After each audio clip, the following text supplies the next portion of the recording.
Um, one, two. If you can hear me, we're working on just moving the camera around to the other side, so you can see the score.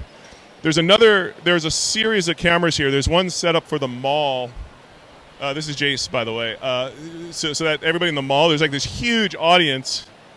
I mean, I'll take a picture and tweet or something, but there's a huge audience behind Steve. Steve is preparing. You can't see it, but here, I'll let Steve. You have anything to say? Hello, everybody. Just having fun, hoping to relax, and thanks for watching.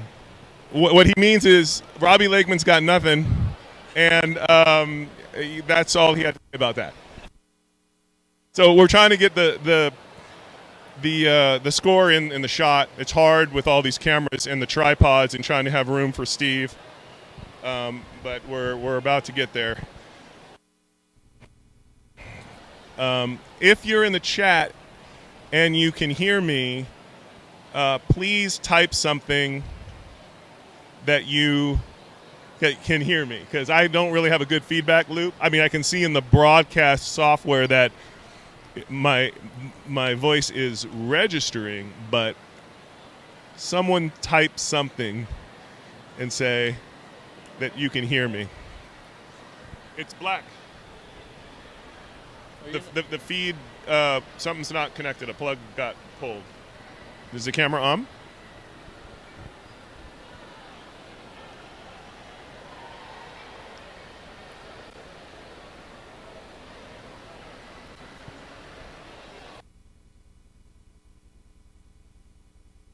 Did it get un?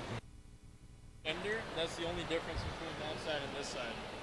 So maybe that's not. So you unplugged it and can there maybe we. What's this? Hold on a second.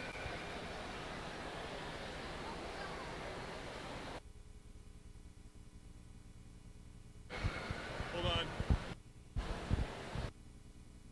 Do we have any slack on this? Yeah, you do. You can take it. However far the power cable goes. Okay, did this come out? What's this? That is.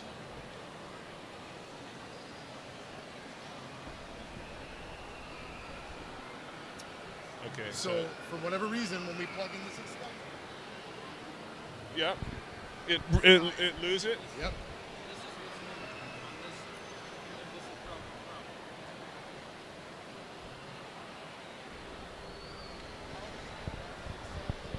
Someone typed audio's lagging. Yeah.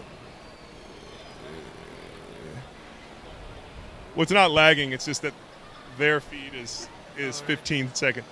Okay, but they can hear me. That's good. We're just working on getting the cable around. We're trying to use an extender. The extender is having trouble, so now we're ditching the extender. Oh, we're like 1 foot away. It's like 1 foot away. Hold on. Do you have a extension? Well, we can't unplug it. But if they can bring the power up, we're like literally 2 feet away from a connection where Steve is going to help. See, Steve is a teacher, and he teaches many subjects. Today, he's going to be teaching how to play Donkey Kong. Well, let's see if we got the feed. You want to go through it? It's my keyboard. That's what that.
Great googly mooglies.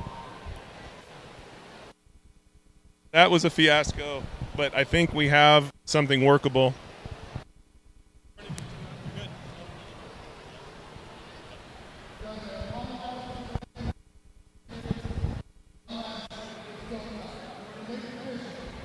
This is it's getting ready to go. Let me go. Steve, any quick statement? Thanks again for your support. Hoping to put on a good show. Thank you. The man is a champion, and he's getting ready to go.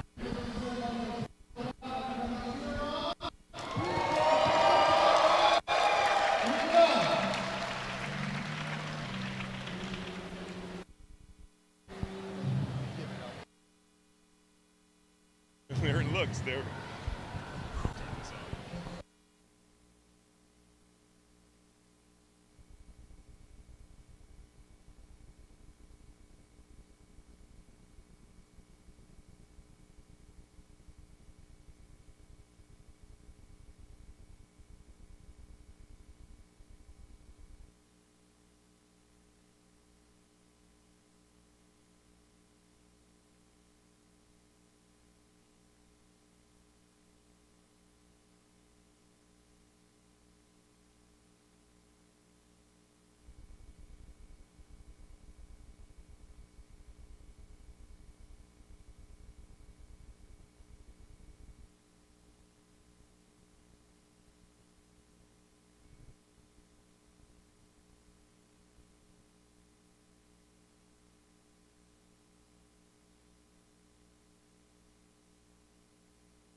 four loudspeakers for the audience. So here in the mall, you can't quite see it, but there's actually 4 levels in this mall, and on every single level, people are gathered around watching Steve. I'm going to try to turn the microphone up. I don't know if I can.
Another test on the microphone, trying to turn it up, make it louder. Please let me know if there's been a change.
Okay, so it looks like our only option.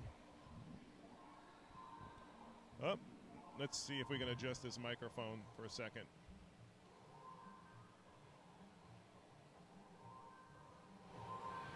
Test. Testing. 1, 2, 3, testing. Okay, it looks like our only option is the microphone this way, or having the ambient mall sound. Trying to mix them seems to be a bit too much. Audience that's viewing, please let me know what you prefer. Steve looks like he's in deep concentration. And the audience is building in this mall. It's ridiculous. There's several hundred people at this point on all 4 levels. I should take a picture with my phone and tweet it so you can see what I'm looking at. I'll do that in a second.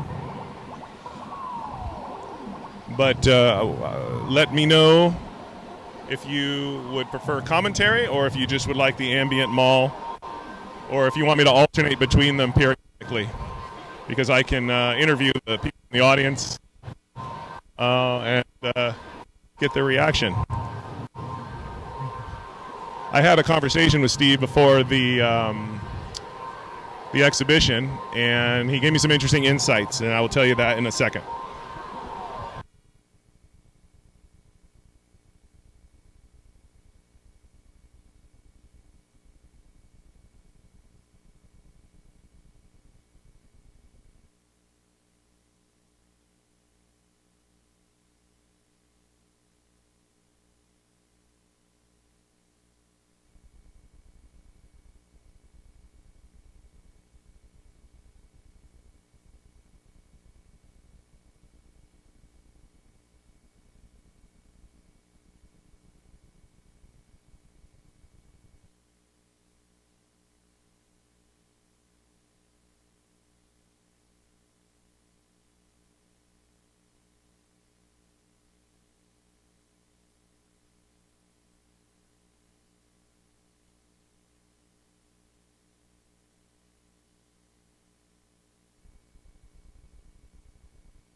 There we go.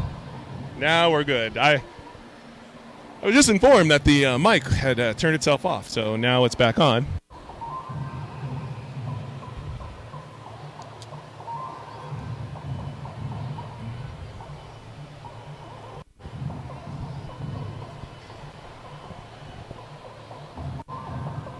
Okay, so Steve is making steady progress. 65,000. It's warming up. When I got here, I met Steve Wiebe for the first time, and we had a conversation, and we discussed what he was going to be doing here today, and also we talked a little bit about the new world records that Robbie Lakeman has set, and whether or not Steve thought he was going to do something like that today. Steve was decidedly calm. Seemed very confident, but also very nice. And he wasn't he wasn't trash talking or anything like that. He just said he wanted to just come here and entertain the audience and play a good game. And the audience here is pretty substantial. It sort of ebbs and flows. There's probably a few hundred people right now on all 4 levels of the mall, just watching. People are applauding as every time Steve is getting past these levels. They're going to be applauding a lot, let me tell you. You can't quite see it, but the mall has also set up a bunch of classic arcade games around the back in like this curved arc, and people are enjoying them. Probably there's people here for the first time seeing these things in real life, so it's kind of cool to see that. I asked Steve if during his play he'd be able to speak a little bit, and he said, in between levels, we might be able to go in there, grab a few words from him, but right now we're just going to leave him alone and let him do his magic.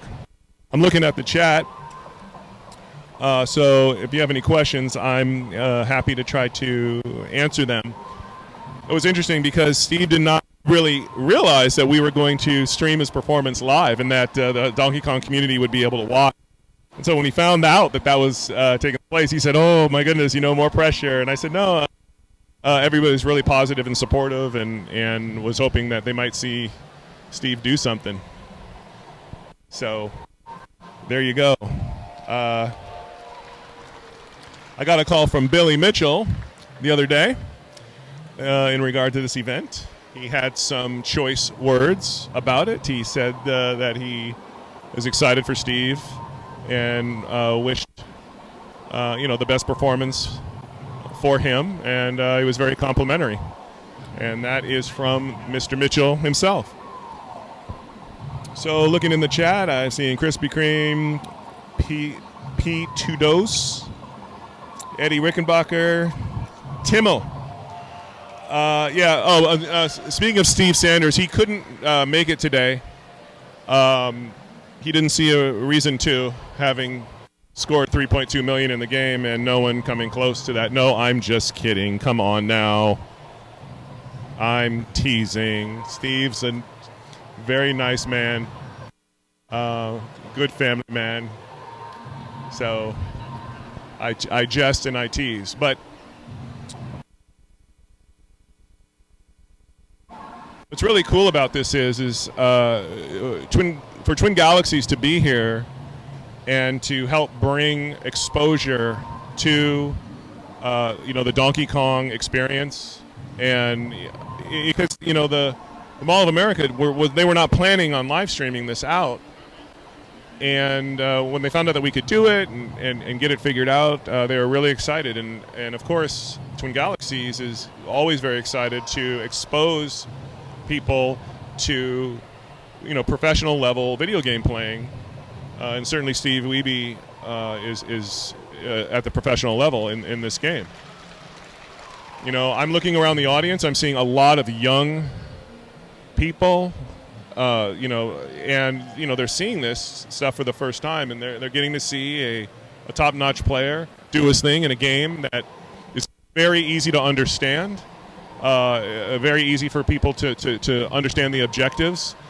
And what's interesting is the more you watch the game, you initially watch and you go, oh, he's just jumping barrels and stuff. But the longer that they sit here and watch Steve do what he's doing, they'll start to see the art that is involved and the strategies that are involved in order to get the most points out of this game. It's not just merely a matter of just running around and jumping over barrels, which is what most people think. And so, I mentioned earlier that Steve is a teacher, and that's precisely what he's doing. He's not only teaching people how fun Donkey Kong can be and how to play Donkey Kong well, but he's also just teaching people what goes into mastering any video game at this level and how it should be appreciated. Oh, bad barrel. Bad barrel. That is what makes Donkey Kong a wild mistress. You never know what it's going to throw at you. Steve, there's some psychology that goes on when some stuff like that happens, and you need to, really keep your resolve. But once you get to the level that Steve's at, and that many of the players in the video game community get to, it's, you move right through it. You take it to the next step.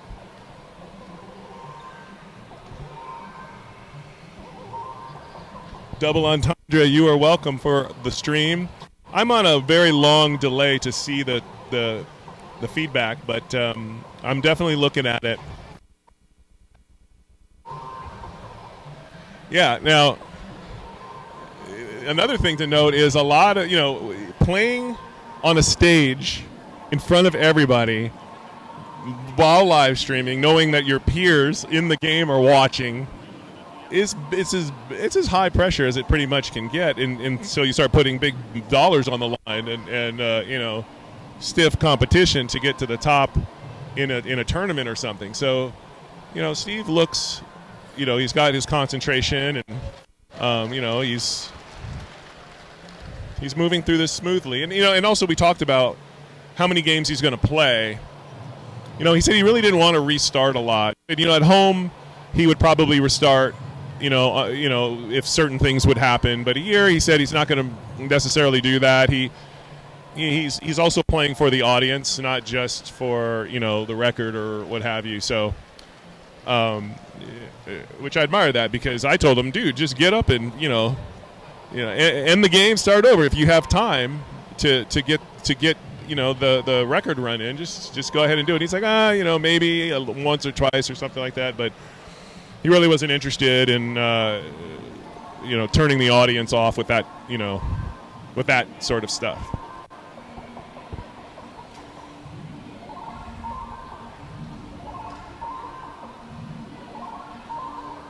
The murder barrel.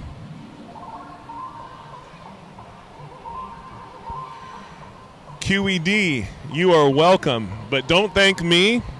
I am merely a custodian of the great organization of Twin Galaxies, which has always endeavored to promote video game player achievement, help the world recognize the talent, and create opportunities for people who take video game culture and playing seriously, helping to sort of expand the options in life and the rewards for that activity. And there's a lot of downward pressure on people to not play video games from society, and Twin Galaxies seeks to change that. Now I'm going to go out into the audience and get some commentary and see what people think. So give me a second.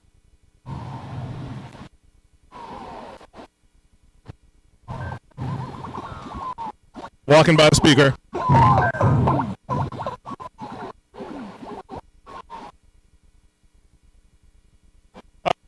See a gentleman here who's watching. AJ. AJ, what is this? I don't know. It's incredible.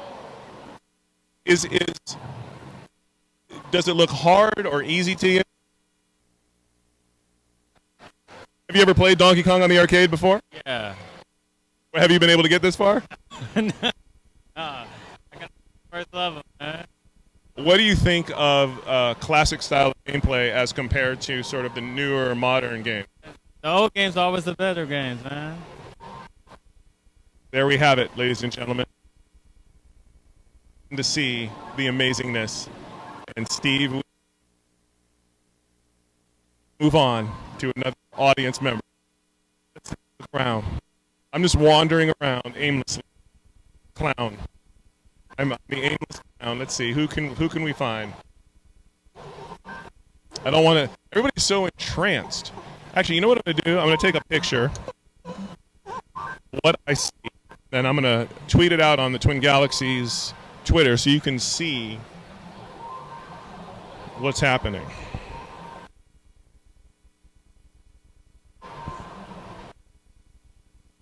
Let me back up here.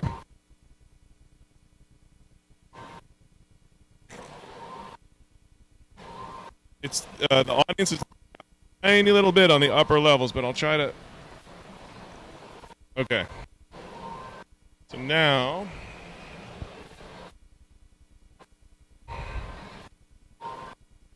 it's a circular thing. So I can put it more.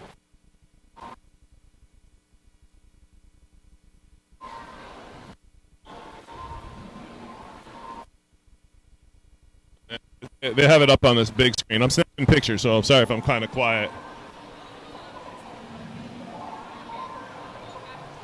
All right. Give me a second while I tweet out on @TwinGalaxies some of the pictures so you can sort of see what Steve's dealing with here. Give me a minute.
Oh, well, while I was busy tweeting those photos out at Twin Galaxies, it looks like Steve took a hit. That's never a good thing. But again, this is really his first game, and he needs to warm up. So let's see what happens. I'm going to be stepping away from the mic for a little bit, and so I'm going to turn on the ambient sound that's going on in the mall right now.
Okay. I'm back for a quick second to check in on everybody, see how they're doing. I saw a question about what level Steve's on. Steve is on level 7 right now, and he is getting ready to handle this elevator area, which is always... Oh. Nicely done. Well handled. Does anybody have any questions in the stream? In the audience, I'm here. Otherwise, I can just let it go back to the ambient audience audio and just get out of the broadcast and let you guys watch and enjoy. So you tell me. What's the current record? I don't know it specifically. Someone in the... There it is. Thank F Symbols. It's 1.158 million, which is a ridiculous number. Why I play no Zookeeper? Because today is Steve's day. It's Steve's day. There's been a steady crowd here. If you check Twin Galaxies Twitter, I took a picture of what the crowd sort of looks like. You can check it out. Is there anything anybody needs in this broadcast? Is there anything, any problems, any issues? I'm here to check. I think, Steve is just getting into his groove, which is what Steve does. And as you know, every life in Donkey Kong counts. Every life. The magic can happen. Doesn't matter how many you have left. Every life can be that one that takes you to the glory land. So, we need Mitch on the mic. Give Zero Effects, fantastic. Thank you for the kind words. Again, if you're just joining our broadcast, you are watching Steve Wiebe do a record attempt here at the Mall of America in Minneapolis. Twin Galaxies has flown out to bring it to you live in an exciting multi-camera format. And hopefully we'll be able to do many more of these for all kinds of different games and players. The goal being, of course, to promote professional level playing of video games, appreciate achievement, recognize the talent, and bring us all together as a total community of video game enthusiasts. So thank you for coming and watching. Please tell other people to come check it out while it's streaming, because Steve's going for it. I mean, right now he is getting some Donkey Kong foot right now. Steve is like, where is that foot? Let me just get over. Now, this is the thing. This is where Mario takes a couple of notes from Zeke from Zookeeper. He's trying to jump over an animal. He can't quite do it. He's only doing the foot. He'll eventually get there.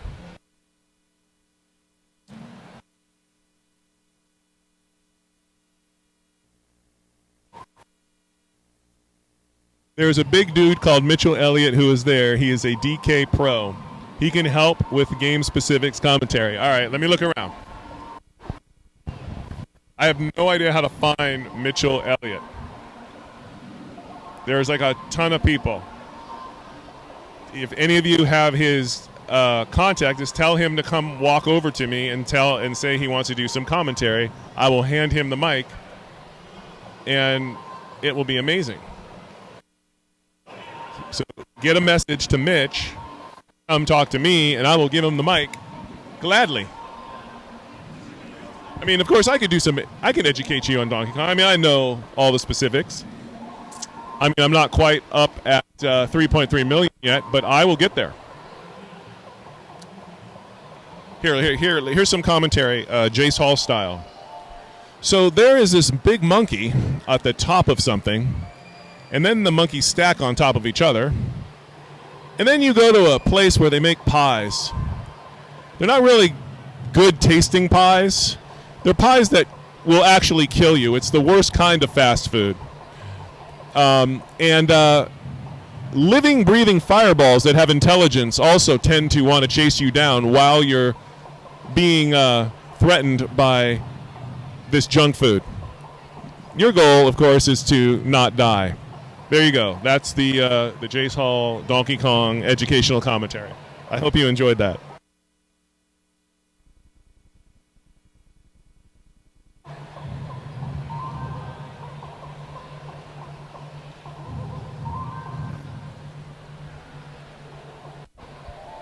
I just received a Twitter message that Robbie Lakeman just suddenly woke up in a cold sweat and didn't know why. It may have something to do with Steve playing right now. I'm not sure, but I tweeted back that Robbie should just get a towel and relax. So I'm looking at. I don't even know what Mitch looks like. How am I supposed to find Mitch when there's like 300 people standing around? You said he's a heavyset guy? Well, let me tell you, I'm in the mall. So that description does not narrow it down for me. Can you give me a little more of a description? That would be great.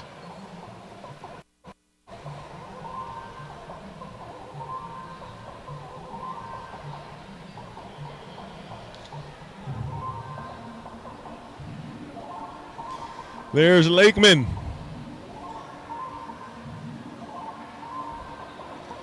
Listen.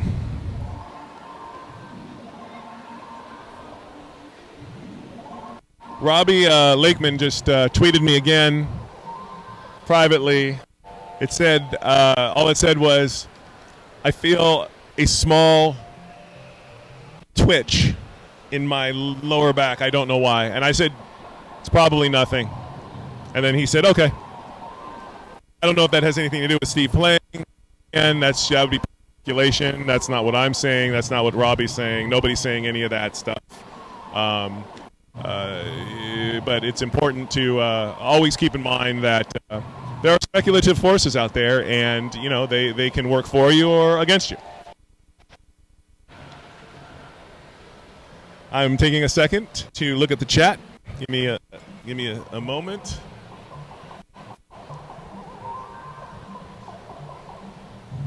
Is there a let me see. Is there a ladybug here? I'm looking. No, there are the arcade machines here is Centipede, a Miss Pac-Man. There's two other Donkey Kong machines. Actually, no. There's a Galaga, depending on what side of the Earth you're from. There's a Miss Pac-Man combo machine, and then there's another combo machine with Mario Brothers, Donkey Kong, and Donkey Kong Jr. That's what's in the mall today. But there's really only one Donkey Kong machine that we need to pay attention to, and that was Steve Wiebe's that he's playing on. So let's turn our attention to the actual broadcast. The link to the Twin Galaxies Twitter, it's at Twin Galaxies. Just search Twitter for Twin Galaxies and you'll get it. So it would probably be twitter.com/Twin Galaxies. I don't have access to the keyboard. I'm not logged in. I'm just reading the chat. All right, here we go. I'm going to give you some solid commentary now. All right, so we are on a level that some people refer to as the rivets level. The goal here is to clear all of the orange rivets, as Steve is doing. You notice that his strategy is one of these tried and tested strategies that the Donkey Kong community has developed, where he starts on the left side, clears that first, gets the hammer, clears out the right side, and essentially the goal here is to trap the fireballs on the left side of the screen, as many as you can, because when they respawn after you kill them, they're going to come out in the opposite side of where you are, generally. Not always, but you do what you can when you're dealing with a game that produces random activity. So you'll notice that Steve is Steve's going to come up here and use a technique called the that I like to lovingly call the Donkey Kong foot mechanic. Now what you're seeing here is an angry monkey falling and landing on his head. The audience really appreciated that move. We're moving on to level 9. It is level 9 if you can't see that in the broadcast, but you can clearly see the score. Steve just did the classic barrel jump in the beginning. Looks like he's getting the hammer earlier.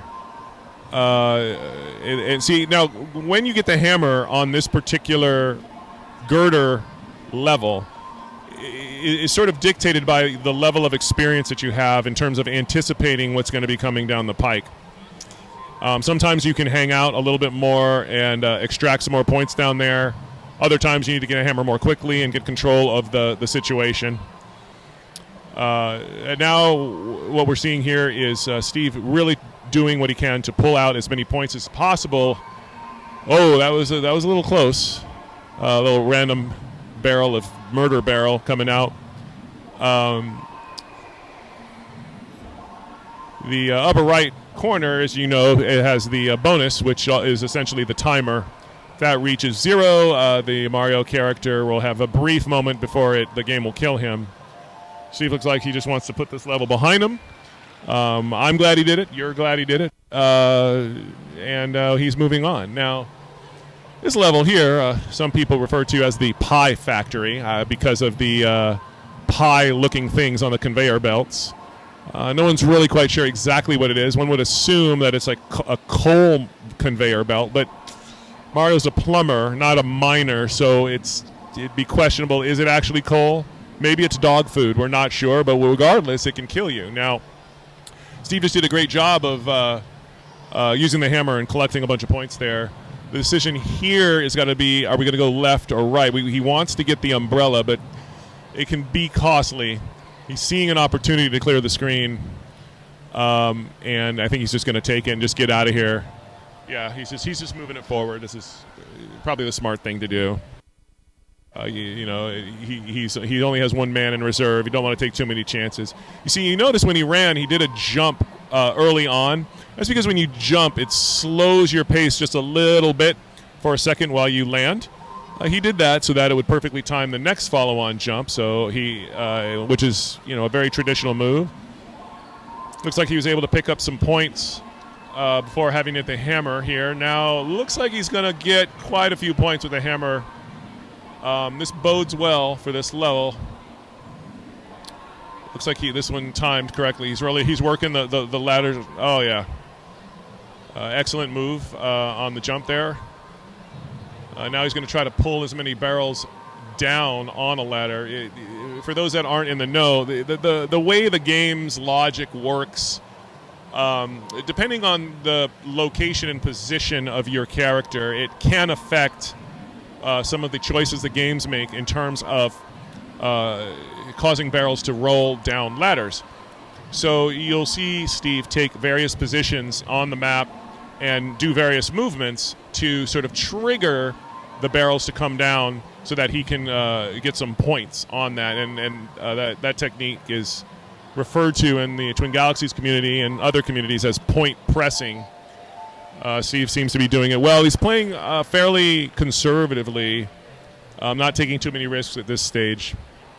This elevator stage, is pretty straightforward until you get to the bouncing springs up at the top. That's a typical point where most novice players will die because the pattern of the springs is not obvious on how to get by them, and it takes a lot of trial and error to know when to make it, and that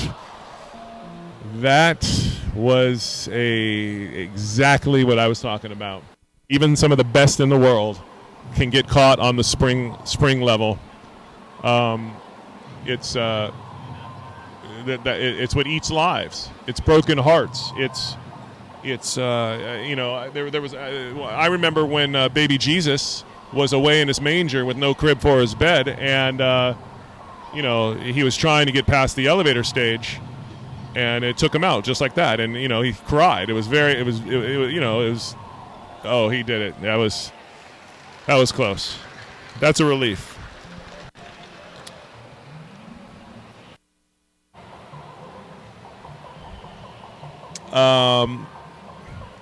I can stop commentating if you would like me to stop, and I can turn it back to the crowd if you would like, or I can continue to commentate. Audience, you tell me. Am I making it more interesting and fun to watch, or am I literally burning holes in your ears and making you want to shoot yourself because you can't stand the sound of my annoying voice? I'm okay with either decision. You can tell me. Because if you don't want me to do this, I'm going to go eat some food.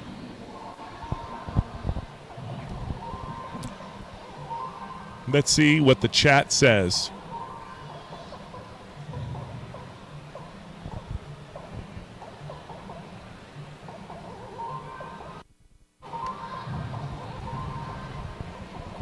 I'm on a delay, so it takes me a minute to see the results of what you guys think.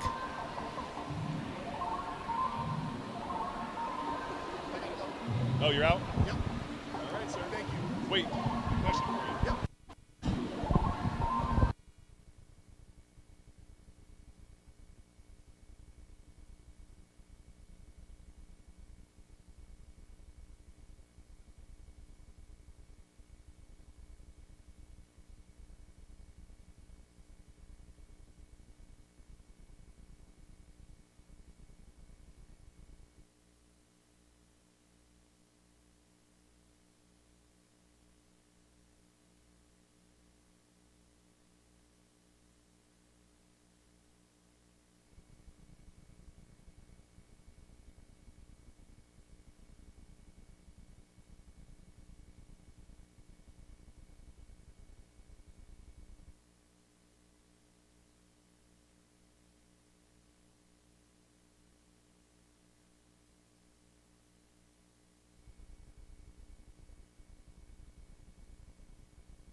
Audience, I am going to do my best impression of, since I can't quite find Mitch, I'm going to do my best impression of Mitch doing commentary.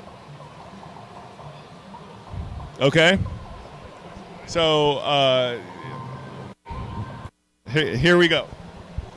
Hold on a second. I'm going to wait till the next level.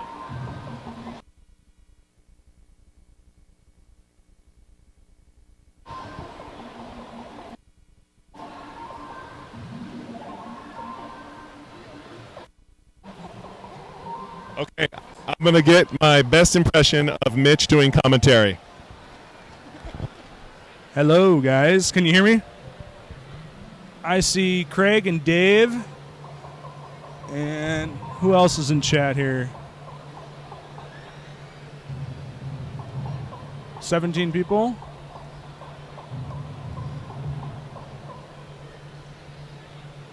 So, yeah, so...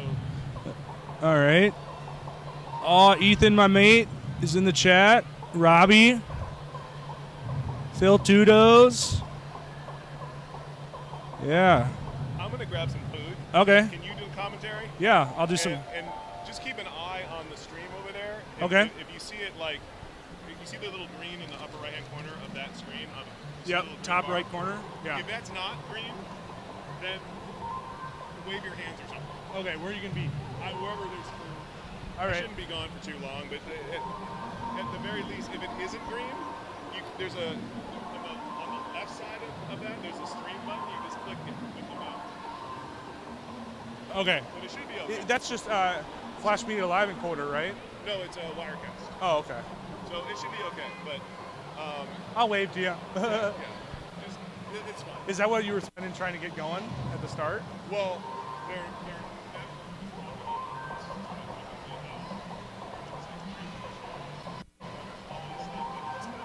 All right. Yeah, it looks great. They want you to commentate on what you're seeing and provide insight to help educate the audience. All right. All right, guys. So Jace just let me know he's going to grab something to eat, and I'm going to be monitoring the stream. Yeah, all my DKF mates. So far, looks like Steve is this is going to basically amount to his warm-up game. He's probably got some nerves going. I kind of got to stay closer to the computer here so I can see what questions are being asked. Yeah, I don't know if you guys saw me. I was actually in the reflection of the bezel for a little bit. I was actually sitting in the front row. Crispy, nice to see you. Robbie said that Steve's doomed because I'm going to be watching the whole game, just like the Shoutbox curse.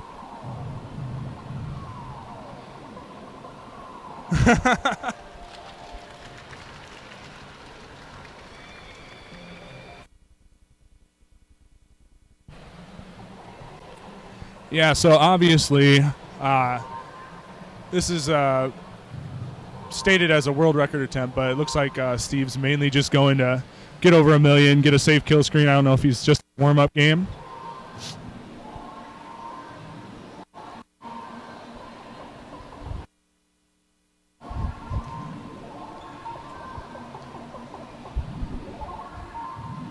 Is Tim Zerby watching this game somewhere? Is that the Tim you're talking about?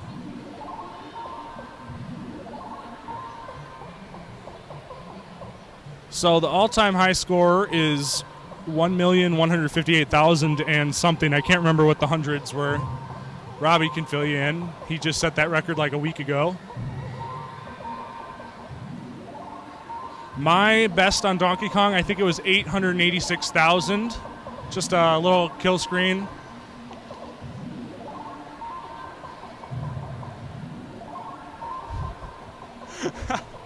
Every time I show up in Robbie Lakeman's chat, even when I'm banned, like the other night he was at 900,000, I came into the chat and he died like twice. Yeah, he doesn't survive long after I get into the chat. Oh, so Zerby's raging on his stream. Is he watching it live and just flipping out that he's not getting all the $10,000 in the publicity?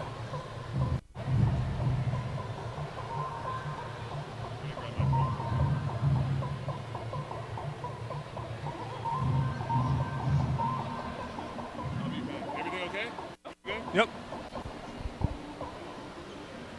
Yeah, so the arcade record is the 1.15 million that Craig just posted there, and then wait, was it? I'm sorry if I'm confusing your names again. It's been a while since I've been on Twitch. And then Dean Saglio has the MAME record at 1.206 million, which is just insane. I haven't been paying attention enough. I think what was Steve's start, like 110,000, 106,000. He told me last night after the showing of King of Kong that he got 127,000 start. I don't know if he was just saying that's what he got while practicing for this, or if he was implying that was his all-time best. Let me know if I'm too close to the mic and I'm too loud. I can't really hear how loud I am.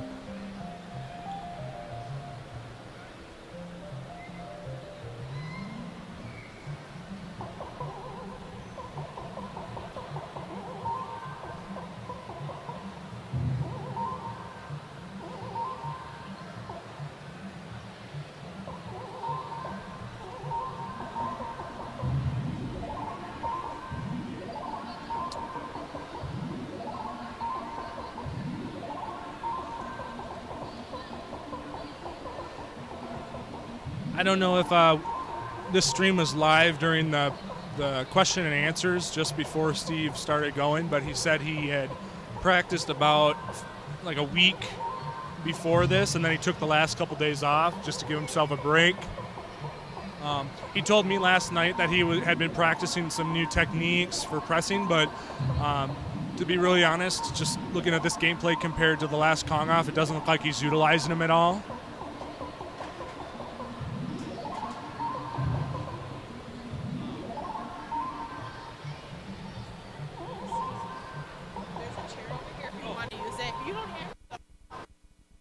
Well, I kind of got to be close enough to see that, so.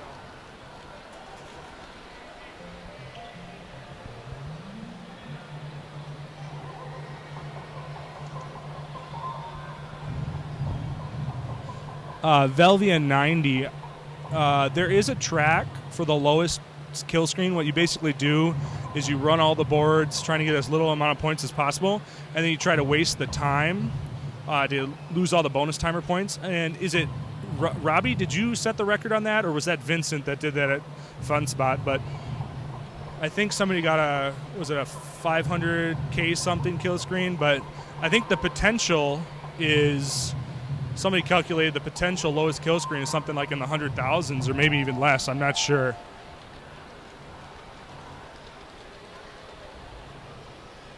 Yeah, so Phil Tudo's there, thinks it's in the 250K range. Yes, we are at level 11 right now on the last man.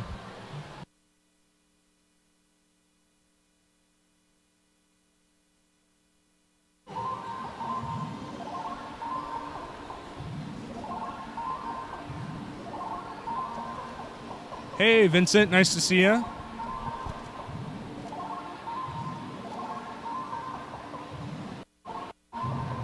All right, so it looks like I got probably about a minute delay with the chat here, so bear with me.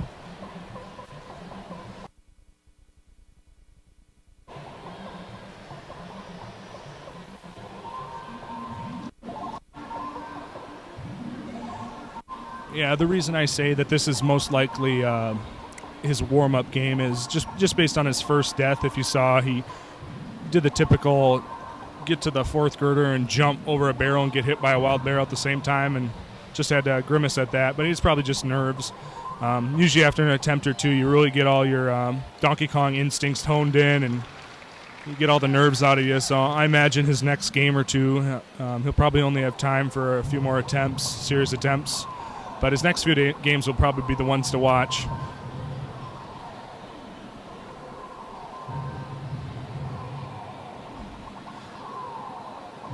Phil, did Jace ban Robert because he was swearing again?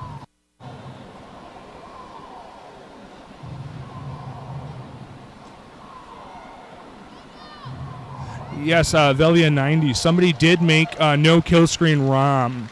And one of the better no hammer players, I believe it was, actually got over 1.2 million just running the boards. I think he's a British guy or a Scottish guy. I can't remember who it was that did that. Some of the Donkey Kong guys can correct me.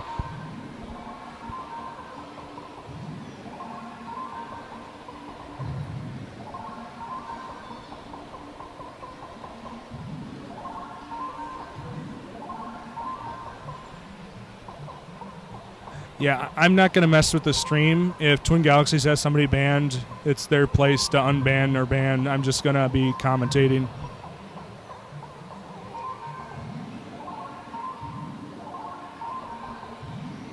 Okay, yeah, McKinnell. He's one of the top no-hammer Donkey Kong players.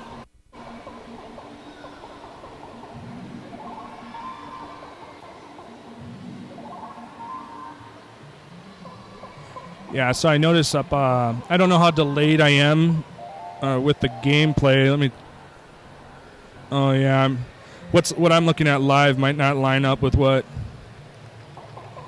I was going to say, one of the things Steve's been doing is in the top right corner before he climbs that last top right ladder to get up to Kong's girder. He uses the method of just staying still, letting the barrel roll over the top, and then once he's sure the barrel is passed, he'll move left and that one steers the far left barrel that Kong just released. It steers it down the ladder, and then he can get up safely. There's a couple other methods to that. Sometimes people actually run and steer the barrel down the short ladder in front of them and then jump and leech it.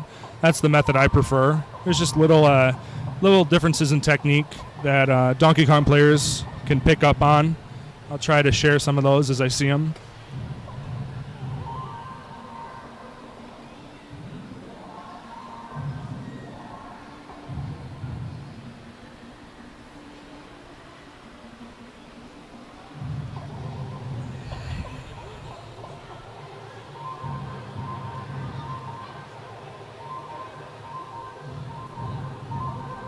One thing I'm noticing, maybe you've noticed on the screen, but I'll be quite honest, is they have the Donkey Kong machine up on these sort of like platforms, kind of a stage that you construct, and it is making the machine wiggle a little bit when he's leeching and doing some more aggressive movements with the joystick. So I think it's been causing him some problems when he's leeching Kong. For me, it would cause me a lot of problems on this elevator stage, but I don't think I've seen a death due to it yet, but early on it did look like he was struggling with it a little bit. He was shaking the machine a bit, testing it before his attempt.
I'm just going to commentate on what I am seeing live and assume that is just plays out with the stream. It should, but let me know if what I'm saying doesn't line up with what's going on. As I say this, he's just climbing up the top right ladder on the level 12 barrel screen. See, level 12-1 it was.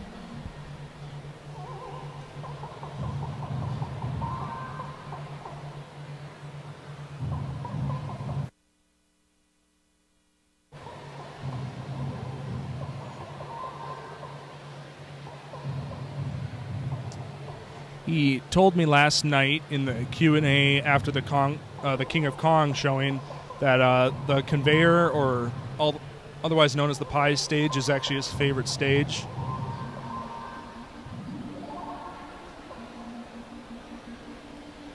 I've been seeing him on the rivets, especially while he's wielding the top hammer, but I've seen it with the bottom hammer as well, where he does the trick that I've seen Billy Mitchell do a couple times, where you just walk right on top of the rivet and then walk back across the same direction you came, and that actually unplugs the rivet without jumping over it. And he's been utilizing that pretty consistently. Most players don't risk that technique.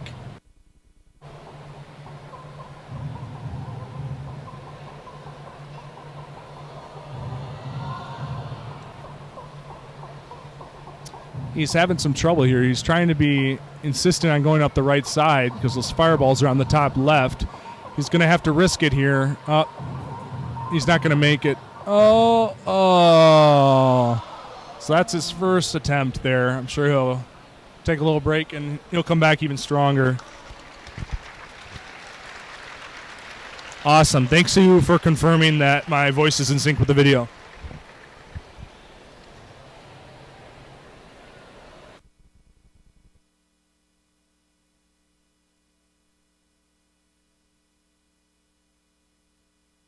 Lolbot, are you a local to the Twin Cities? If so, I am up near the stage, kind of commentating by the computer with a Donkey Kong Forum t-shirt on. It'll be nice to meet you. I think we're going to have another start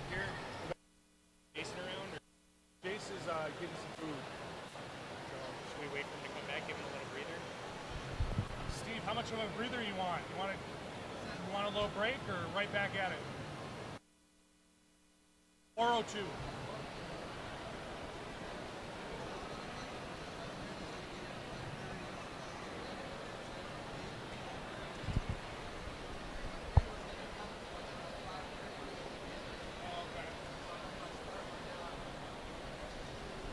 Yeah. Okay.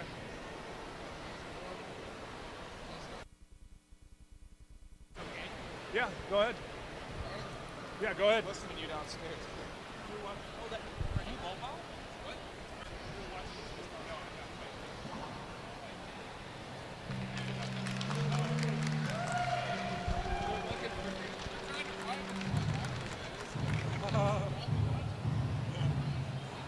He's trying to figure out who's.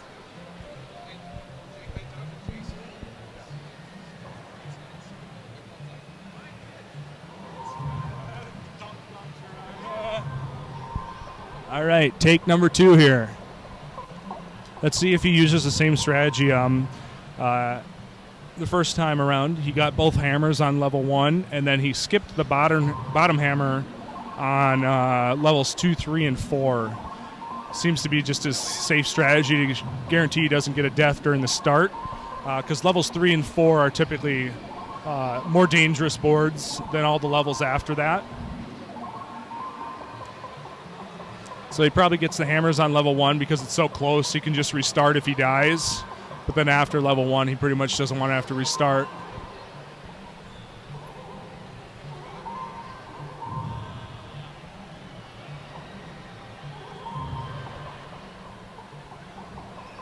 Oh yeah, I see the face cam for Steve Wiebe right now, and I was actually sitting pretty much right behind him. I don't know if you guys were able to see me, but I am wearing the Donkey Kong Forum shirt. Represent.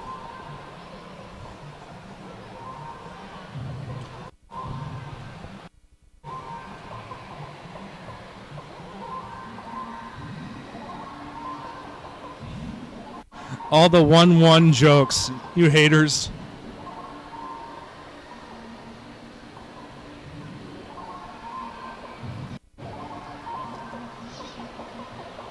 Definitely not over 9,000.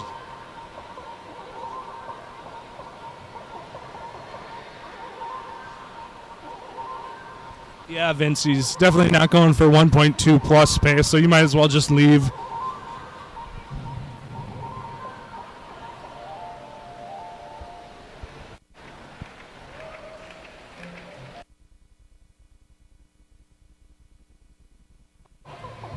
Yeah, and he gets the bottom prize on 1-2, but he doesn't get it on the other boards that I noticed. So this pattern he's been doing, just for those that aren't familiar with Donkey Kong, he gets the bottom left rivet, and the top 2 left rivets is called the star pattern. And basically, it's meant to, if you haven't figured it out already, it's meant to cross over that last remaining rivet while holding the bottom hammer. So you usually want to grab it, unlike he just did. You want to grab it when you know you can get 2, preferably 3 or 4 or more fireballs. You want to definitely get more than 1 fireball, because if you end up getting a fireball, it will respawn on the opposite side of the screen that you're on when it respawns. So if you only have 1 fireball that you smash, you'll get 1 spawn on the left side and it will pretty much stay stuck, and then you'll have 4 still on the right side to contend with, and that's one of the bigger killers in Donkey Kong. It's called like the 1-4 sort of outcome, and if you can get 2 or 3, it drastically increases your odds of survival. So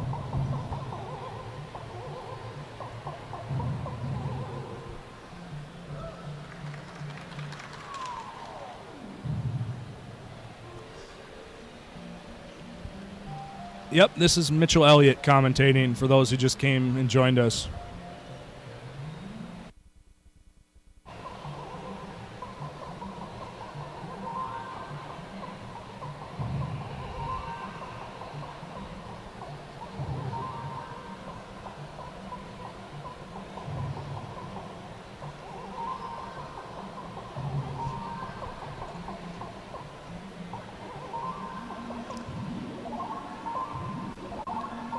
So for those who don't know, the reason that the first 4 levels are a little bit harder than levels 5 plus is because there's an internal difficulty timer in the programming, and it starts at a difficulty level based on the level you're on, and then it increases about every 30 seconds to the next highest difficulty, and there's a max of 5 difficulty levels.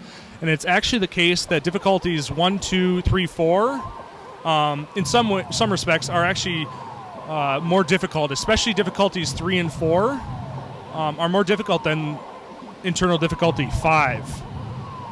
So what happens is with internal difficulties 1 and 2, you get some wild barrels, which are the ones he just throws instead of rolls, that are more random. And then in internal difficulties 3 and 4, you get wild barrels that are heat seeker that basically target you. And that's what makes levels 3 and 4 a lot more difficult to play. For levels 5 plus, the wild barrels, they target Jumpman, but they actually target about half the distance, the horizontal distance between you and the barrel's current location and Jumpman. So between each girder, it will travel half the distance. So it's about half as aggressive as the wild barrels that heat seek you on levels 3 and 4. And because of this, it's actually pretty easy to avoid them and to steer them so that you can smash them.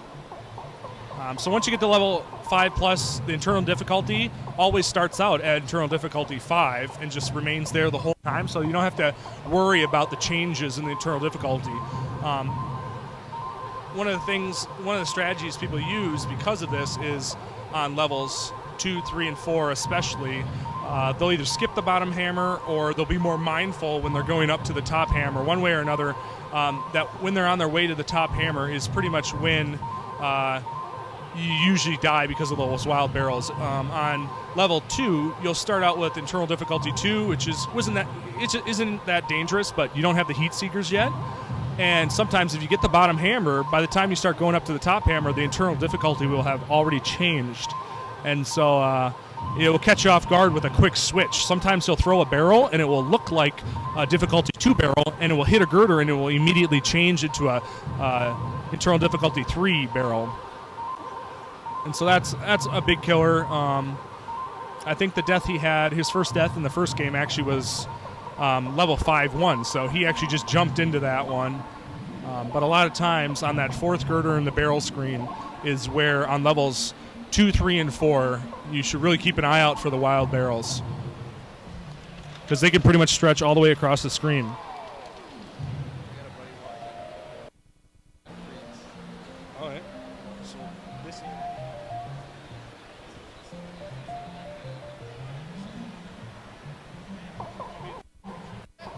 All right, so I got Kriegs here, and he wants me to give a shout-out to Kiwi from This Old Neon.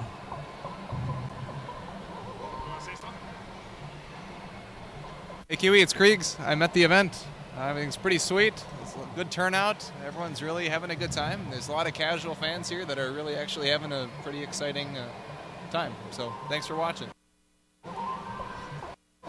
Yeah, I don't know if they gave you kind of a panoramic view, but they've got about 50 chairs set up. And in the back behind that, they've got 8 arcade machines or 9 arcade machines, and then kind of a little presentation for the movie Pixels that's coming out.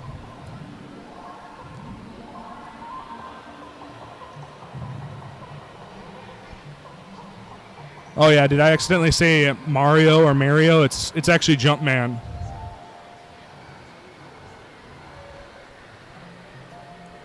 Yeah, I could see it in Jace's eyes. He was really hungry.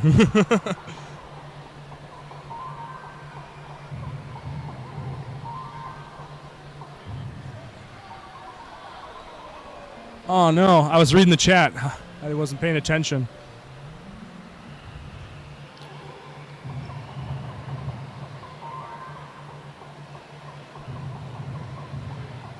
I'll be able to watch the stream on my computer that's delayed and see what his death was caused by here. Of course, he gets a free pass on the very next time. That happens a lot of times. It's really annoying. You get a really hard pie factory and then die, and then right after that you get a free pass, also known as a Wiebe freebie.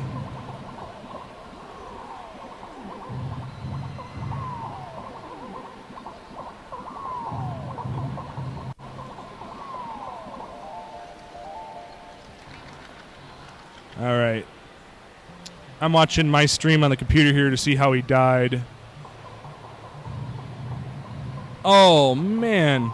He didn't even have a hard pie there. He just got nicked by a pie. Got nicked by a pie. It wasn't even fireball problems. Oh, man. That's a bummer. So Steve was saying he has a friend showing up in about an hour and 15 minutes or so from now that he was planning to eat with. So I don't know if that's maybe distracting him a little bit. But it was his call, and he decided to play another game, another attempt here.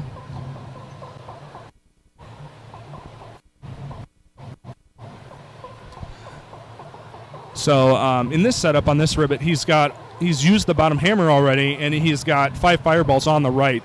So this is effectively kind of when you use a pattern called the weave pattern, you just get all the rivets on the left side, and then you wait on this top left side here next to the top hammer, and you just wait for them to give you a little cushion, and then you can get in there, grab the hammer, and you try to smash. Usually you can get 3 or 4 of them.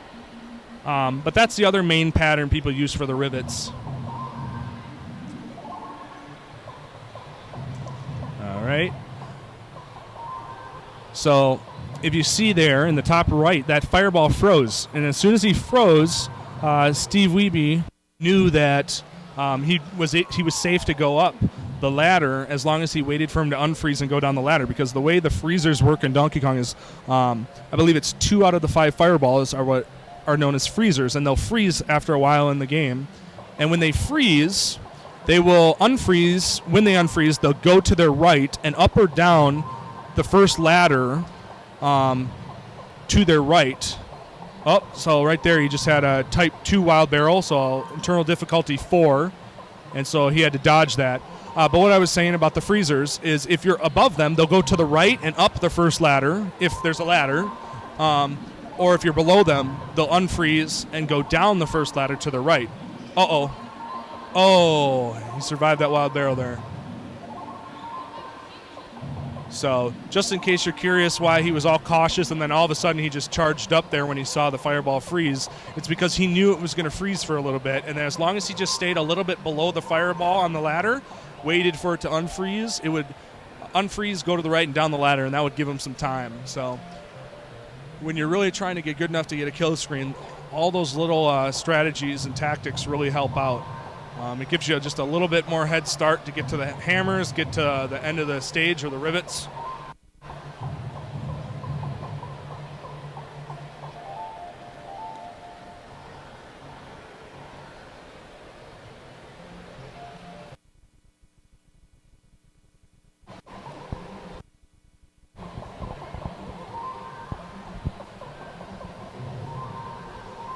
Yeah, so it looks like he's just skipping the bottom hammer like I thought he would on these levels.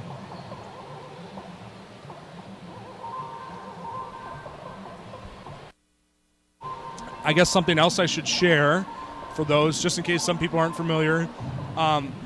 When you jump in Donkey Kong, there's kind of like a box that a width of pixels underneath Jumpman that the program scans for any objects like fireballs or barrels or wild barrels or fire foxes, sometimes they're called, and it will check underneath Jumpman with a certain width of pixels.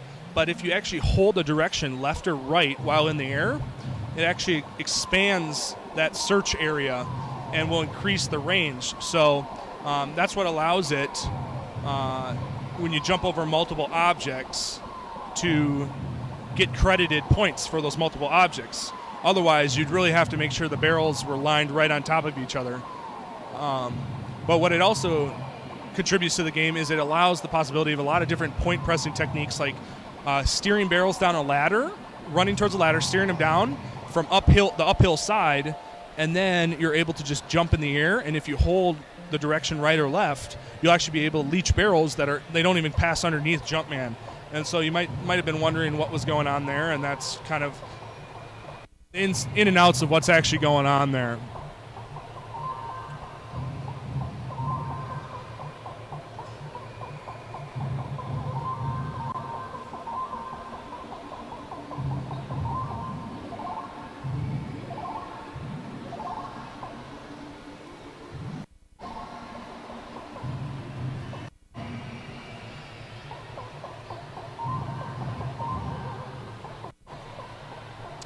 I won't lie, some of the strategies Steve uses, kind of his instinctual strategies for the pot or for the rivet board, aren't what I would typically do.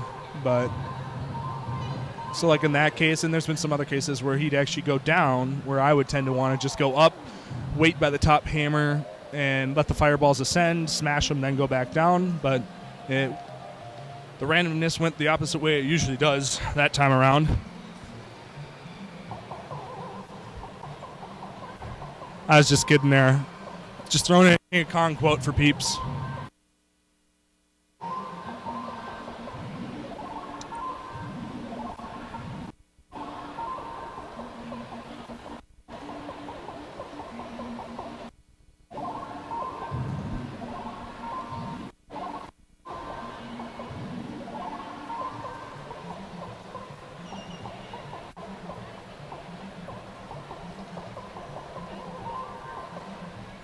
Nice little leech there on that wild barrel under a Kong.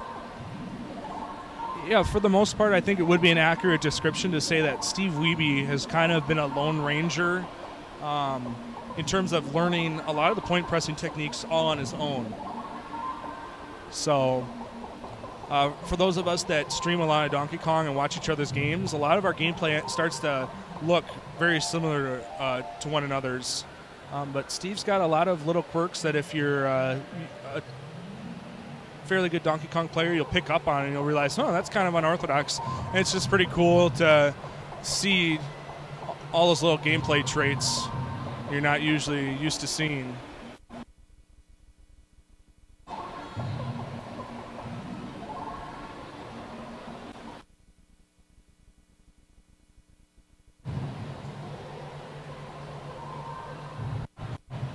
So what was Jace talking about while he had the mic? Was he trying his best to give commentary?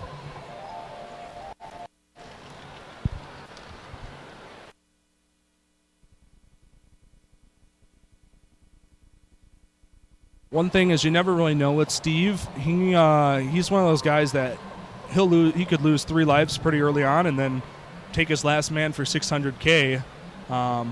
Just because he seems to have the mentality of, don't restart as easily as other people. So even in his last attempt, I was telling people not to count him out because you never know when he'll just push through and have a huge man.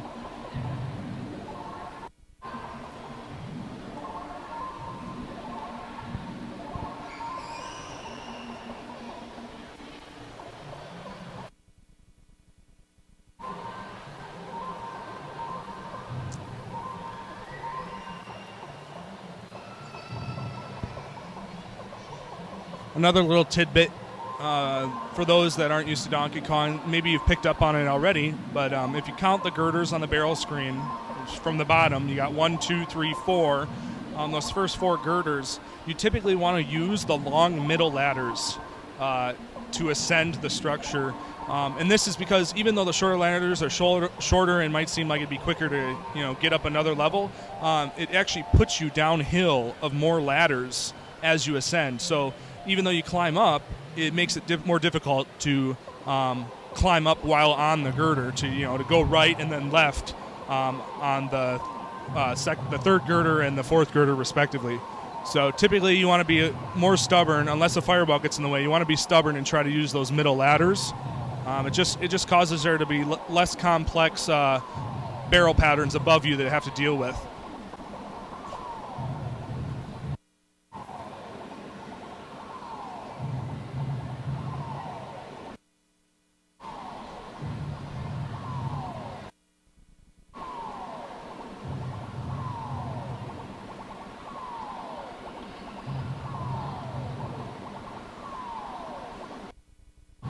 A good retreat there.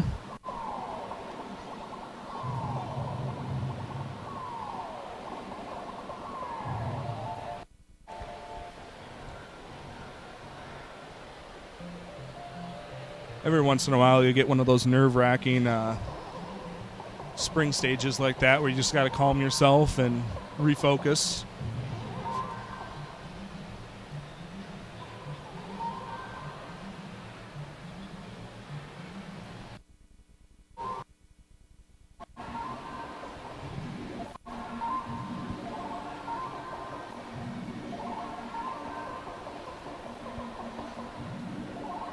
Hey, Bill from Fun Spot.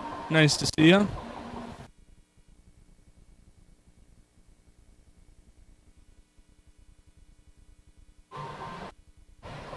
I don't think Steve will use a top shelf jump on the spring stage. He was talking with me yesterday, and he was just kind of emphasizing how risky that tactic is. And we were talking about even Dean Soglio doesn't typically use that even late into a game. I believe there was one attempt near the end of the Kong off 3, though, where Dean was on level 19 or so, and he used a top shelf jump, and that was really ballsy.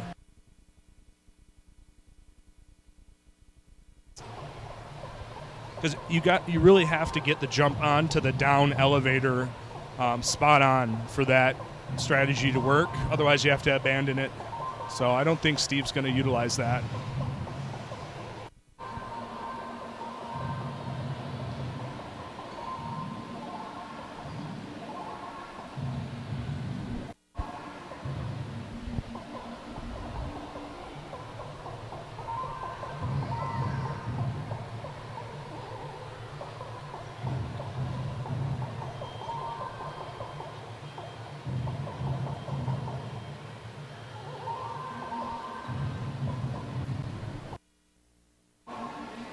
Sometimes grabbing the hammer early like that can come back to haunt you. You got a little lucky there.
So for those who don't know, the general strategy with the bottom hammer is to just wait around, let the screen fill up with barrels, because then you can steer them down.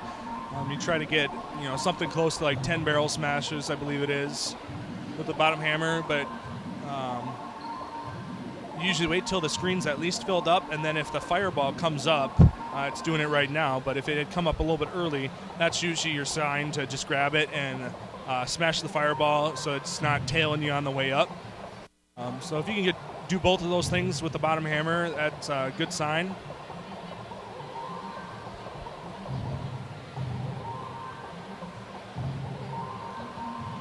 So in that instance, the fireball didn't come up till later on. That's often why you want to wait until he actually does rise up, because sometimes even though he's tailing behind you, he might actually make a beeline to get up, because they can climb up those broken ladders whereas you can't. So sometimes they'll do a beeline and cut you off, and then you have a lot of trouble getting to the top hammer. So if you can, if it's within your ability, you generally want to save grabbing that hammer until the fireball comes up. But sometimes the screen gets too filled with barrels that you just got to grab it anyway. And I think that's what Steve was feeling on that one. Yes, this is attempt number 2, William.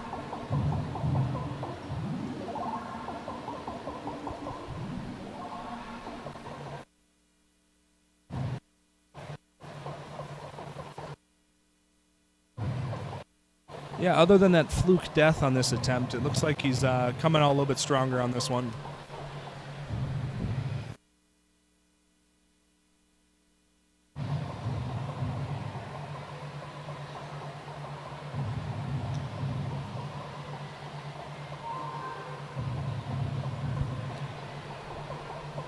So there we go. If you don't have a quick path to the top, which is pretty much ideal on Pie Factory, The only other way to get more points is to do a ton of pressing, and it's a lot more risky. So even the top players usually don't go for that route by default. But if you don't have a clear path, you grab the bottom hammer, and if you still don't have a clear path, you pretty much just wait it out. You just wait and take what the fireballs give you. And generally, it's better to have a free pass up the left side after all that is said and done. Because when the fireballs do get to the top of the pie factory stage, also known as the conveyor stage, fireballs actually move faster to the right than to the left. So over time, they congregate on the top right. So statistically speaking, you'll have a free pass up the top left ladder more often than you would trying to go up the top right. You'll have a clear shot, I mean.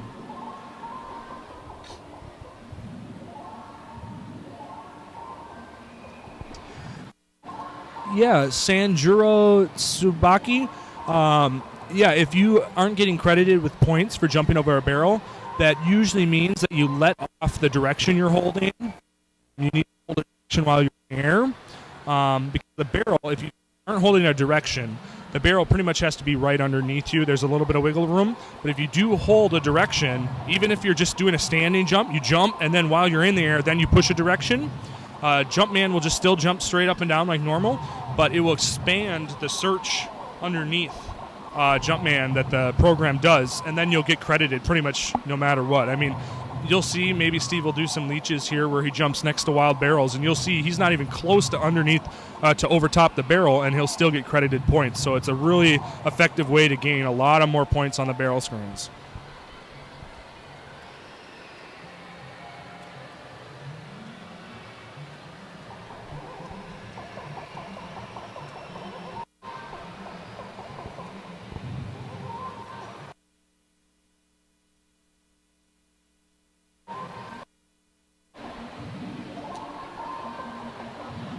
I don't know if he intended to grab the hammer there. It was a little bit premature, but maybe he was just scared the fireball was going to come up. Sometimes if you wait too long and you jump to get the hammer, the fireball will actually climb up the entire ladder and then go right under Jumpman, and by the time you'll land right on the fireball. So better safe than sorry.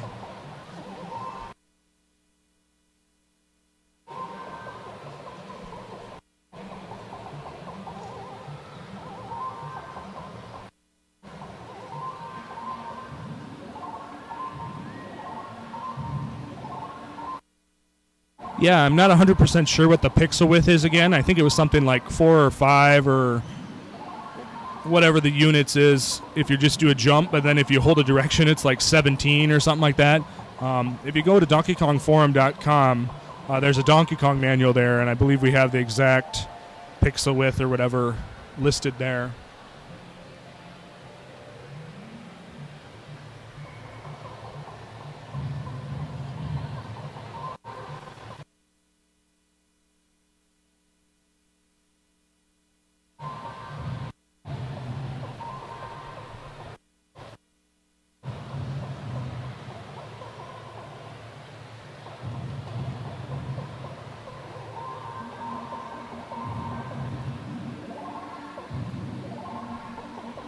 Yeah, some people will still argue that you definitely ought to say Mario, that's the definitive name.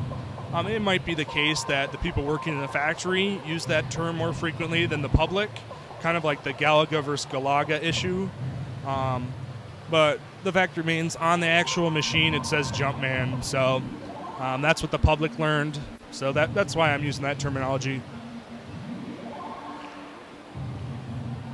So you can see there how he was just waiting right on that rivet, and that's because he's waiting to use that tactic where he just stands on the rivet, gets right on top of it, and then moves back the direction he came, and he doesn't end up having to jump over the rivet, and he can actually remove the rivet while wielding the hammer. And so in that case, he was waiting to use it, but the fireball froze, so he knew he would inevitably have to cross all the way over, and then back across.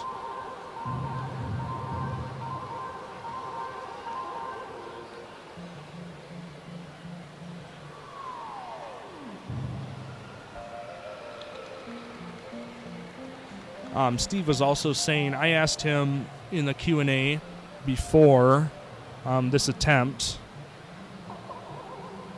Sorry, I'm making sure the computer's working here. All right. I asked him, when in the game does he usually start feeling fatigued? And he says about halfway, so probably 500, 600,000 point. And he says he especially starts to feel like he's hallucinating or getting out of the zone when he's leeching Kong up top on the rivets there. So just thought I'd share that with you. I think that's actually the case with a lot of Donkey Kong players. A lot of people have vocalized consternation over the fact that Donkey Kong has that in it, and it's kind of just mind-numbingly repetitive, and knowing to have to do that whenever you finish a rivet stage early, it can really mess with your groove.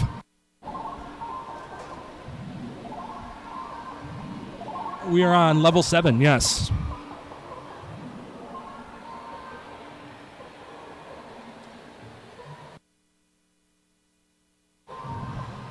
You know what? Now that I think about it, if Steve does take a break to go eat, I can do some 1-1 attempts. I can maybe see if Jace would let me do that.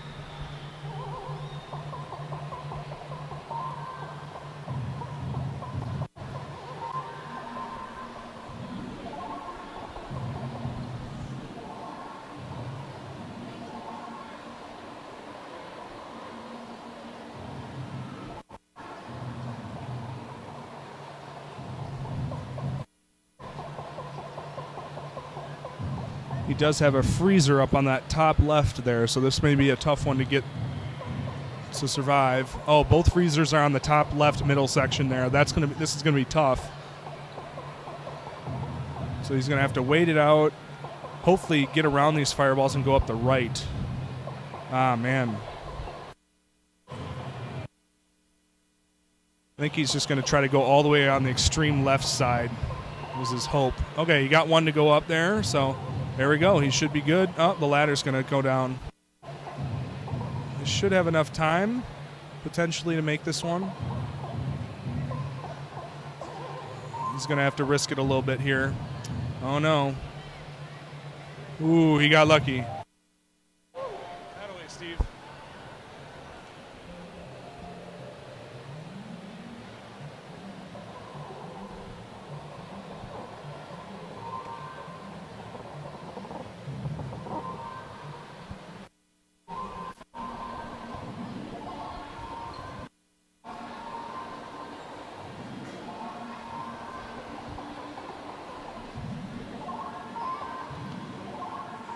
Yeah, so William, freezer are the fireballs that freeze.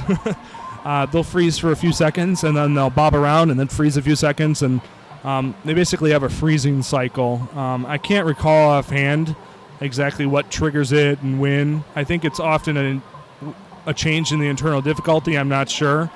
It may just be completely random, but statistically speaking, they'll freeze several times in a row. Freeze, unfreeze for a few seconds, freeze for a few seconds, etc.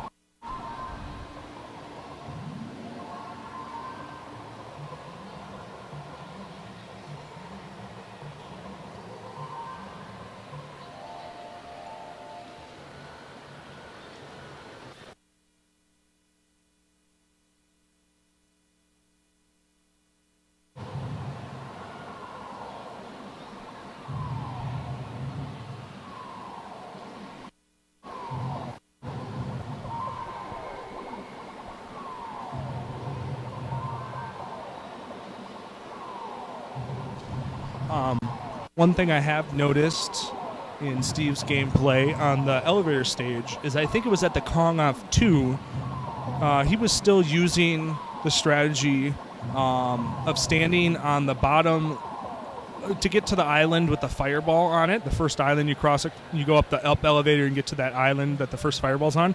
He used to ride the elevator all the way up, go to the left, and then back down to the middle platform on the far bottom left side. And I think come about Kong Off 3 time, I'm pretty sure he was utilizing just standing at the top of that far left platform rather than going back down to the middle. So he has incorporated that over the last couple years, is actually staying up at the top and jumping across via the top.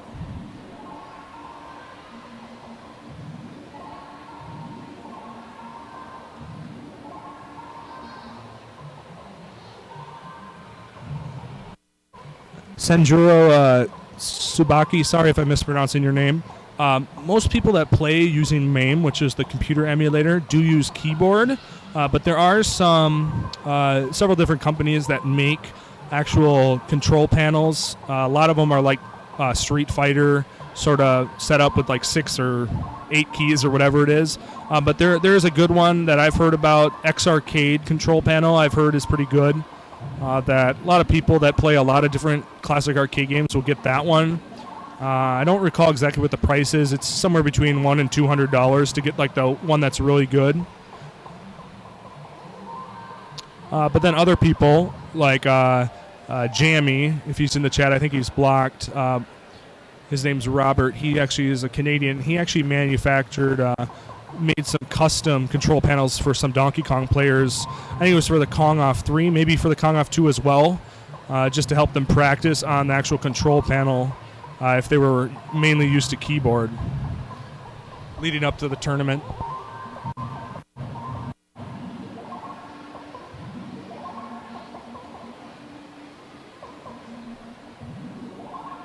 Oh yeah, so X Arcade is the worst.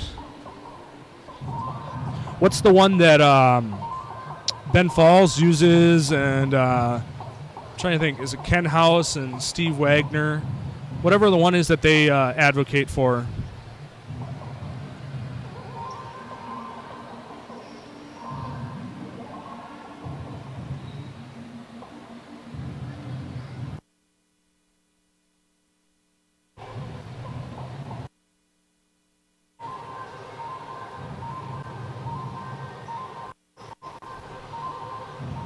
Yeah, I feel like Steve is cruising on this one. I think he's more in the zone.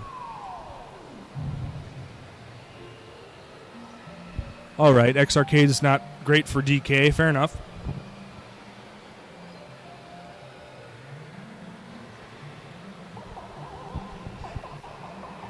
Yeah, Jammy, I'm assuming is Low Down Dirty Dogs. Is that Jammy under a different username?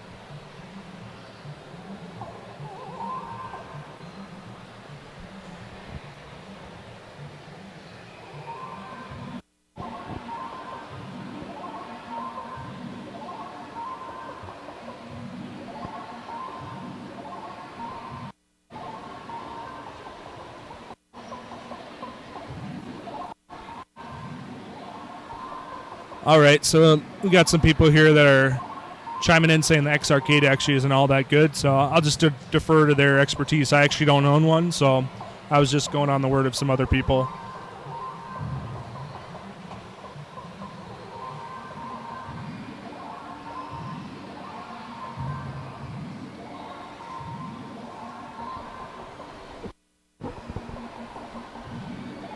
I have played on one X Arcade control panel at Tim McVeigh's house. Tim McVeigh, not the Oklahoma City Bomber, but the Nibbler player that lives in Iowa, first player to get over $1 billion.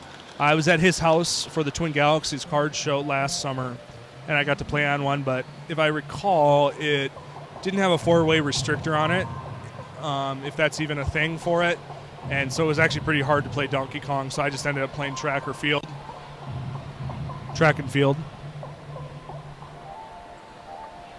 Oh, hey, Stephanie.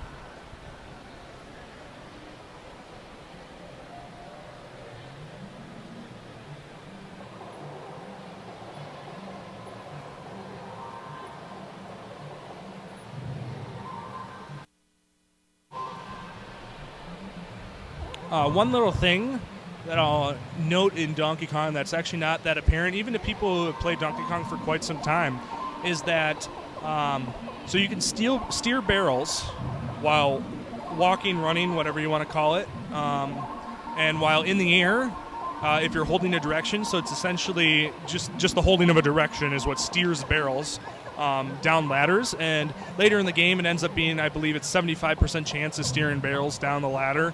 As the internal difficulty increases, your ability to steer the barrels increases, and it pretty much tops out at 75% effectiveness once you get to level 5 and beyond.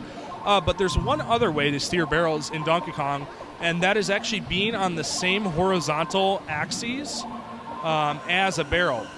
as a barrel that is over top of a ladder. So if you look at the 3 ladders on the far right side, how they're actually on the same x-axis. They're just at different vertical points on the board. If you just sit at the top or any point on one of those ladders that are below a ladder above it, since they're on the same x-axis, that will actually cause the barrel to go down that ladder as well. And so that's why if you're not used to Donkey Kong and you're just sitting on a ladder hoping the barrel will go over top and go by you, and even if you're not holding their direction, that's why barrels will typically just go down the ladder you're on and just kill you. Well, let's see how he does here.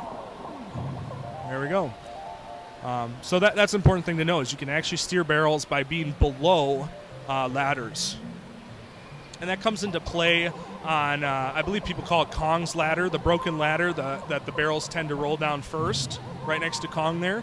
If you're waiting on the 4th girder to move left, a lot of times you can accidentally be standing on the same x-axis below that first broken ladder up there, and that will cause you to not be able to progress up the screen because you'll keep unintentionally steering barrels in front of yourself rather than letting them pass on behind you to the far right corner of the screen.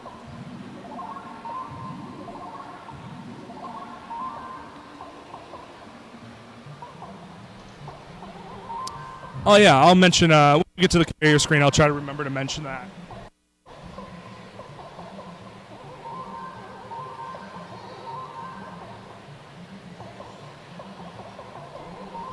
A little bit of fireball pressure here, potentially, if it goes up that broken ladder. Oh, looks like he should be good. Just steer those out of the way. There we go.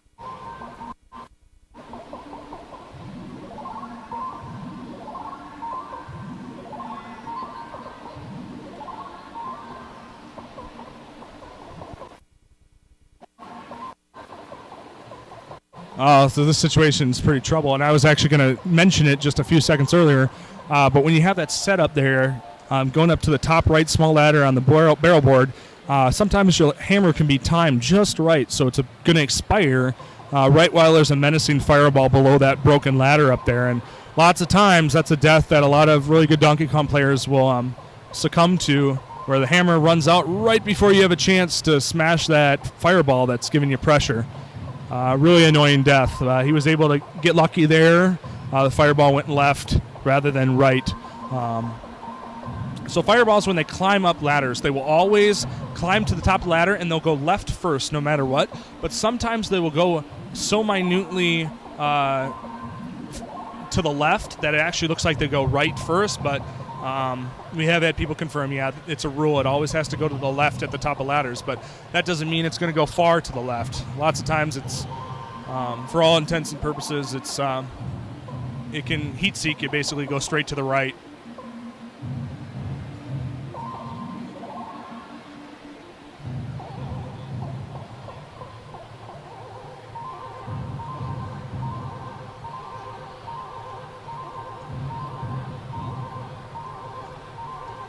Nice. Leeching Kong on level 8 here, so I'll be moving on to level 9.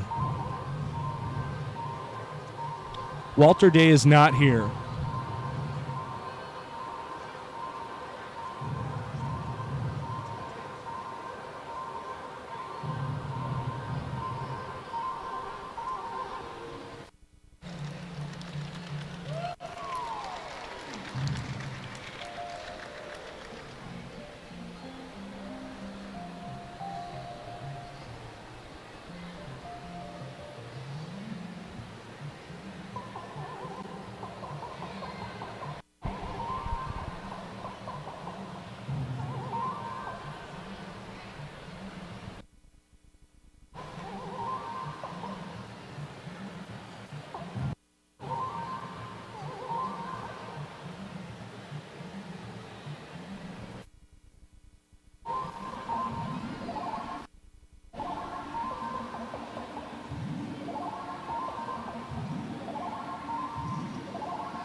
All right, so coming up on the conveyor screen here.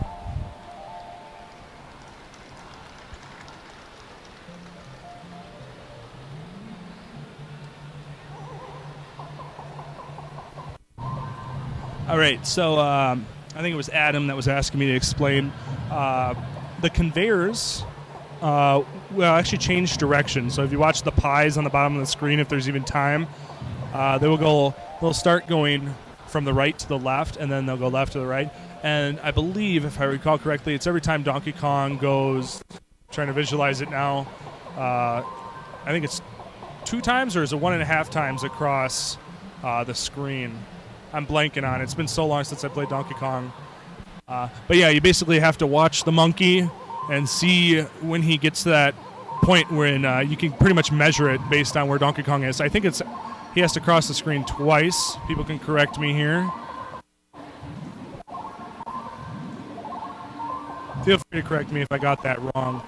But you basically just watch when he's going to cross over that spot at the top, when you'll be able to estimate when it's going to change directions.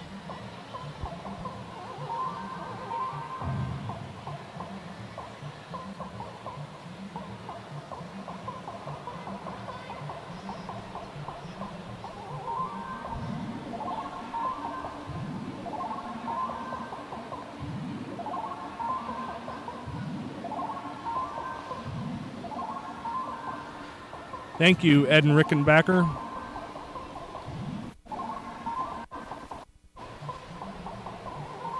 Trying my best. Mr. E. I love that. Mr. is if you're referring to the band, that's one of my favorite bands that's not so popular that I like a lot. Yep, watch the monkey.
All right, so right there, he climbed the top left small ladder, short ladder there, and he had a wild barrel come down right at him. So one of the things you learn playing Donkey Kong, typically you start to really have to 300, 250, 300,000 point, is it's called the 1/16th death. Donkey Kong, as he's rolling barrels, there's a 1 in 16th chance that he'll throw what's called a wild barrel, which are the ones he just throws instead of rolls. And when you're going up right below Kong there's the 2 ladders, and that's often called between the 2 ladders. That's kind of the spot where you really have to master on the barrel board. And if you go up the far right ladder on levels 5+, you'll never get hit by a wild barrel, except for a small caveat, like if you're actually running to the ladder from the right, that will cause him to initially throw the fireball more to the right. But if you're pretty much waiting uphill of that longer ladder below Kong, and then you go up the right ladder when you're free, you'll never get hit by a wild barrel just because of the nature of the wild barrels. But you also have the option of going up that far left short ladder, and when you do that, you have to make sure you time it with Donkey Kong's grabbing of a barrel, and make sure he's not grabbing a barrel and then immediately releasing a wild barrel, because those wild barrels will come down right on top of your head and kill you. As a cunning ape, and he will do what he can to destroy you, or however the quote goes.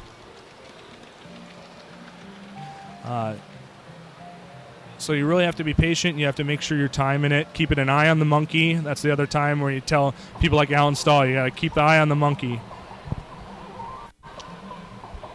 And so if you do die there, like Steve timed it right, so he was able to get to the top and avoid the barrel in time, all because he timed it right, took preventative measures. But if you do die there, it's known as being 1/16th.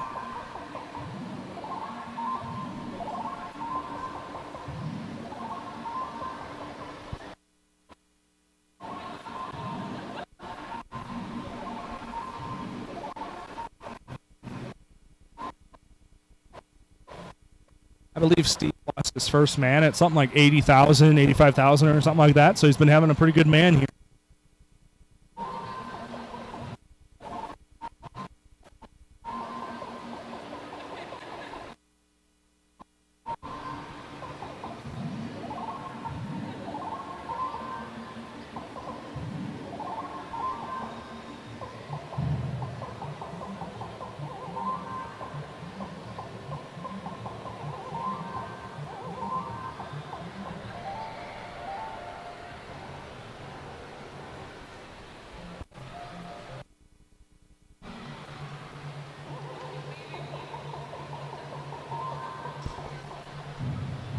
Another conveyor stage here.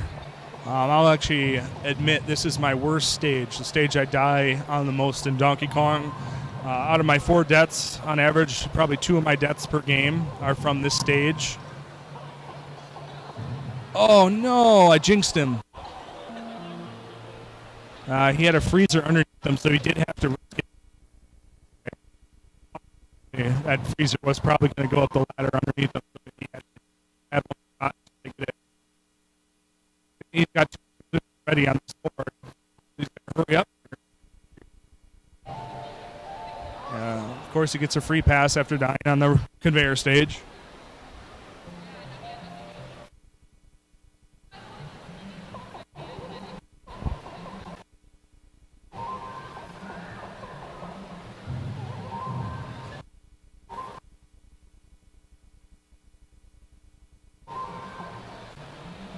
Yeah, I think on the conveyor stage, more than any other stage, what's a good way to say it? It has the type of randomness in it. It's either really, really easy, or else when it's hard, it's more random in the setup than like a rivet stage. You can play rivet stages so much that you really get the feel of every single possible situation for the most part, and you know how to deal with them. But with the conveyor stage, it's just something about the board doesn't allow it to have strategies so formalized to counteract every situation that you really end up in a lot of cases you just have to gun for it in that one little window, that one chance you get, where maybe there's an 80% chance of surviving, but that might actually be your best chance in the entire board. So you gotta keep a close cushion to the fireballs and gun it when you get that one opportunity. Hope for the best.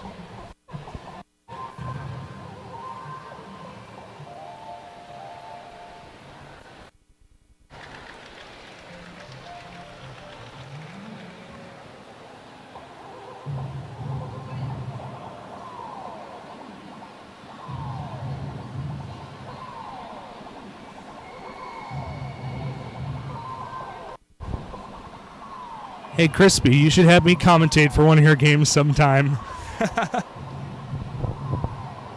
Would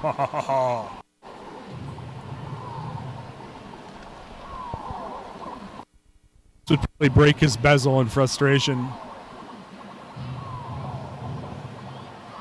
Yeah, I don't know. I haven't seen Jace around.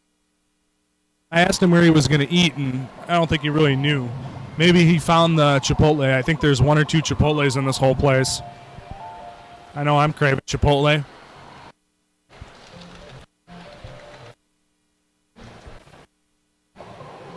But I'm planning to be here till the very end. I was here about an hour early. So maybe I'll be commentating the whole time. I might have to take a break and go eat. But if Steve takes a break, I'm definitely going to see if I can do some 1-1.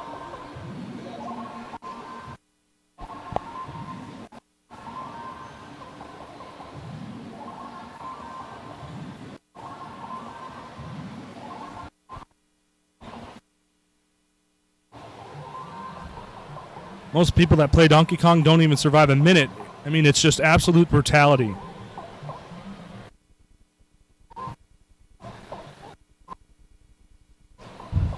The game that plunged me into competitive gaming, never to return, Donkey Kong.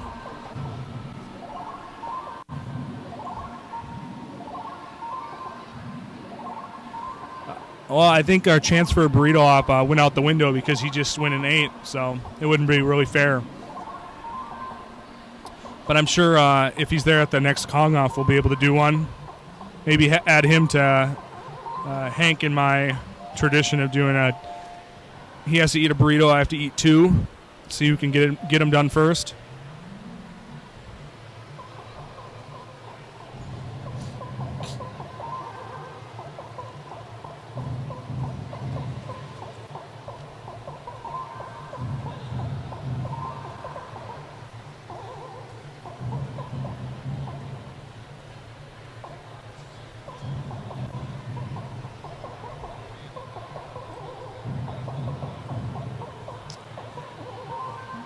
All right, so right there, he was really, really persistent about getting back down to that hammer to cross over the rivet. In that situation, you have your options. If you climb up that far left side to get the top left two rivets, and a fireball comes up underneath you and blocks off your path, you can be really persistent. And I actually tend to favor that strategy, or at least I did. Or you can abandon the bottom hammer with the intention of getting that rivet next to the bottom hammer last. Is how it usually ends up. And you can go immediately to the top hammer, and that pattern has come to be known the stall pattern, because Alan Stall from Australia kind of pioneered the pattern. He wasn't really the best at it, but more people have taken to that option and have kind of figured out a good strategy of using that. And it's usually accompanied by getting that rivet next to the bottom hammer last, because of the fact that you can always end the stage by jumping over the rivet. So even if there is a fireball in the way, you can jump the fireball and the rivet at the same time. So it's a little bit extra advantage there to just leave it for the very end. But one thing that's really important then is you really do need to clear out when you get the top hammer first like that during the stall pattern. You really have to get that top hammer and clear out the top right section of the screen, because if you leave a fireball up above you on the top right side, it's going to be a pain. You're going to be delayed to get that top right rivet, and ultimately it generally correlates with giving the fireballs below you and the ones that you have sent over to the left side chance to redisperse out on the screen, and it really stifles the rest of the stage.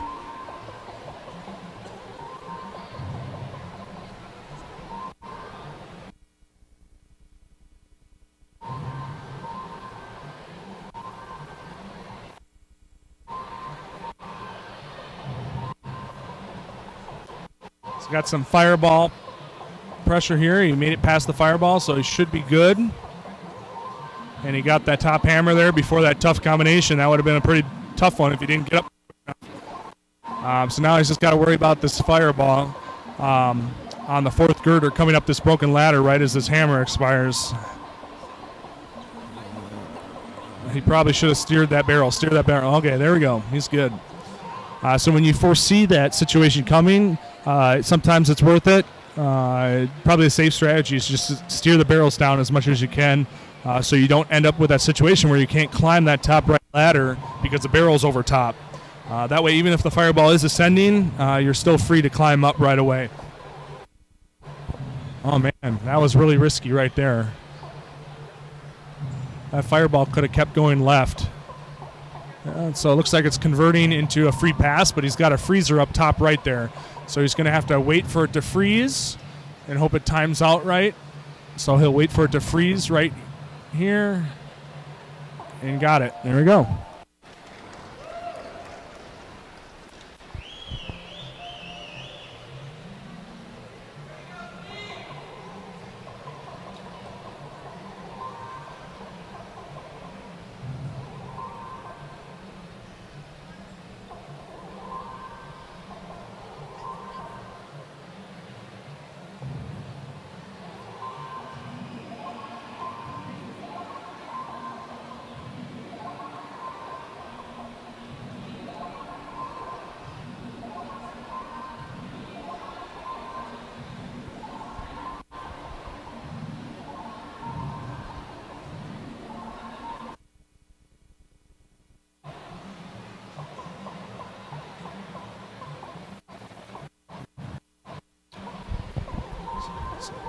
There we go. Good barrel avoidance there and patience with all those wild barrels. Look at that. Now he's starting to get to the point in the game where you're deep in a game, it's the middle of the game, you've already lost a couple lives, so maybe you're discouraged, but you really just got to buckle down and push through it. At once being able to see the end, so maybe at 800, 900,000, he starts to get a little bit of an adrenaline rush, and it helps him refocus. So he's kind of, as Pac-Man players call it, once you get to the ninth key, he's got to cross the desert. He's got to, this next 400,000, he's really just got to stay focused and not zone out.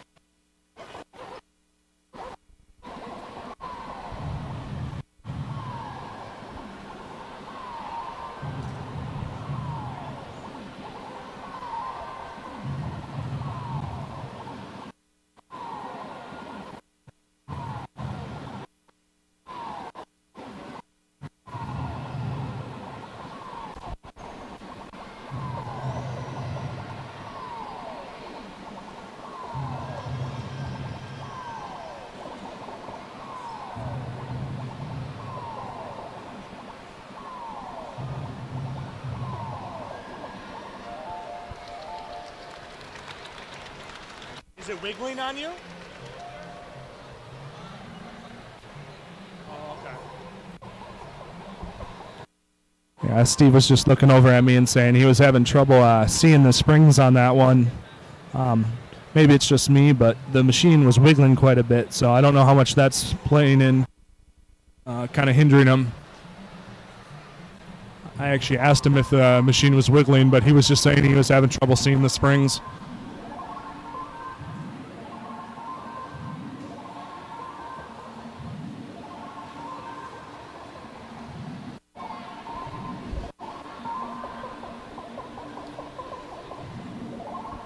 There's pretty much nothing more annoying to me than a really wiggly Donkey Kong machine, and every time he moves the joystick a little bit quicker than usual, the whole stage kind of moves.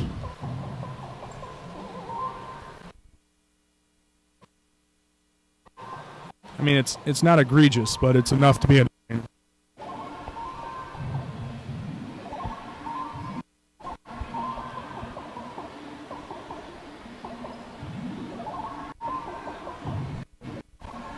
So one strategy Steve has been utilizing, without exception pretty much, that I've seen, is with the top hammer, just hammer, either super early where it's clear, he'll be able to grab it in time to smash a barrel, or he's been resigning himself to just grabbing the hammer while jumping over a barrel.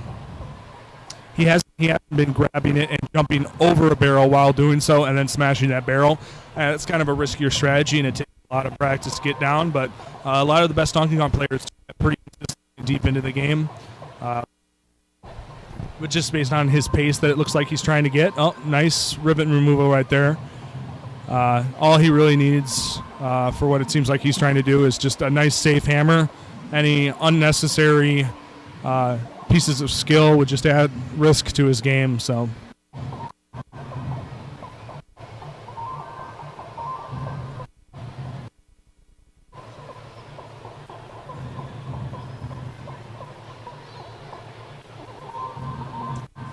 pretty early hammer grab there. Hopefully the fireballs come down. There we go.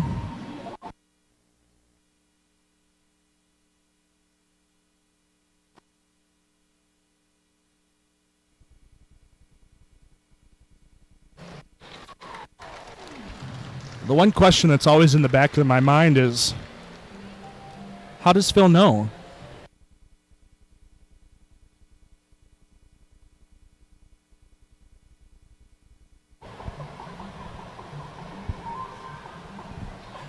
That's an inside joke for those who aren't on the know.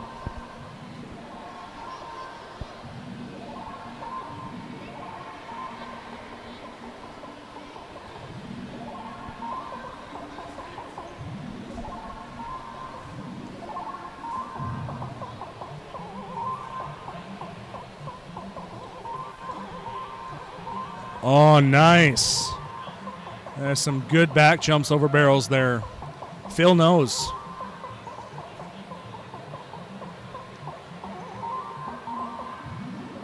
For those who don't know, Phil is the YOLO king.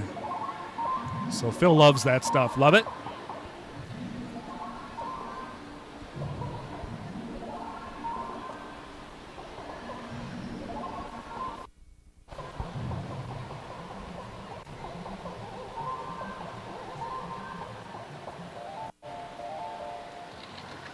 Nice save, Steve.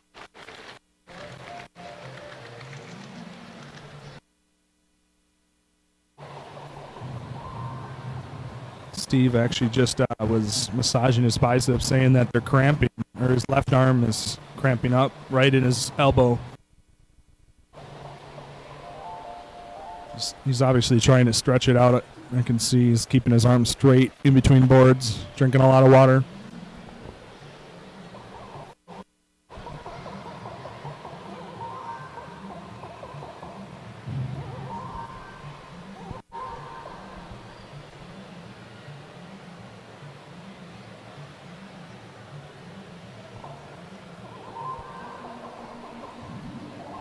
That looked like an accidental hammer grab.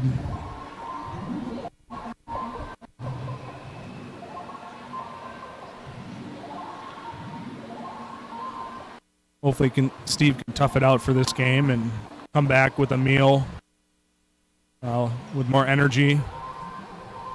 He definitely looks like he's warmed up now. He's in the zone. The fact that he made that jump combination on the previous barrel board kind of proves that.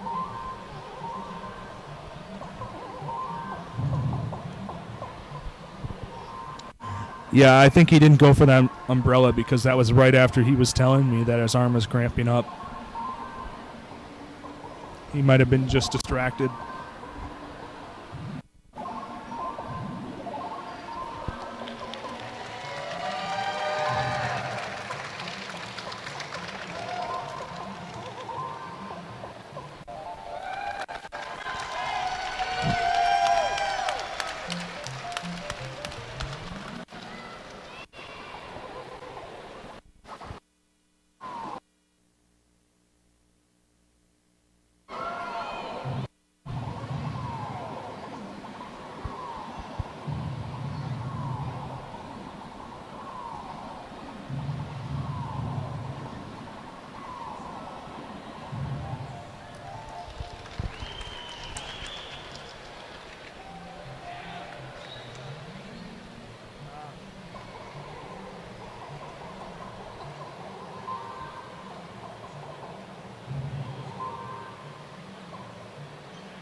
I don't recall if he's on 12-3.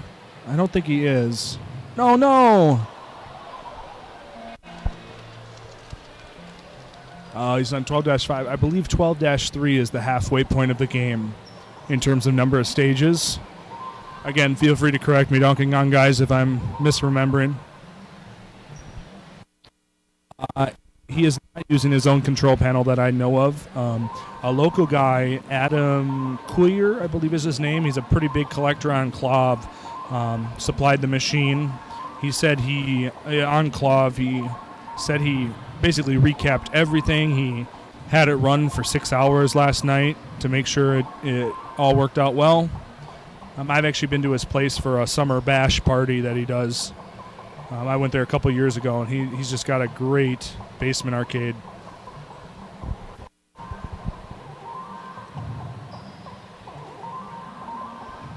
Is the mic messing up? Am I too close to the mic? Am I wiggling the mic too much, does it sound like?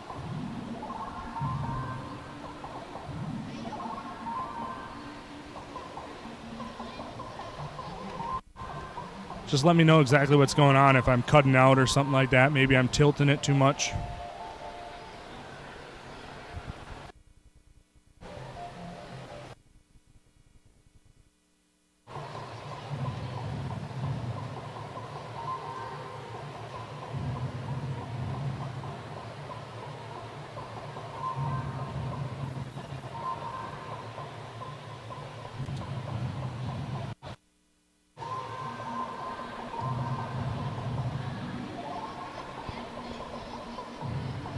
All right, just let me know if anything's up, if anything's going wrong with the mic.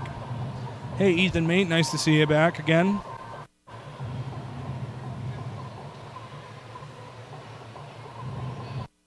So here, when he's trying to climb up this middle ladder between the third and fourth girder on the rivets, you climb up it as long as the fireball is to the right of the top of the ladder. But as soon as he crosses over the left, because of the fact that fireballs will only climb up and down ladders after approaching them from the left, bottom left or top left, because of that fact, you have to retreat down the ladder as soon as they cross over the top of the ladder to the left side, because then you know they're actually threatening to immediately come down the ladder when they cross over the top.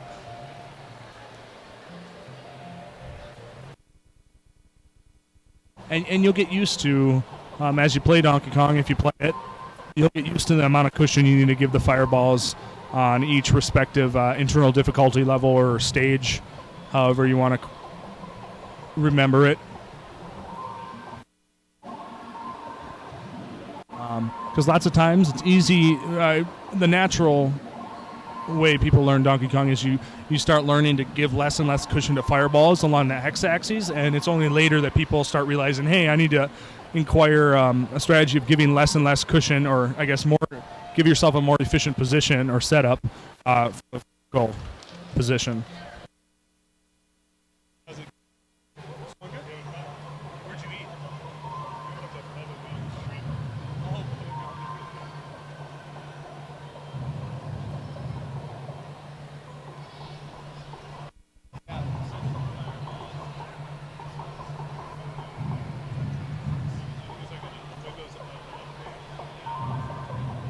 Jace is back. He said he went to Bubba Gump Shrimp.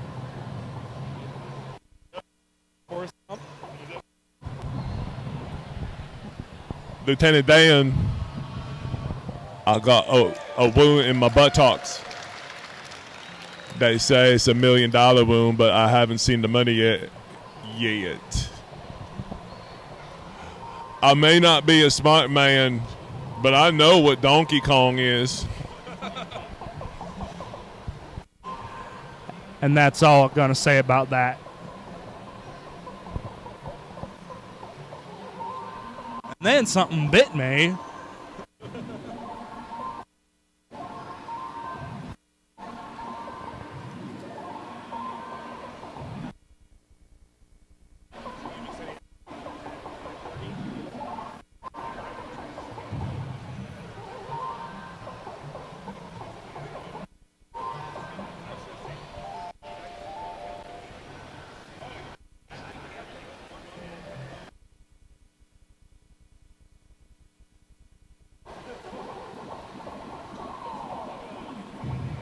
Because then we'll have a recorded version of the record.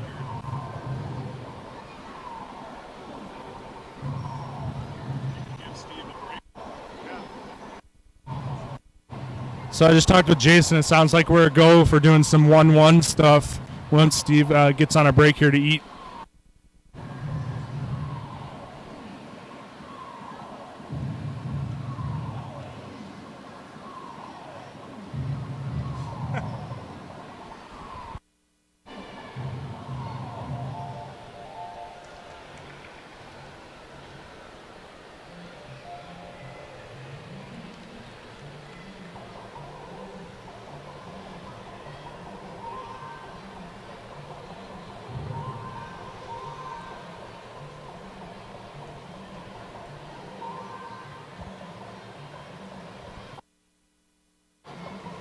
Well, you know, Steve is at the hardest part of Donkey Kong here. He could get some wild barrels. You never know. Some aggressive fireballs.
Well, it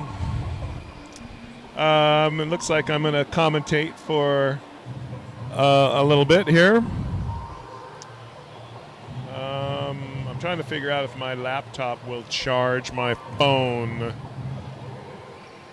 with it closed, with the laptop closed. Let's see. It does it when it's plugged in, but it's not plugged in. So let's see if the charge looks like it's working. Keep an eye on that. Okay, let's take a look at the chat. Our previous commentator has decided to go negotiate the release of a couple of chocolate hostages. While he's doing that, I will commentate.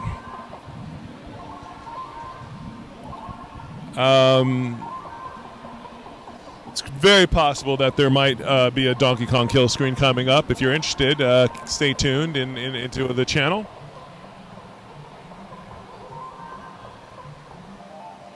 How are we doing out there in the audience?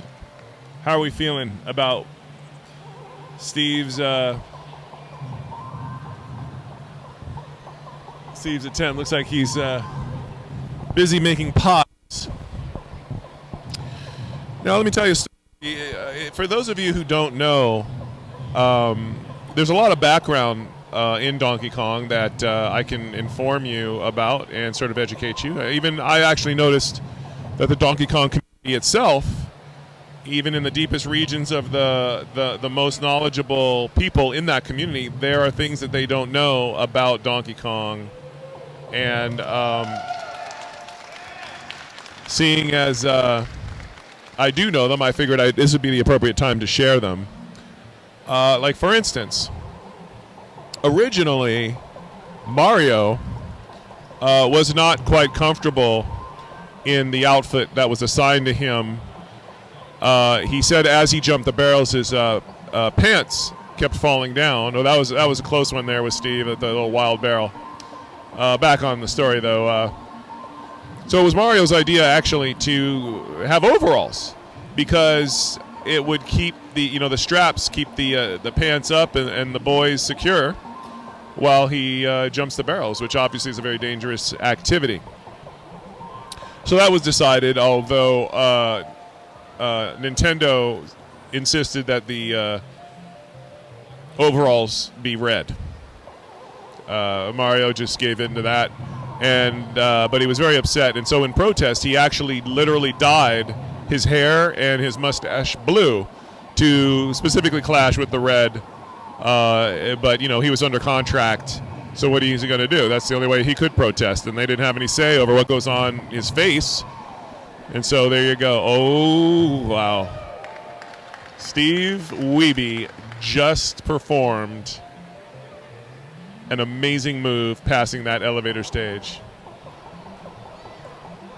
Now he is just clearing screens. I've read in the chat that people think his strategy is pretty much to just get to a kill screen, and he's not being as aggressive. It's very possible. Or he might be trying to pace himself just a little bit. He doesn't want to, give too much. Maybe he wants to tease it out a little bit. Maybe he wants Mario to shake his moneymaker just a little bit more before he moves on, but not too much, because then it's not making as much money.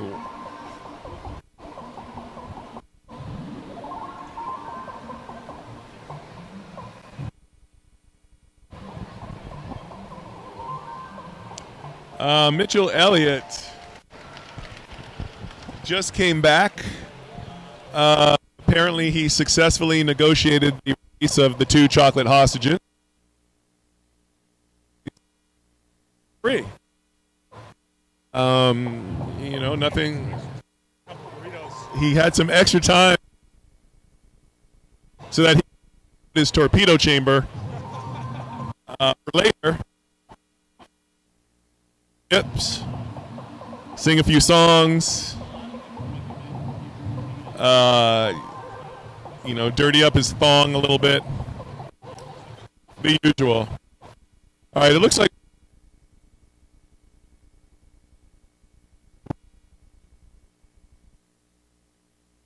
the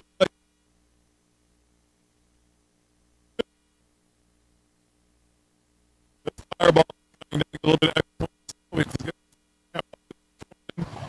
That was he is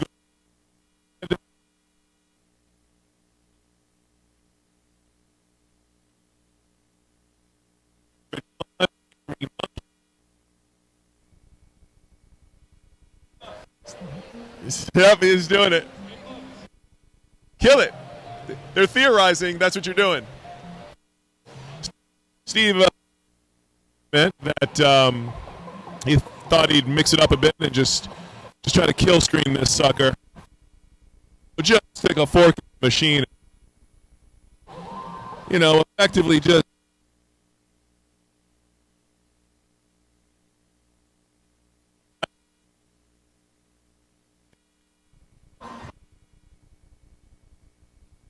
machine is comfortable, good in a public arena. I'll do that in the garage, but I'm not going to do it at the Mall of America. A little too public. It's a little too embarrassing. That machine is telling Steve, and Steve is saying, no, I disagree. And he thought with each and every move that he takes. That is there. Him telling me, you know what? That jump is in your face. Steve moving very quickly, clearing the screen. Let's see what's going on in the chat.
Just put new batteries in the microphone.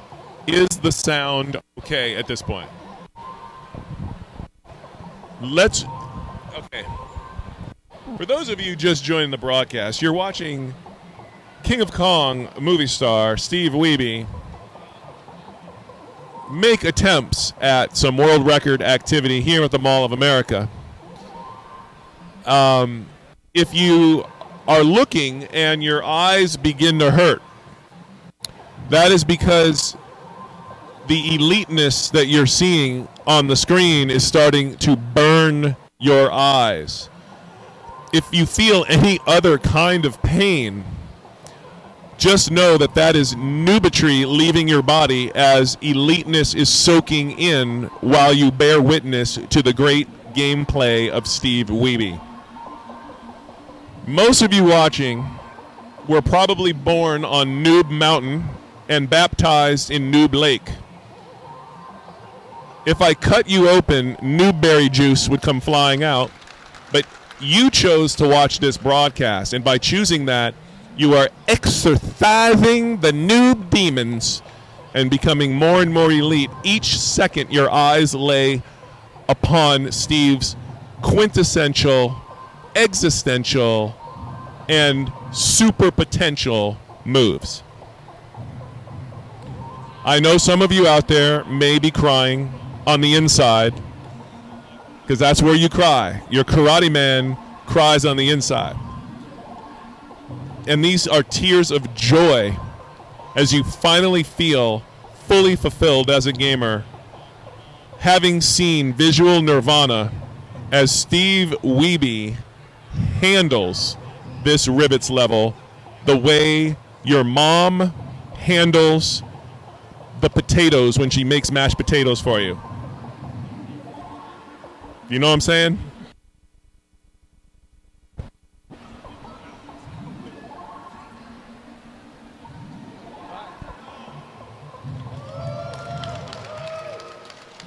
Again, making progress on his last life, as if there's nothing. Steve takes a swig of water. He's refreshing his inner juices. He's making the magic happen.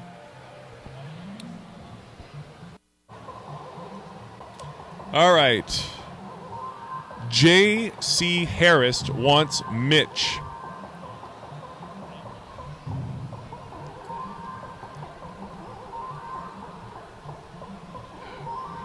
Vinculum. Listen, my commentating is at a level. Oh my God. Steve Wiebe just handled a serious situation. I mean, that was right up there with, SEAL Team 6. It was a very serious situation. Handled. He's done that through practice, through training, through discipline. He spent time on Vulcan learning logic. Now we are on level 16, the Pi Factory. A quick 800. Oh my God. Steve is just working. Steve is I'm thinking it's a little bit on fire now. What do you think, Mitch? He's on fire. Not actually getting burnt by the fireballs. Right. He's on fire, but not actually touching fire. It's kind of like the anti-fire.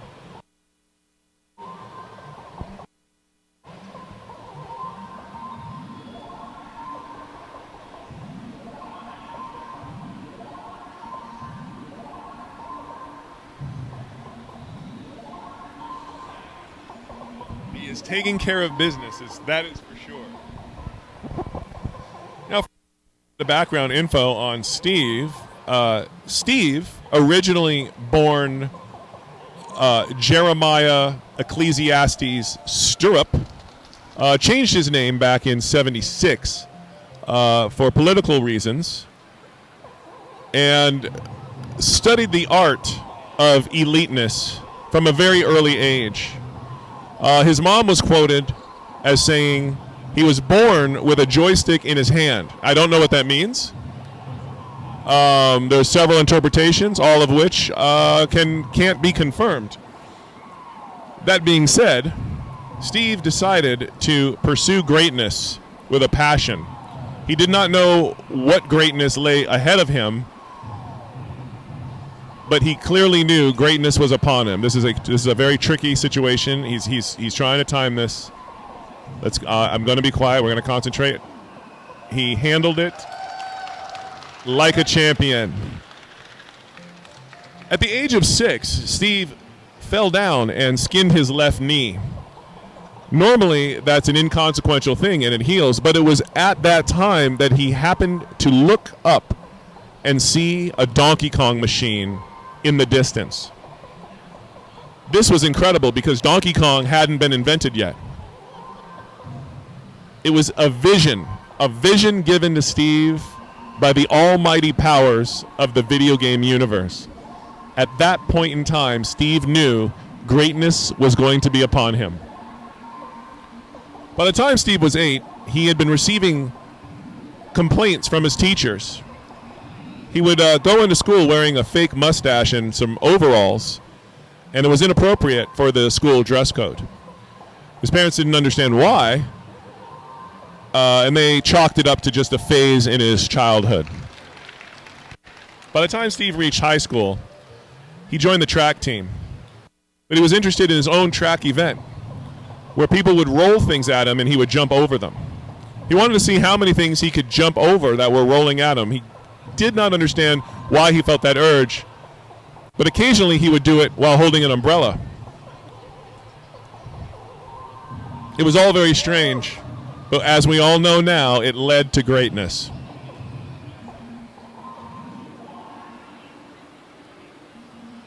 All right, we're looking at Steve. He has a hammer. He's got a fireball situation here. He's trying to manage.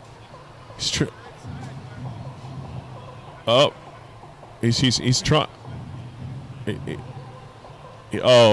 got himself. He got himself out of a situation. The delayed bottom hammer grab is that's only known to a few people on Earth. Normally it's done in a private setting. The fact that you saw it publicly live streaming, well, certainly there are some of you that have siblings calling the ambulances right now because you fainted. Okay, Ken, Steve's, oh. Okay. He's got one shot right here. He can do it, though. He's doing it. Oh, man. Mitch, you have to say. Bad, pointed. Definitely a crowd pleaser. We're going to get a couple comments. Steve, the live audience would want a couple comments. Obviously, I didn't play very sharp, and it's not going to cut it in this kind of competition where the high score is really set high. So, try it again after I get something to eat. I just want to play better is about all I can say. Did you feel any pressure with all these people watching you? Egg, like you don't want to just come out here and crash and burn it like I did on the first. Respectable, it's still not that great a score. I'd like to have got to the kill screen. I just made some silly mistakes, barrel when I shouldn't have. There was a couple escapes I had that fortunately death on the pie factor. 3 it was, I think. What he's saying is he just didn't want to show it all right now. Get some food and help redefine your reality. The people who are watching you online can hear what you say, but since these people are here, I think maybe they want to get you a mic. Go. Here, why don't you do it? Come up. Interview Steve for the audience here. And I'll throw a mic in.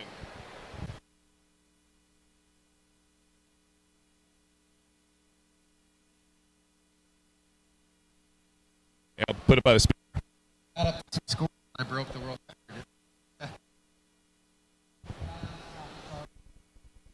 Playing better in the second one. Normally I would probably restart when I hit on the factory if you were around in the third level, I think it was. But I'm not going to sit here and torture you guys, so I just went ahead and played. And I was hoping to get a kill screen. I wasn't on the record pace, so I was just running it. But I started to feel more comfortable. I'm having a little difficulty with the screen. I can't see the springs very. It's not an excuse, but on the elevators, I'm having troubles knowing. I can't define the spring is not clear. It's not defined on the screen enough where I'm kind of second guessing it. But so I shouldn't have died on that one elevator, but as best as I can. But hopefully it was entertaining for you guys a little bit. How would you say you're feeling energy-wise right now? You got a few more attempts in you? You gonna go eat first or something? Yeah, I feel like if I wouldn't have died, I felt like an energy boost. I was getting close to where I felt like I was going to carry it to the kill screen. So if I get some food, and then my arm was cramping up like right in the elbow. I don't know if you noticed, I was sticking it out straight on some boards because it was just tightening up. But I appreciate all your support. It helps having some people cheer you on, and thank you very much. Sorry I didn't quite get there. I'll give it another shot after I eat some food, and hopefully you guys can stick around.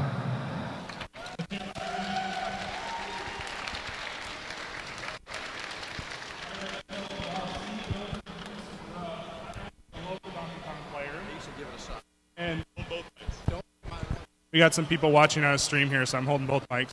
I actually have the record for the highest score on the first screen of Donkey Kong on the arcade machine, 13,100. So if you saw Steve, he was doing like 8,000 maybe is what you do when you're going for a full game. You don't go for that many points. My best is 11,100. 11,000 on the first screen. He just said his best was 11,100, 100 on the first screen. Yeah. I have 13.1. Somebody else has 13.6 on computer. So. The theoretical max is probably about mid 14,000 or so. Theoretically, it's more than that, but humans are possible. So a lot of luck, a lot of skill.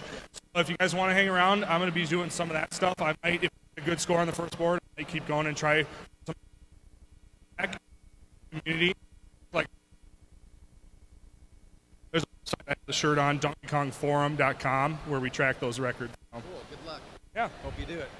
All right. Thank you. Let's hear it again for Steve. You gonna do it? Yeah. I'll just have to make sure it fits. Oh yeah, he's got to make sure it's all engineered here for Steve. Let's see if we can get Mitch in.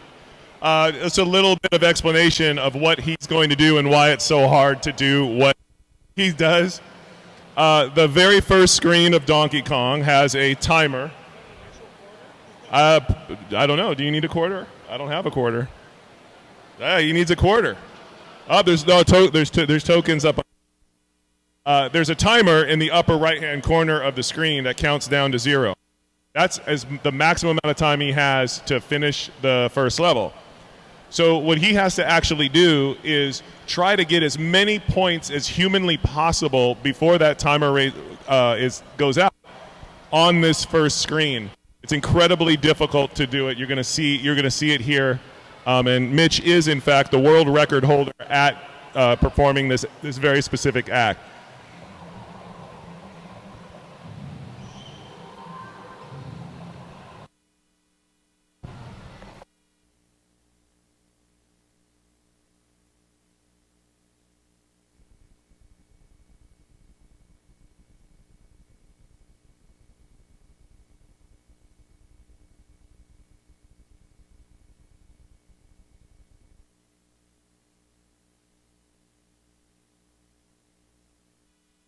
That is crazy. You have no it looks like it's easy. But what he's doing right now, it's ridiculous. You can't make a single error at all with what he's doing. It's all very specific timing, very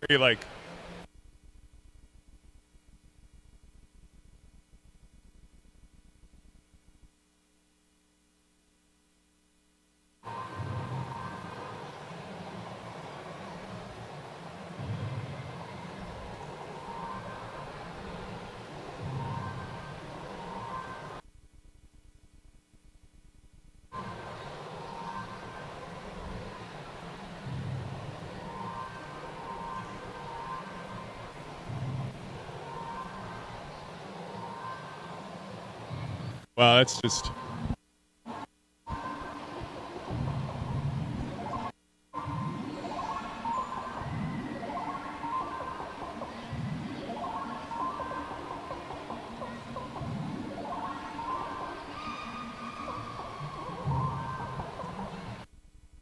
For those of you who just tuned in, you're watching Donkey Kong action here at the Mall of America. Steve Wiebe has been working on a world record run, and he went to go grab some food, and now Mitch Elliot is world record holder on the most points accomplished on the first level, and he's just doing some exhibition running right now.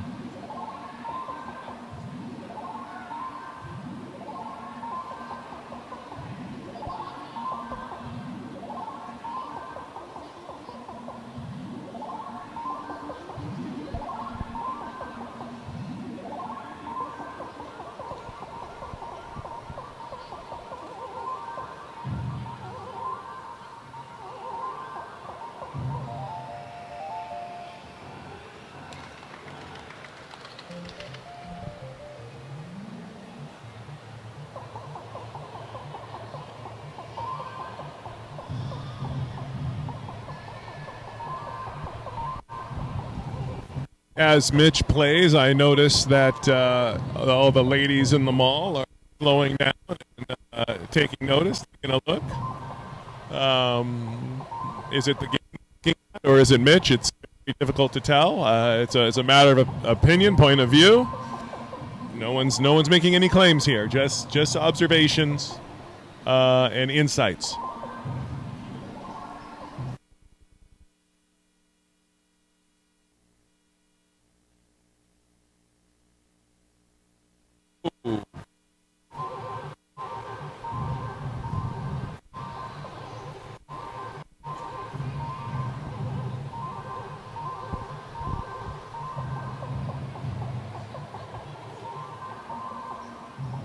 All right, I'm going to switch the audio feed to the ambient and take a break from the commentating, and then when he gets back, we'll have Mitch commentating and Steve making the run.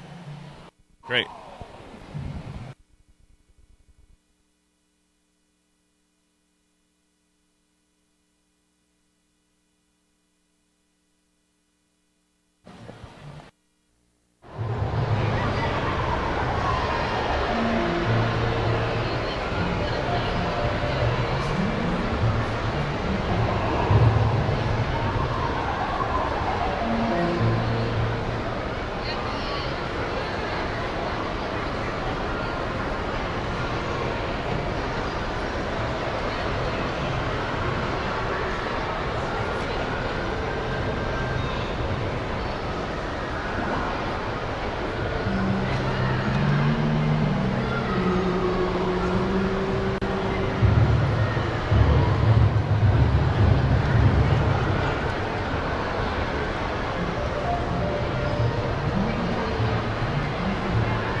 Mitch is going to attempt right now to take Steve's high score down. He's going to run. He decided that he was going to have some brass ones. We promised him a burrito. And he said, for a burrito, I will take down Steve's score. So you are about to see, while Steve is off having lunch, Mitch is going to quietly and secretly take the high score. His beard is feeling mighty strong. It's practically Norse. He's a Norseman from Asgard. And he's going to use his mighty beard to take down the score.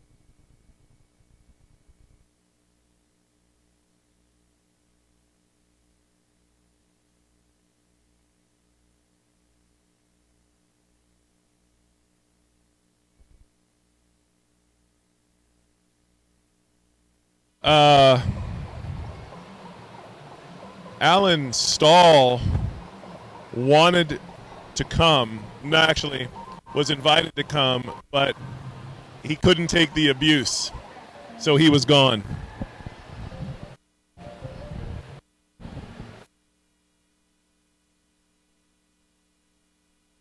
He wants to start over. Start it. Over.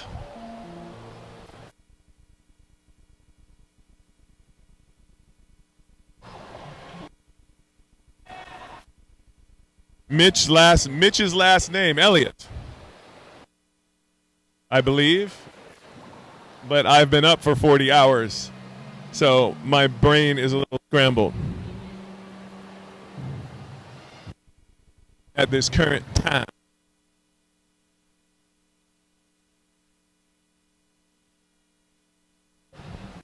All right, here we go. He's going to do a 1-1 world record right now. Boom. He's going to juke this fireball. He's going to press this fireball for points.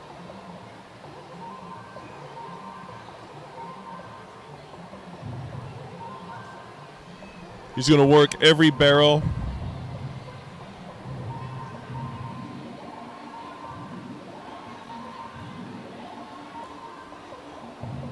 He is doing what is commonly referred to as putting in work.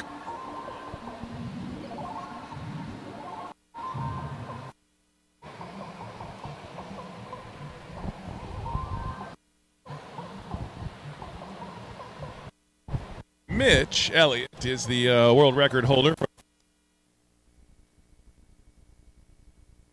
He's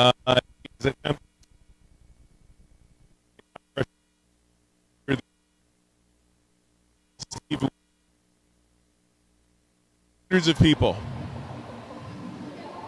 This is what Donkey Kong competition is all about, ladies and gentlemen.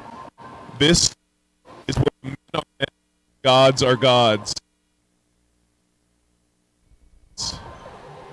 I mentioned this earlier,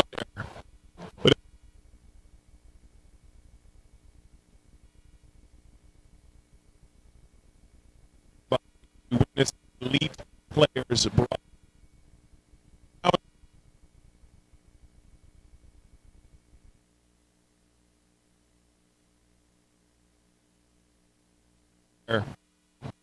pain that you feel is that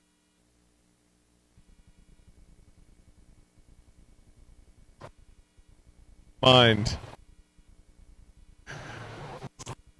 You hear me?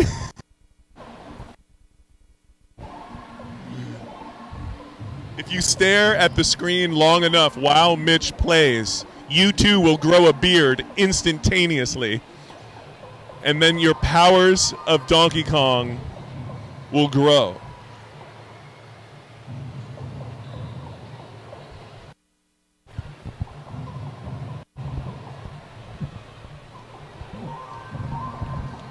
Is the audio back now? Is everything back okay?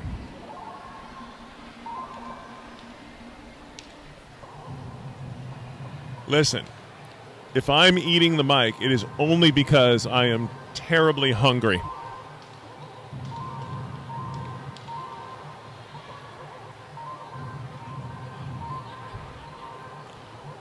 I am now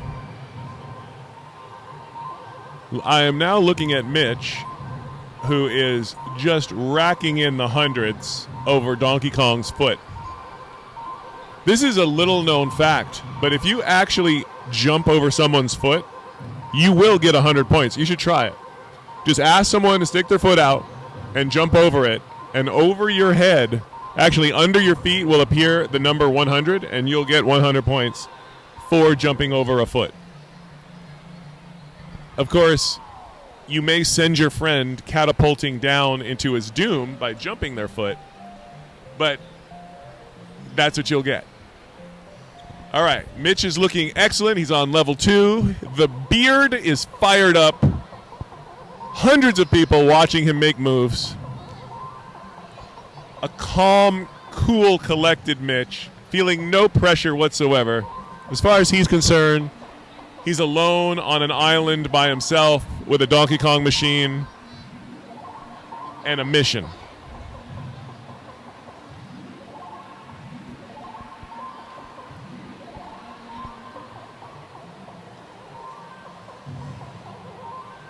All right, he's on the third girder. He's jumping, he's moving, he's shaking, he's candlestick making. Oh, he panicked a little bit there. He thought it was coming down for him, but he got out of the way. A good 300, a good 100. You'll notice that Mitch is doing what's commonly referred to as the Mario shimmy. That's when he quickly moves left to right, and it causes Mario's hips to move. And as you know, Mario's hips don't lie. Mario's hips are only in the business of telling the truth. And as Mitch guides Mario's hips, the song of incredibleness sings into your ears, uplifting you.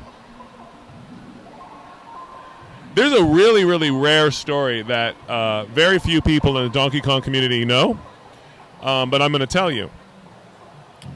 There was this one moment where baby Jesus was crying, and no one could calm baby Jesus down. And the reason baby Jesus was crying is because no one had properly achieved the highest score possible on 1-1 in Donkey Kong. Then Mitch came along with his mighty beard and calmed baby Jesus with an amazing 1-1 run. And that was the story of Donkey Kong history. See, they leave that part out of the biblical story. I don't know why. You know, they had 3 wise men bringing things and stuff. I don't see why they can't just put Mitch back in there as having calmed baby Jesus down with the excellent Donkey Kong maneuver.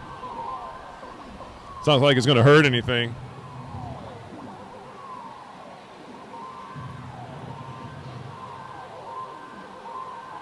Mitch is just pulling the points out of this machine. I actually opened up the back of the Donkey Kong machine to see how many points were left in it, and there's very few because Mitch keeps pulling them all out. It's going to run out.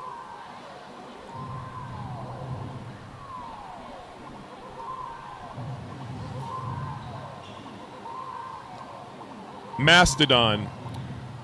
Beardy is a top player and world record holder, Mitch Elliot. He is currently subbing in for Steve Wiebe, who went to go get some lunch, drop a couple of kids off at the pool, and other things that world champion Donkey Kong players do.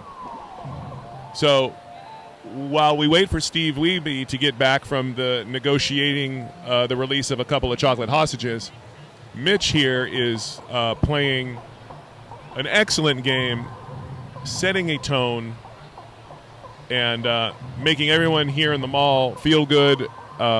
It's really what it's like. It's like Mitch is giving the whole mall a giant hug and telling everybody it's going to be okay with each barrel that he jumps, with each rivet that he clears, with each pie factory that goes by.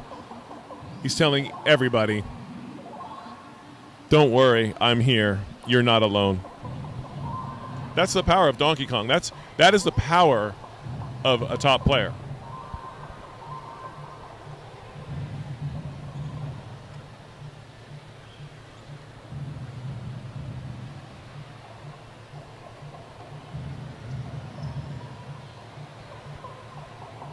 Duder Z, if you promise more viewers, will I stop talking? How can I stop talking when I'm seeing amazing maneuvers like what Mitch just did? Did you see how he manhandled that fireball? He manhandled it. There are balls of fire all over this screen. So many balls, and Mitch is manhandling those balls like no other. He's just unstoppable.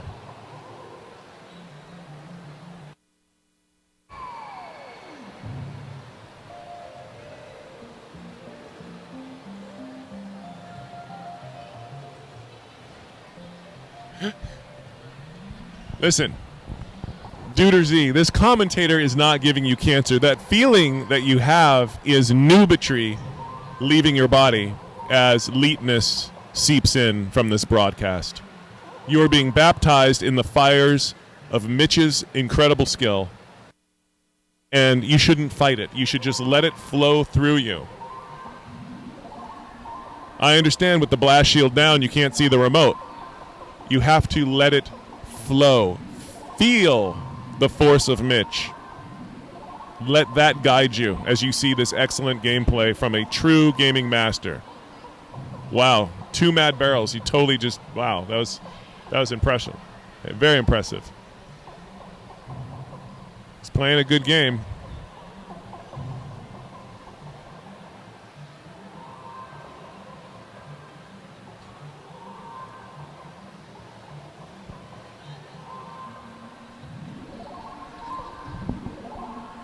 Duder Z can get 700K on DK. That is a very impressive score. That's some time in on Donkey Kong. Now, it's not anywhere near my 3.3 million. Wait, that wasn't me. That was somebody else.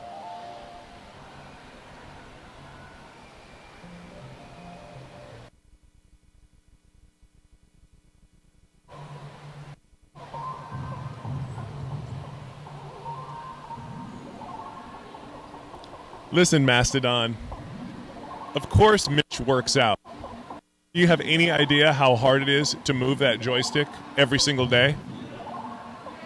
I mean, the joystick, it's massive, and he has to move it every single day to get his jumps in, to get his Mario shimmies in, to pump points out of the machine. His arms have to be in tip-top shape. There can be no weakness there. His chi must be able to flow through him all the way to his beard. Now he's on the elevator level. Looks like everything's under control. He's jumping without any issues. His beard is particularly groomed at this moment.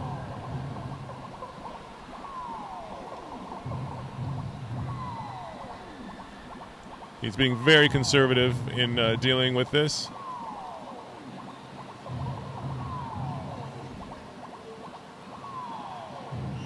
Let's see if he handles it. No problem. Handled.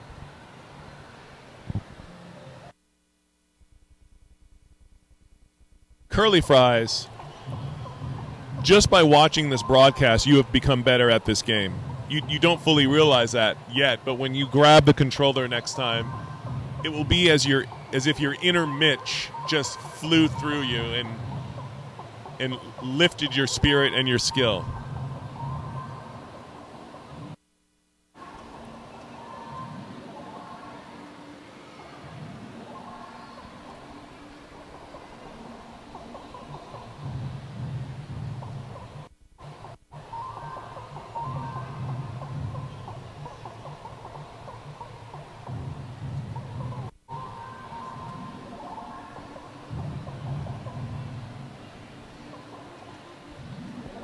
What year is it? Gramdoff, let me tell you. It is the year of eliteness. It is the year that we purge all these Nintendo-thumbed, pause-buttoned, easy tutorial mode people right out and guided them to the fundamentals of video game skill. What you are watching is not just a broadcast with world record champions. You are watching an educational program. This should be a class that is taught in every grade continuously. And Mitch will be your teacher. He will teach you. You will refer to him as Professor Mitch.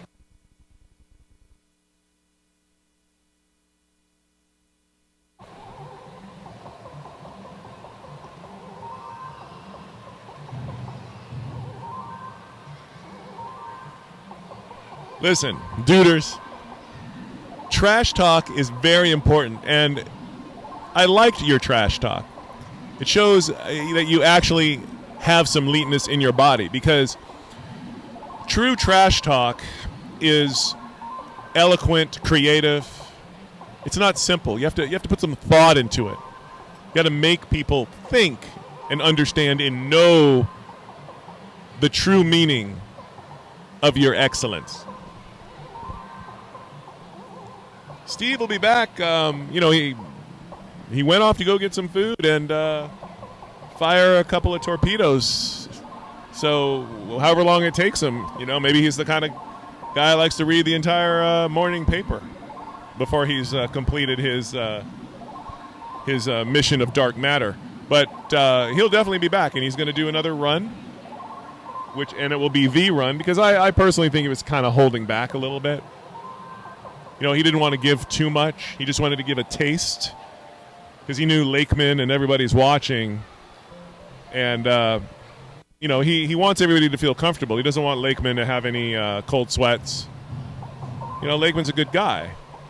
Why ruin his day early in the day when you can ruin it later in the day? That's what I think Steve might be thinking. Again, no one's made any statements such that. That's pure speculation, and it's unconfirmed speculation that I didn't even say.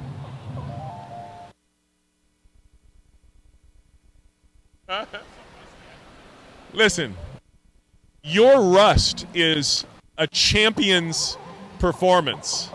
Mitch is saying that he feels rusty, but it's, that's like Superman saying he feels a little weak. I mean, meanwhile, he's standing on the sun.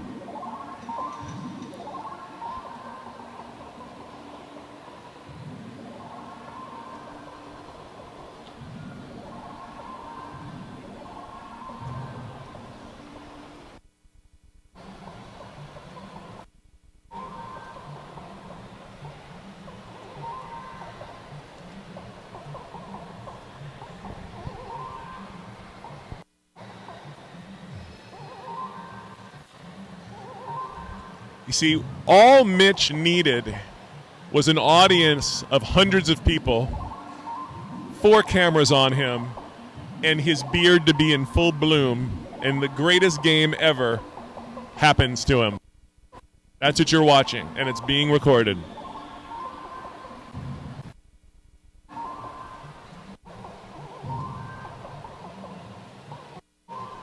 He's having a game that you have dreamt about having.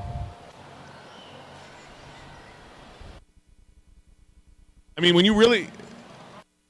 No, there's no rust. There is only your beard and your professional amazingness.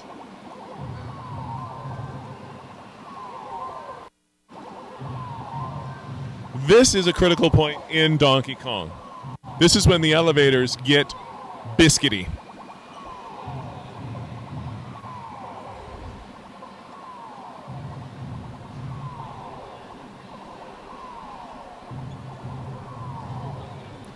Oh, he got hit. Listen.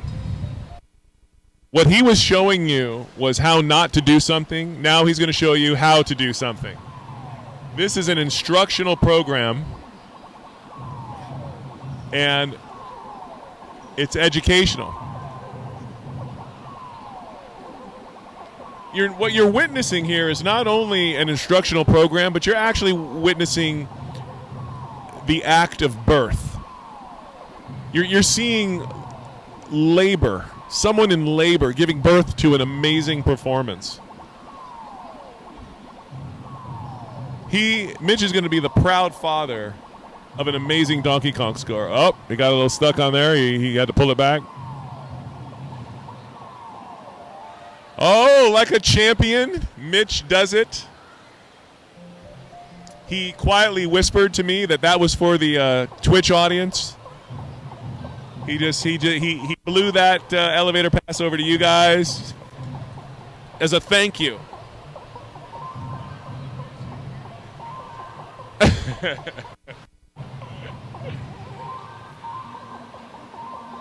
I don't want to. Mitch said I should come up there so he can hear my commentary, but I don't want to distract him while he recreates heaven on earth with his fabulous gameplay.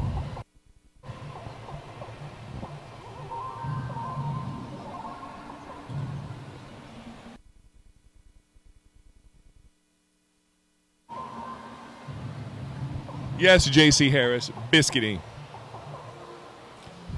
Who is running the ship while I'm out exploring the world? Listen, Twin Galaxies is a god of many faces.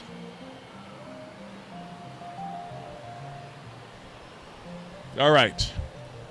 Mitch has new resolve, plenty of men. He's got a spring in his step and a beard on his face.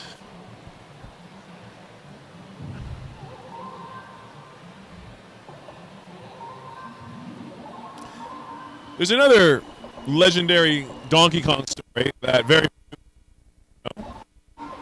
I shudder to share it with you because it might blow your mind so much that you might not know what to do with yourself or with other people.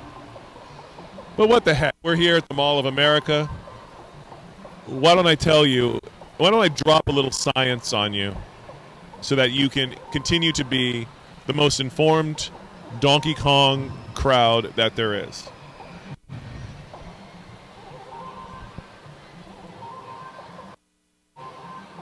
When Mitch was 12 years old,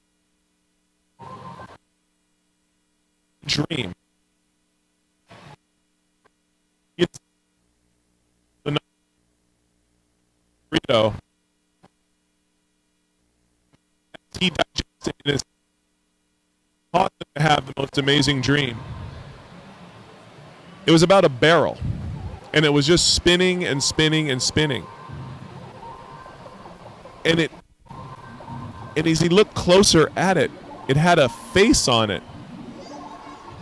And the face spoke to him, and it said two words that changed Mitch's life forever. The barrel spoke to him, and it said, "Me." And the rest was history. And the rest is here, you watching this live broadcast, where you're seeing an incredible display of talent, skill, professionalism, dedication, as this Donkey Kong machine fights Mitch. This is a rodeo. The machine is the bull. Mitch is the bull rider. The machine is the bull. You're the bull rider. It's trying to buck him off its back. It's doing everything it can to get him, but Mitch is staying in control. He looks at the machine and he says, "No, machine, you don't get to say how it goes." And he picks up that hammer.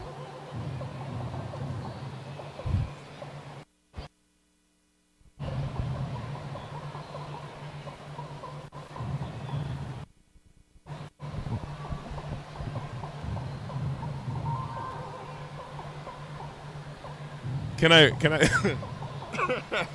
I weigh in on the debate raging between Mario or jumping dude, Jumpman? Yes, of course, because I know the answer. Whereas Skater Bob is trying to say that the name was Jumpman, later renamed Mario. That's completely and utterly inaccurate. Let me tell you exactly how it went down. There was this homeless, nameless Italian who lived in the streets. And he had a very good friend. His friend was named Zeke. Zeke was the local zookeeper. His job was to keep animals tended to and inside the zoo. But occasionally the animals would get out. And Zeke would have to run around and try to collect them. But, you know, he's dealing with wild animals, so sometimes he had to avoid them.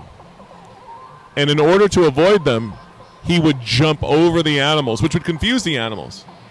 He would jump over 10, 12, 15, 16 animals at a time. And this poor homeless Italian guy saw that, and he was inspired.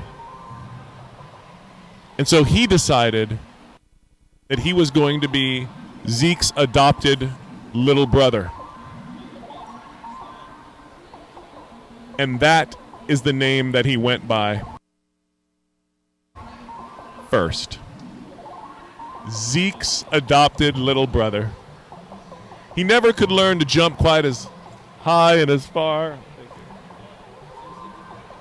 And he never jumped animals because he was too afraid of being clawed to death. So barrels was his thing. But the rest is history.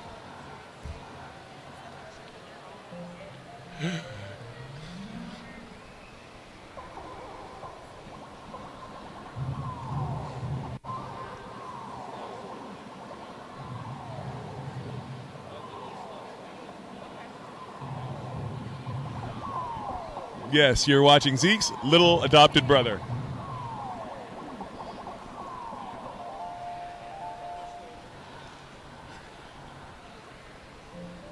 He's having a game. He's putting up a score. The crowd is building behind him. Before my very eyes, every time Mitch gets past a level, his beard grows a half an inch. By the time he finishes this game, he's going to look like Rip Van Winkle.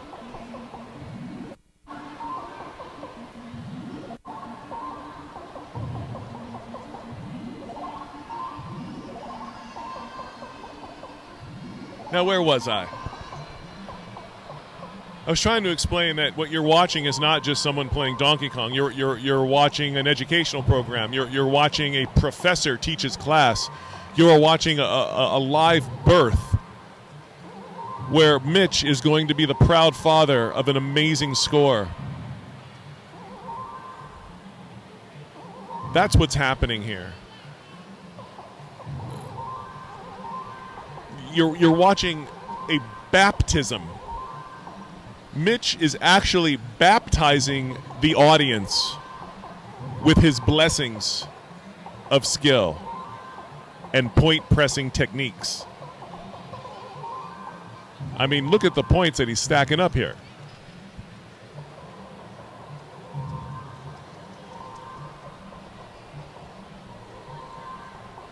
When Steve gets back, Steve will decide if he's going to kick Mitch or let him finish. That is up to Steve. Steve said his elbow was hurting, so maybe he wants to continue to ice it. You would think that his elbow hurts because of the game and the motion he was doing on the game, but no, that's not what it is. It is channeling so much eliteness through your arm causes your elbow to hurt. Like a lightning rod. It can only take... It's amazing. Look at your score is the audience is stunned.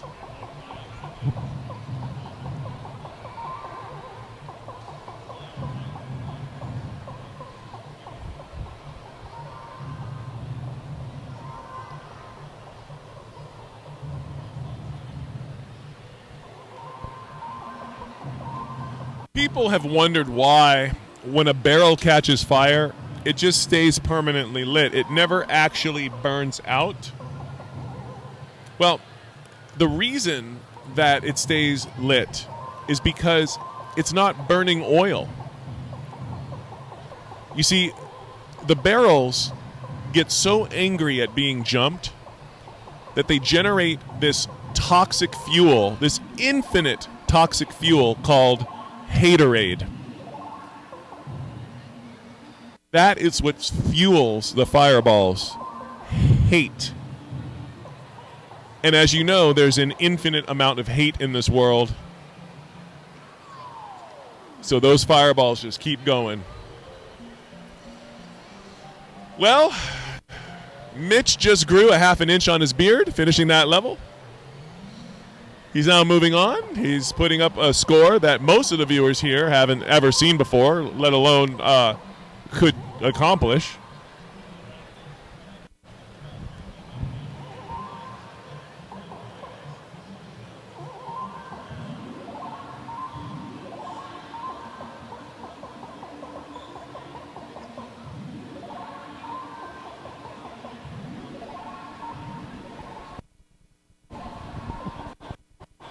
Listen, Jimmy Q Balls. I appreciate your. Everything that I'm saying is purely factual and utterly true. Like, for instance, I remember the time that Jesus was building something. You know that Jesus was a carpenter. And he was totally confused on how to build what he was building. And he looked over and he said, Mitch, can you help me? And Mitch said, I'm sorry, I can't. I'm busy getting the world record on 1-1. And Jesus said, oh, that's great. You know, that's a little piece of Donkey Kong history that you've never heard, and you've gotten first here on the broadcast.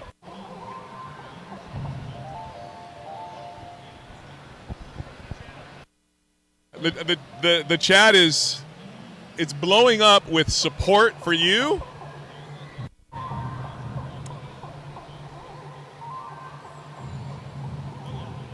JC Harris says, get some, Mitchie.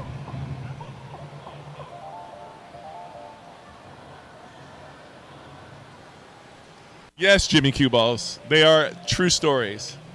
If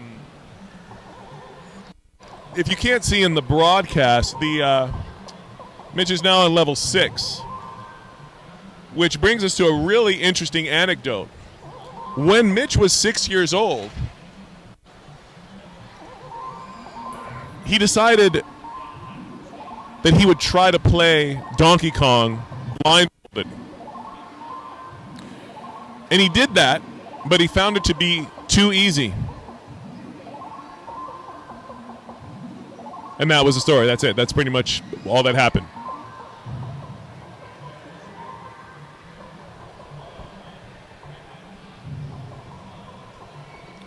Why not just stay on the same level racking on points? Well, you see, because in the upper right-hand corner, there's this thing called a bonus meter, and it really is a timer. If the bonus meter reaches 0, it's yo ass. So all he can do is he's trying to rack up as many points as he can before the bonus timer runs out.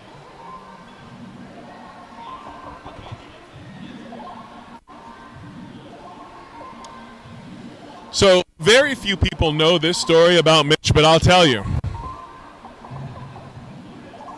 When Mitch, like for the longest time, Mitch didn't even know what Donkey Kong was. But one day, he was at a Mexican restaurant, and he had ordered a burrito, but got into an argument with them, and the store owner threw his burrito across the room, and it hit a Donkey Kong machine. And so when Mitch went over there to get his burrito, it was like Shiva had spoken. A shining light appeared over the top of the machine, and greatness was created.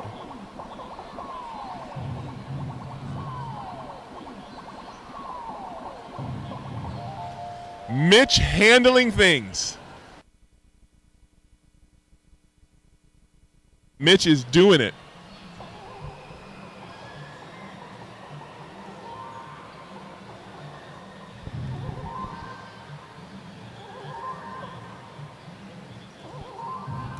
Mitch is actually having a decent game. He says he feels a little bit rusty, but I mean, he's cruising right along.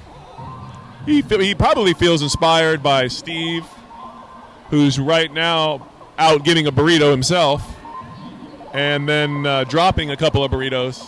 But when he gets back, he's going to do a record run. Hold on, I got to see what time my plane leaves. Hold on.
Alrighty, I'm back. Twin Galaxies only accepts score submissions done on MAME. No, that is not true. Twin Galaxies accepts score submissions done on all gaming platforms. We've checked out this arcade machine, and it is a totally valid machine. And we are, of course, recording the video run.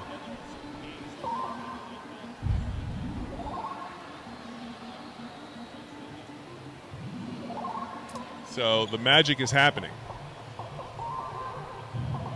I'm looking around for Steve Wiebe. I don't think he's back yet.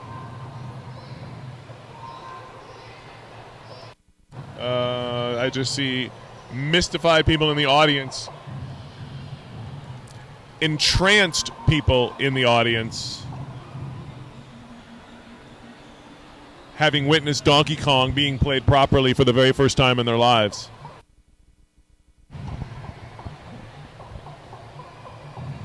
Low down, dirty dogs. I am merely the caretaker. It is Twin Galaxies itself that makes such things possible. Oh, the fireball was not having it. It felt that Mitch's beard had gotten a little out of control. They wanted to bring it back in. But that's okay. Because in Donkey Kong, every life is sacred. Every life counts. Every life can be that 1,000,000-point life. It looks like we're having a situation, but Mitch is about to get in control of that situation before it becomes a circumstance.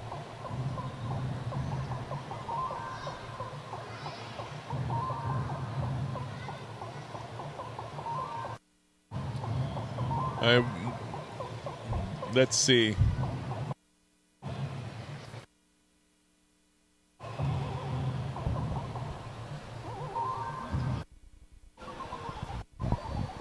It's amazing how a Donkey Kong game can go from amazingness to what we just saw. But you see, ladies and gentlemen, all Mitch was doing is making sure that there's time for Steve Wiebe to come back and get it done.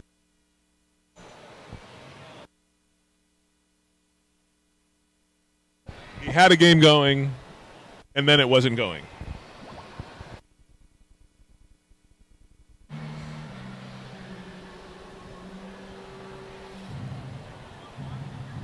Sure, do some 1-1.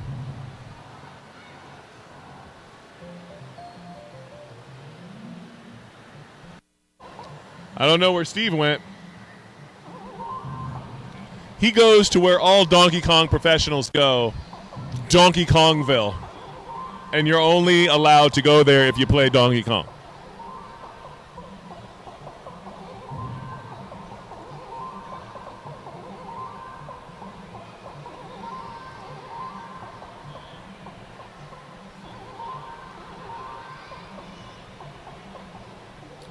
I would say it's probably around time for Steve.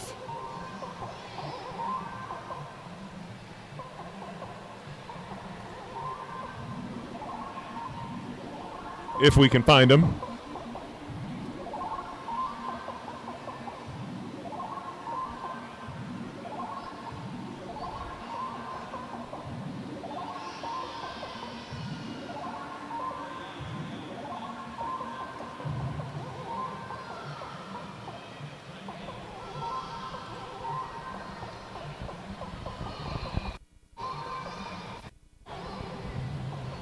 All right, I'm going to stop commentating and I'm going to turn the audio to the ambient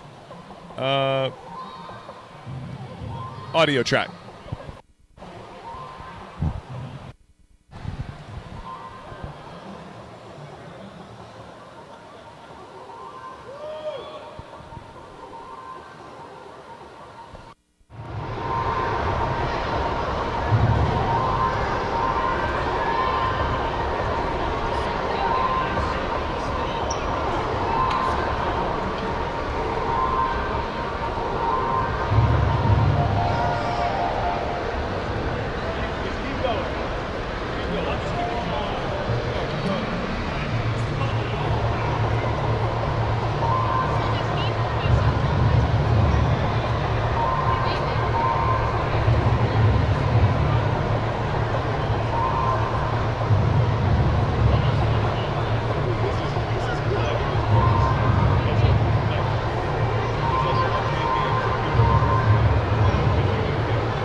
me?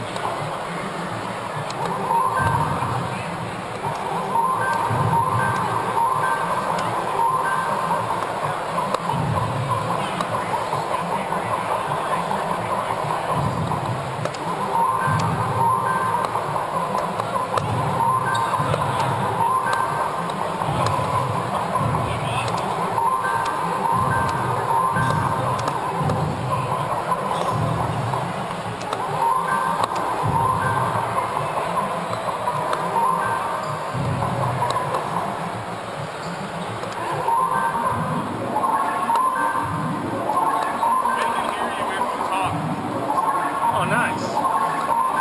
So I'm going for the 4-man challenge now.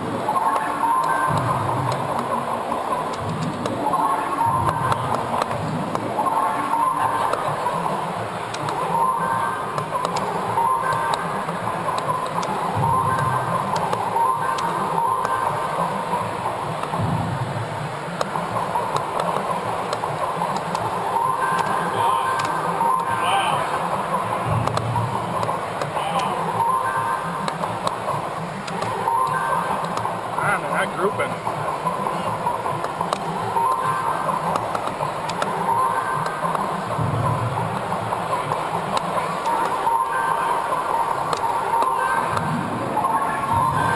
Need a haircut. Oh man, I should have been over there. Dang it. Thank you.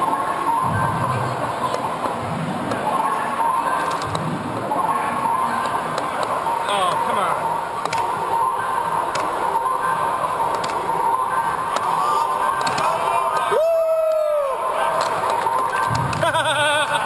I had no time left, so.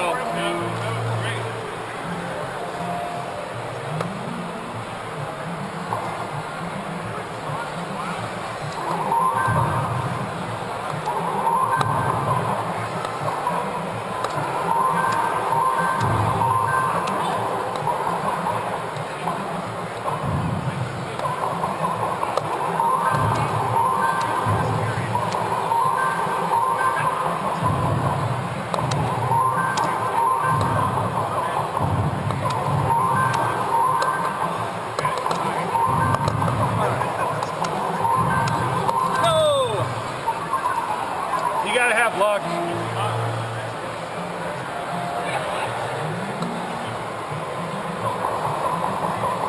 All right, this one's for you, Jace.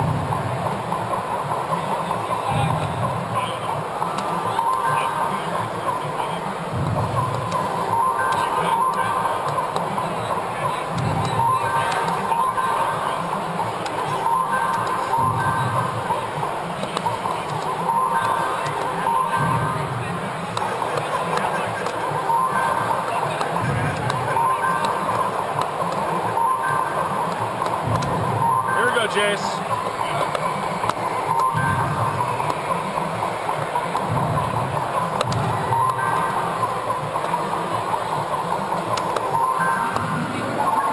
Boom! Did it.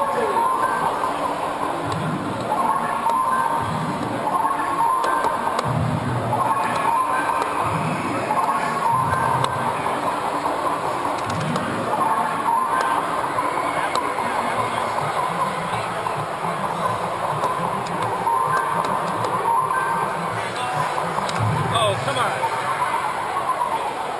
Steve back. Go. Did you see what I did there? You've stolen it. You've stolen the show. I want to know where it went. But why don't you try doing a long run? I'm tired, man. Well, if you don't do a long run, then there's no Steve. Where was Steve? I don't know. The ball arranged all this. We just came from walking, so I don't have any details about anything. Yeah. But you're getting great exposure. I can tell you. You should play. Jace, you play. No, I can't. I can commentate. I have to mark everything.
Adam, we'll need to open that up soon. There's like 2 tokens left. Okay. I think I've got a couple of damn ones you can use too.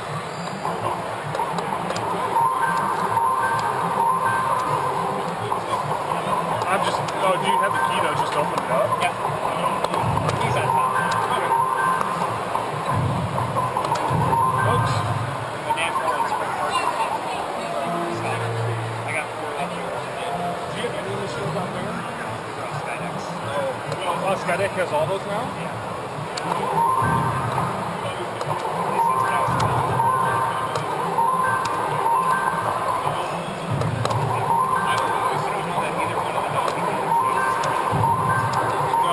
There's one with a lot of lag because it's LCD. And 2 of them are LCD, I think. And then one on the right's got microswitches in it. For the buffers. Yeah.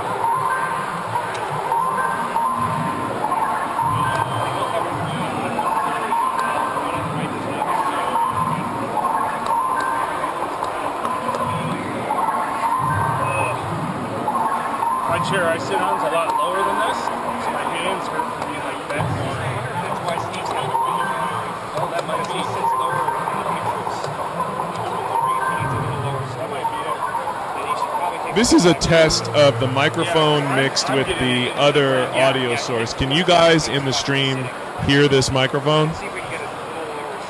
He said he was having trouble in his game, so he probably just was really higher or something.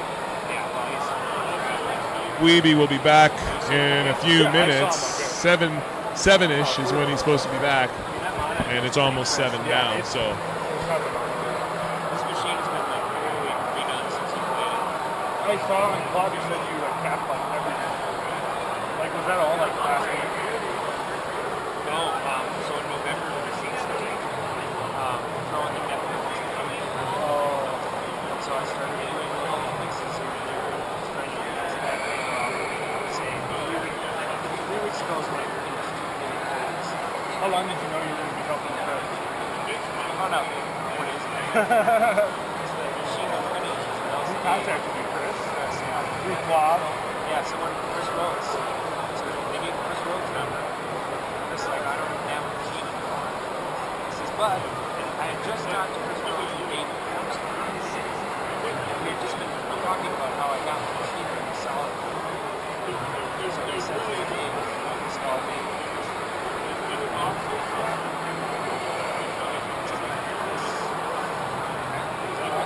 Something like that. He called me and he's like, you might be the guy that's going to save my life. That's what he said right away? Yeah.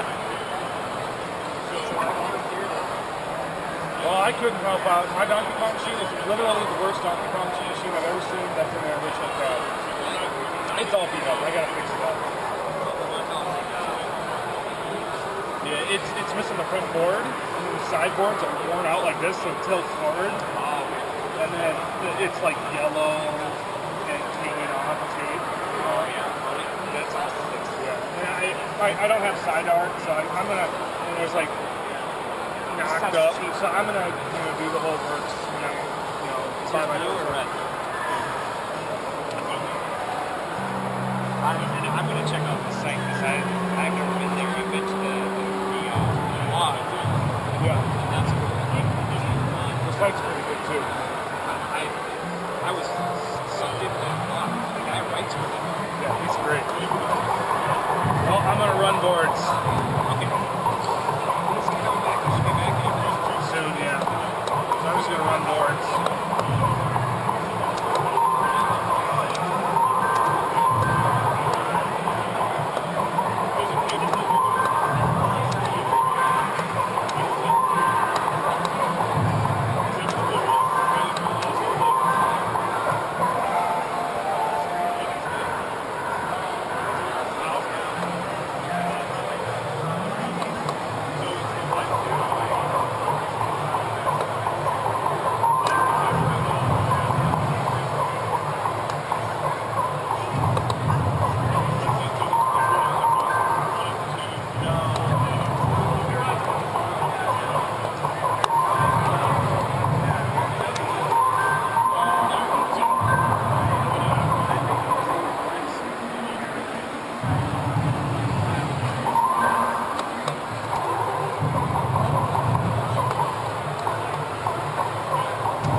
Steve must be chowing down.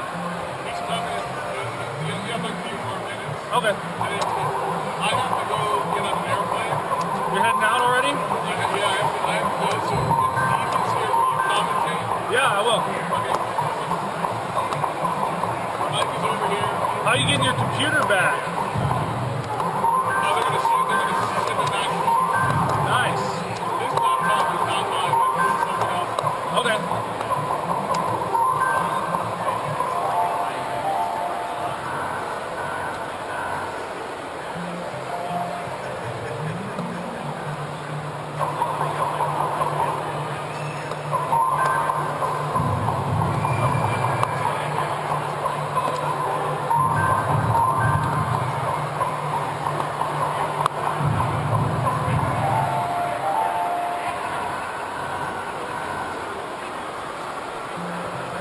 Okay, we should be a few minutes away from Steve Wiebe's return. Mitch will then get off the machine and do some commentating for Steve's last run. This is Jace Hall speaking. I have to actually go and get on a plane and head back to Los Angeles right now. But I'll be monitoring the broadcast from my phone and so forth and so on. So hopefully you guys have been enjoying this. This has been a Donkey Kong Spectacular. And go easy on Mitch when he commentates because his commentating is amazing and you're jealous. Okay, great. Thanks. Bye. Gotta go.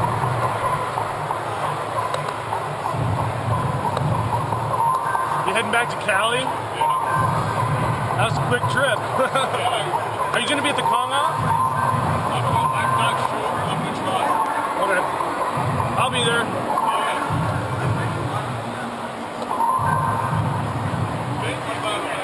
Yeah.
You seen Steve?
where Steve is?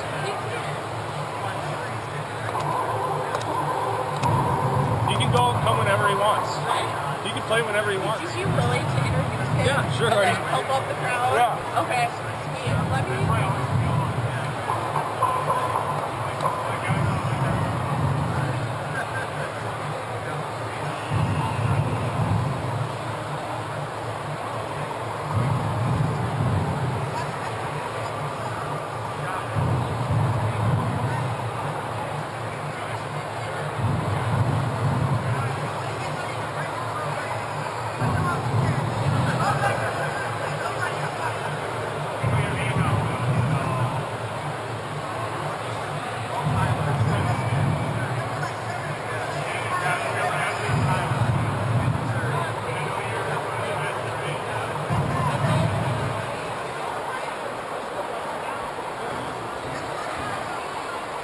Hey guys, we're back. I'm going to announce Steve coming up here in a sec. He just got back from meeting.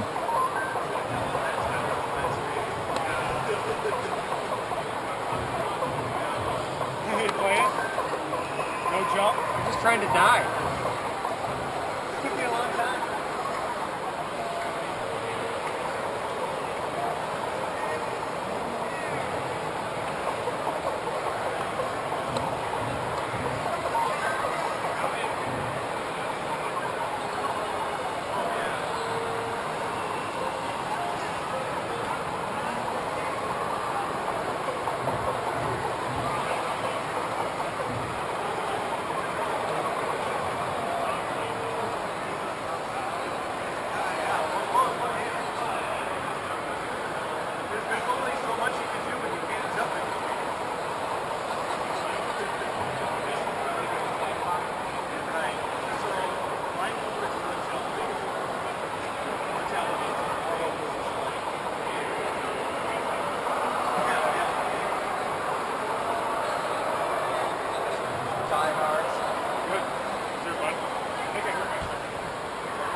All right, guys, so I'm back from putzing around on Donkey Kong.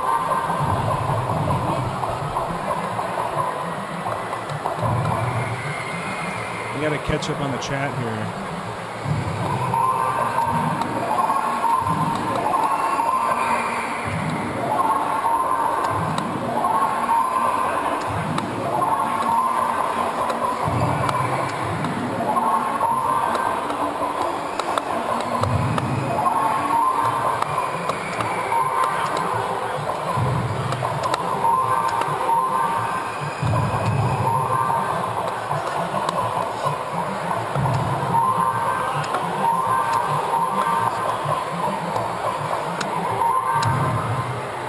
Hey, everybody. Just a warm up. I'm just getting like a little carried away. Gotta get the kinks out.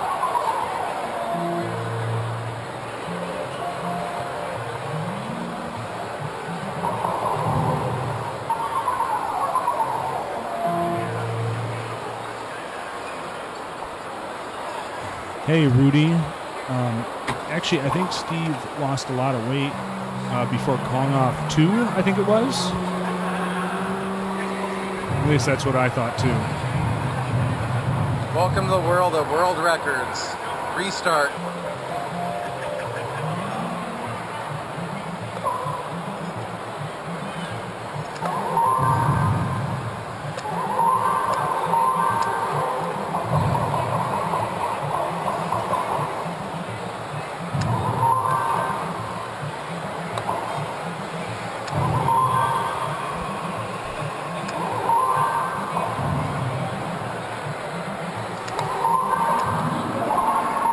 All right, let's hope Steve can get back in the zone real quick here.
All right, level 1 in the books.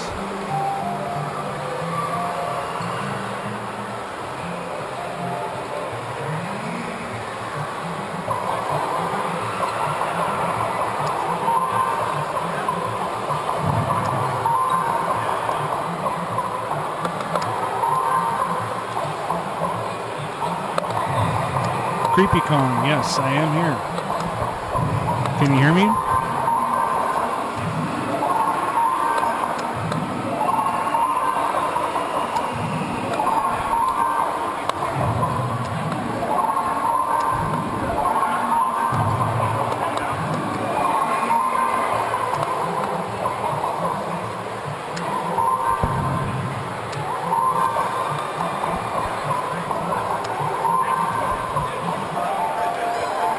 Steve looked like he had some energy back in him. He probably took a little bit extra longer break just to relax.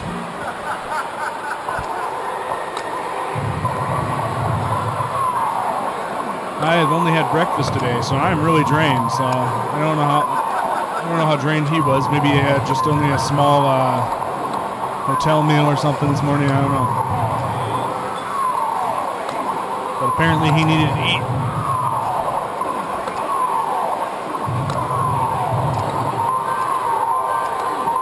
Well, yeah, thanks, Creepy Con. Just trying to point press 1-1. I didn't know how long Steve was going to be away, so I didn't really want to do another long game. And I'm really rusty at Donkey Kong. I haven't played all that consistently the last few years. I'm just the peanut gallery.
Oh wow, we have 101 viewers now. Has it always been like that? Before Steve left last time, I only saw 17 viewers.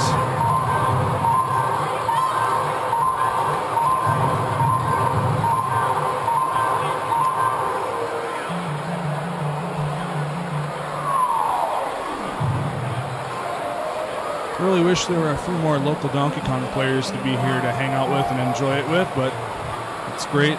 We got Twitch and all the mates are in the stream, in the chat.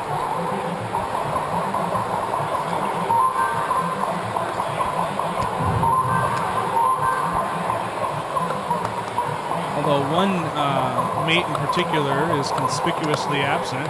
Where is Alan Saul?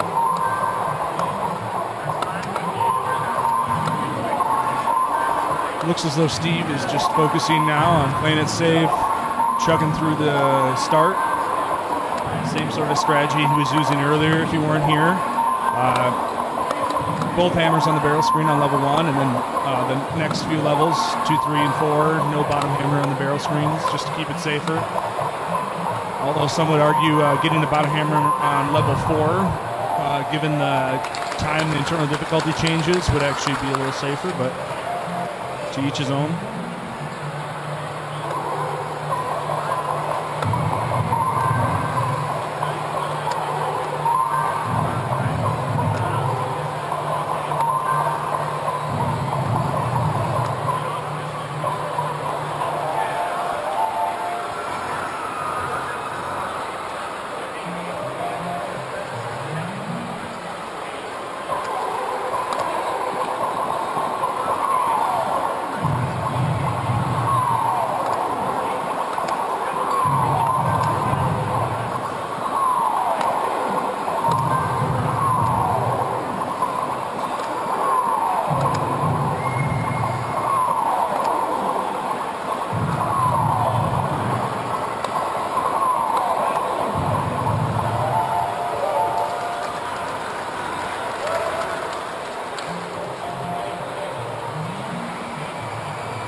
For those in chat that don't know, Robbie Lakeman, 421, is the current world record holder with a score he set about a week ago, 1,158,400 points on the arcade version of Donkey Kong.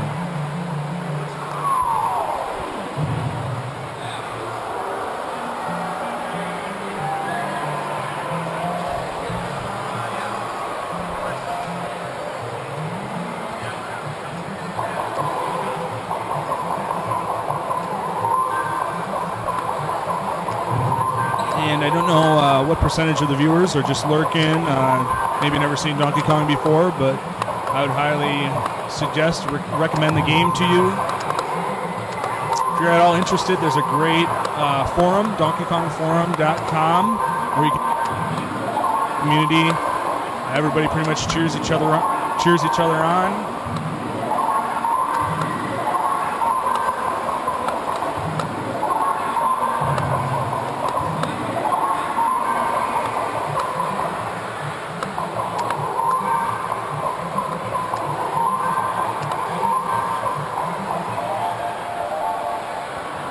In many respects, the Donkey Kong community are friends of a common enemy. We want to take it to that evil ape.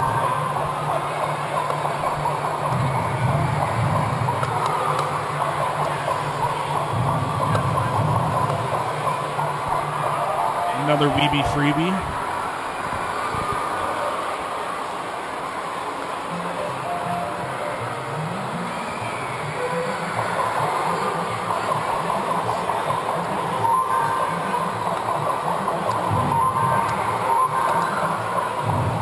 maybe his best game today. Was just over 700,000, as you can see. I think he got to about 500,000, and then he was on his last man, so he just tried to run for a kill stream.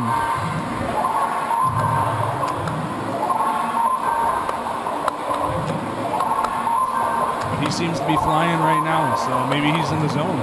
We'll see.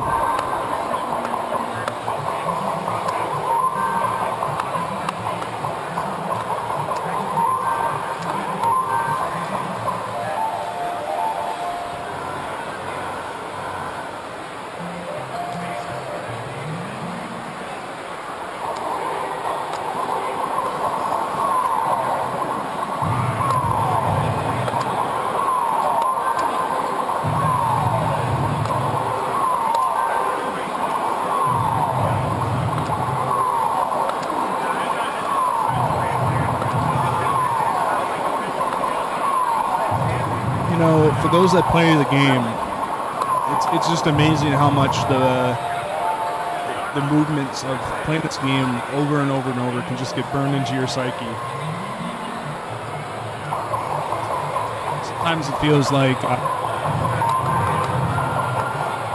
you've had some time to just go on autopilot, but that's actually where you get complacent, and the game can throw you a curveball, and if you've zoned out like that, lots of lives can get lost that way. So Steve's going strong here, but you gotta hope he keeps good attention, good focus. It doesn't get lost in the monotony.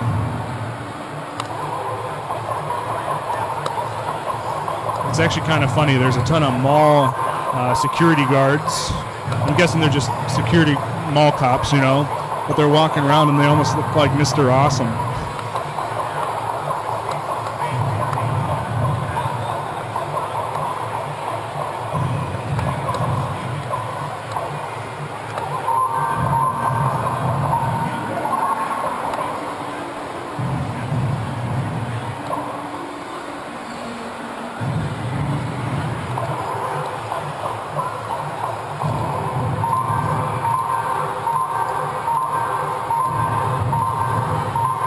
Up on 100 for a start here.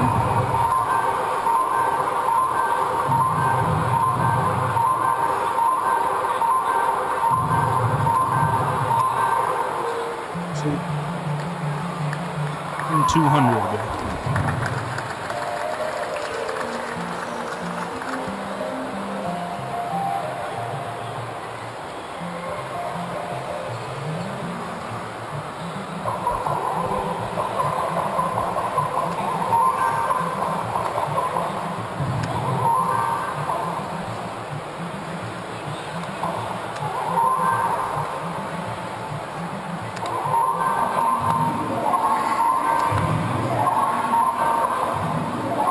Hey, I'm not Jace, so I don't know what Jace's response would be.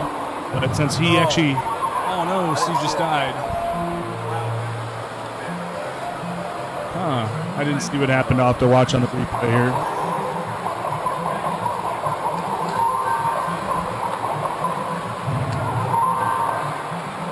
Hey, Dean, welcome.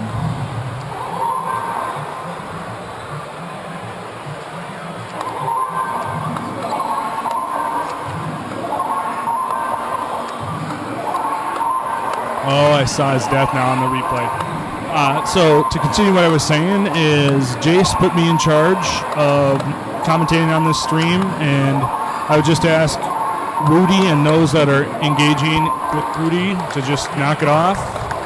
Just chill out. I don't want to have to ban anybody, but this is about Steve, so let's not detract. There's lots of people that aren't even in classic or retro gaming that are maybe watching. And there's no reason to be talking about some of the stuff that's being talked about. So, thanks.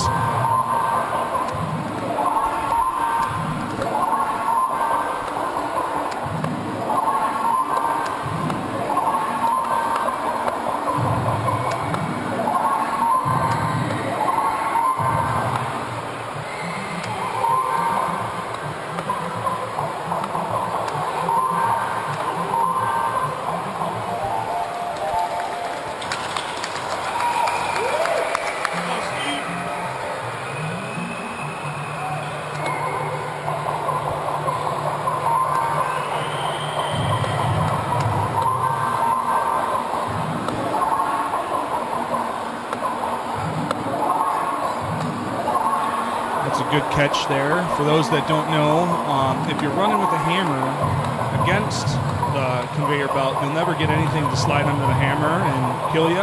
But as soon as the conveyor belt changes direction and you're running with the hammer in the direction the conveyor belt's going, it's very easy to come up too fast on a fireball and he sneaks in between the hammer and kills you. So Steve was perfectly timed right there and put on the brakes right as the conveyor changed to prevent a death.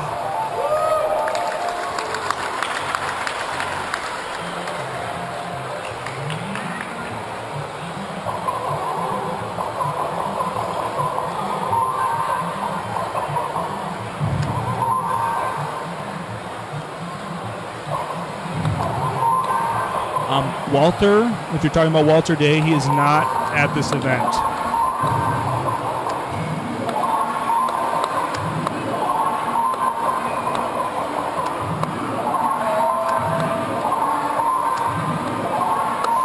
I did talk with Steve last night. I'll try to reiterate it again. I told Steve, he's more welcome at Donkey Kong Forum. He doesn't need to consume his life. It's not like we expect him to be there 24/7 posting. So hopefully he feels welcome, but I'll sure mention that again to him.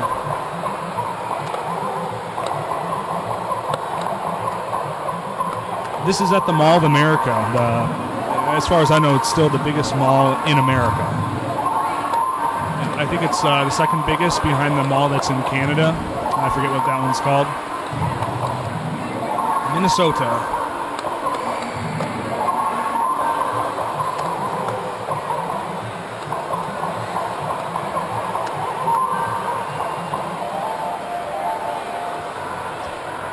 Yeah, Dean, that's actually his second 5-1 death today. His first game, he also died on 5-1.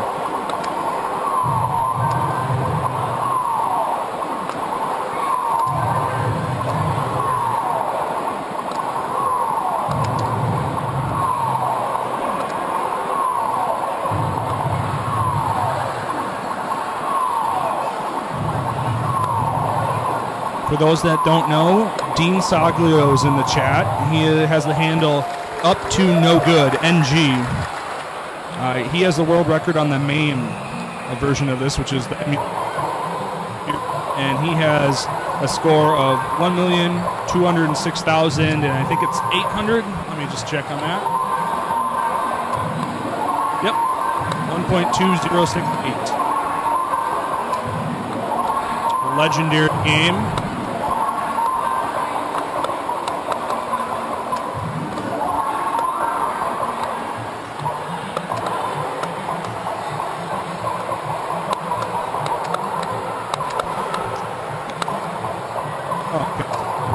Decided.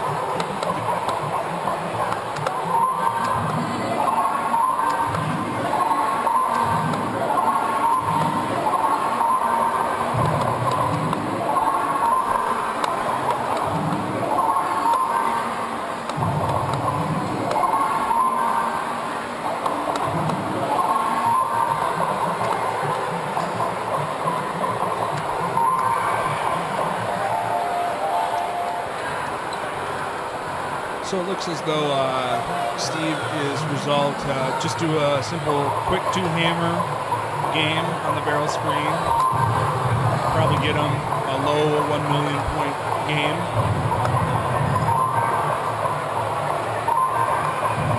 There's very few people like Steve Wiebe that can just pop out a 1 million point game as consistently as he can.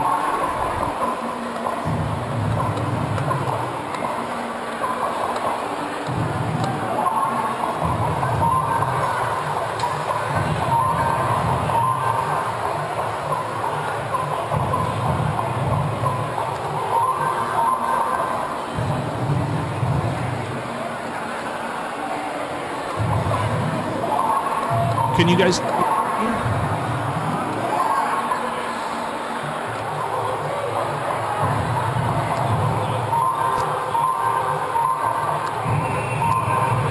feel like I start talking, it like connects with the monitors that are facing against for a split second. I don't know if it's or whatever you call it.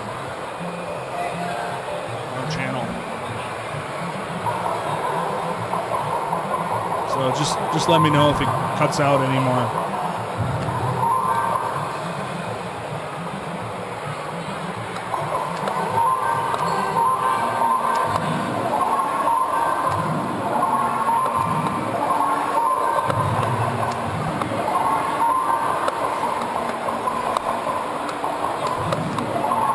Always nice to.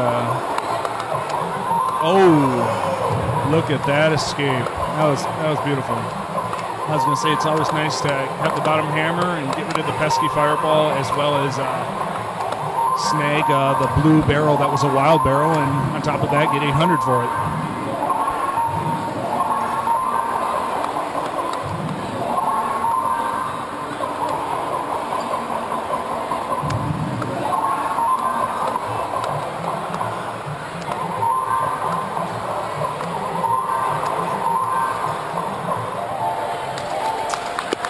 Just a side note for this event, Tim Balderramos is a local.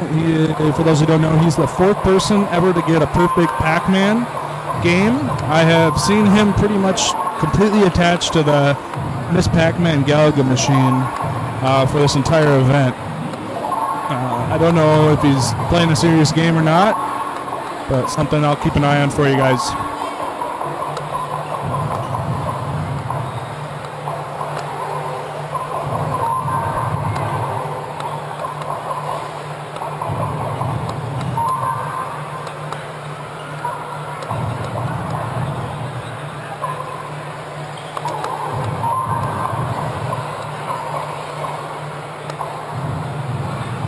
This situation he's in right now with this fireball on the top conveyor could be pretty annoying. Statistically, the fireball should go away at some point, but there's lots of times where he will just stay up there blocking your path. Looks like Steve was able to get around him. The randomness went the way, opposite the way it usually does.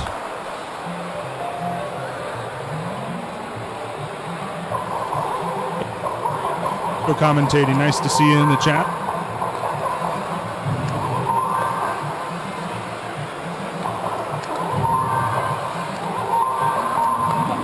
Box 730. The guy I was talking about was Tim Balderramos. Not sure if that's how you pronounce his name. But yeah, he has written a Pac-Man manual that I've seen on eBay. Met him a couple times.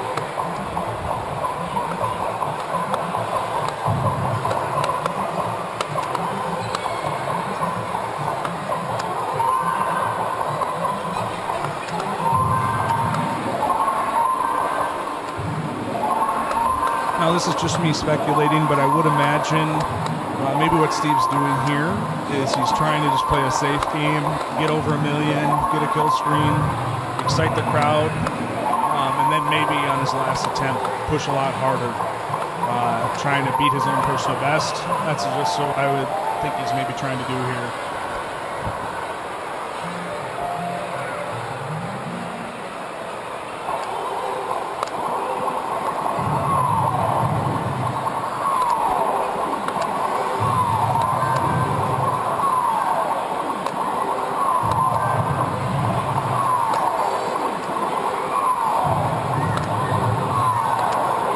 I didn't know that was your handle.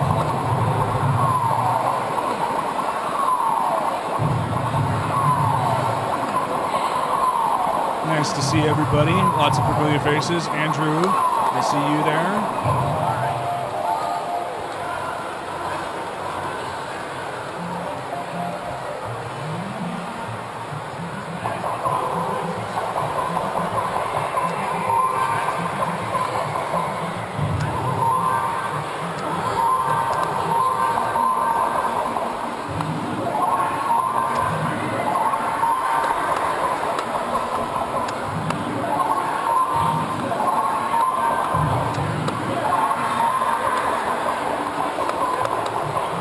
Utter brutality.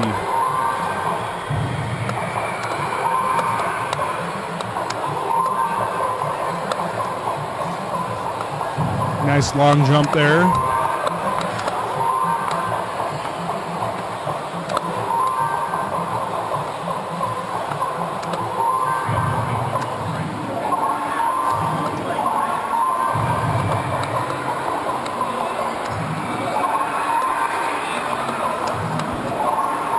Now, when I was playing while Steve was eating, I did notice the machine is pretty wobbly. I don't know if it's the machine or if it's just the entire stage.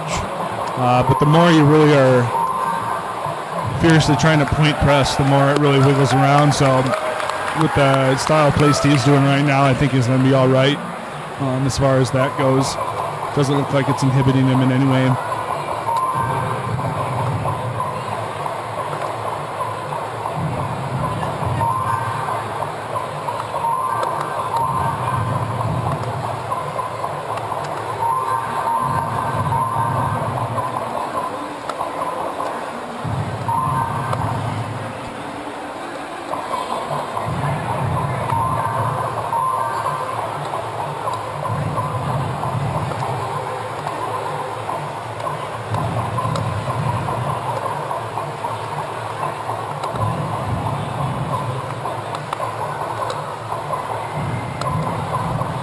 What he probably should do is go over to the left side and play it like a weave pattern, but he's trying to be insistent. Oh, there we go. So he's got a freezer there. He should be able to beat him, and there he is.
So this is a pretty basic thing about Donkey Kong, but it's important to know for those that aren't familiar, when you're wielding the hammer, you cannot constantly run forward towards the barrels while the hammer is going up, down, up, down, up, down, because if you're running full speed without stopping, it is possible for the timing to be such that the barrels will sneak under the hammerhead and they will kill you. So you'll notice, and maybe you were just wondering, but that would be the reason why right before he's about to smash a barrel, that Steve pauses for a little bit just to secure that they're not going to sneak through.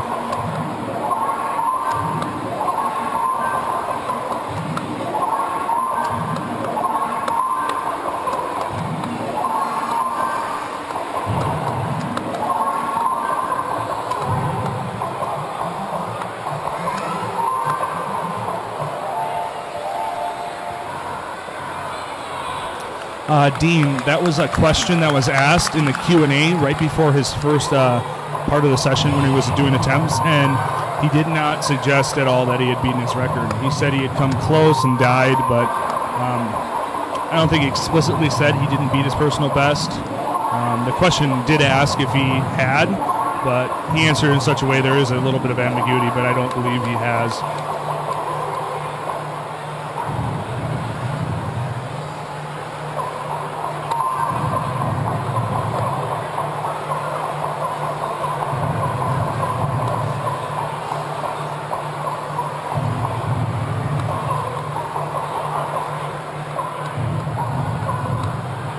Has Hank Chen been in the chat at all yet?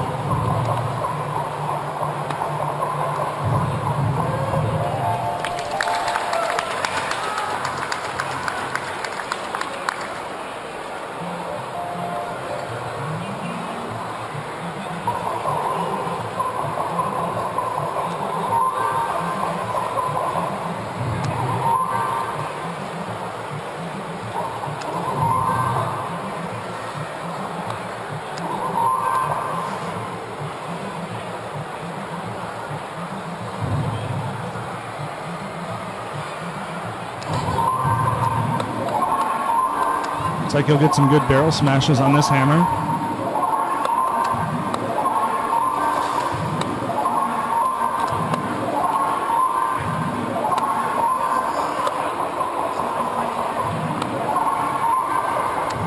didn't quite steer down as many as possible, but still got pretty good hammer there.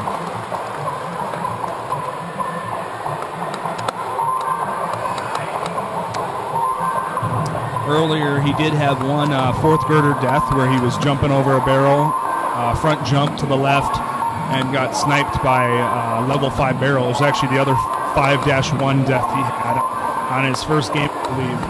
So it looks like he's being extra cautious now.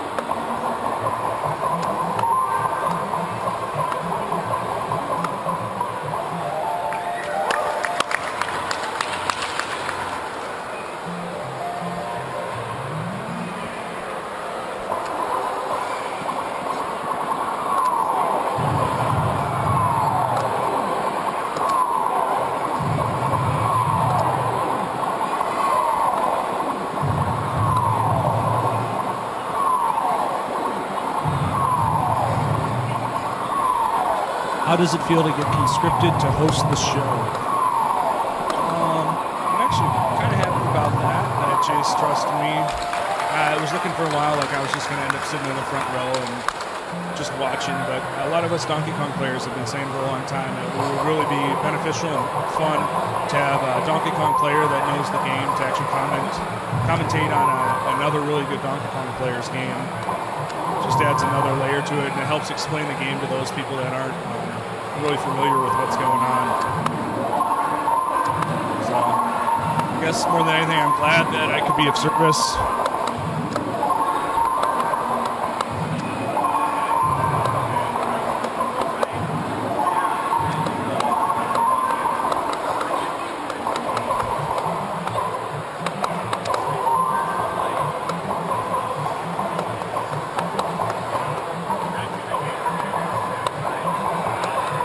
So the term that the Donkey Kong community kind of uses for going between the bottom hammer and the top hammer is the transition. One thing I've been noticing about the transition is Steve in the last couple barrel boards has been having some trouble getting off the second girder to the third girder. So maybe something to keep an eye on. Hopefully he's able to get it a little bit cleaned up as he keeps playing here. Because a situation like he just had on this board, and I think the one previous, if you add in a fireball, man, almost certain death. So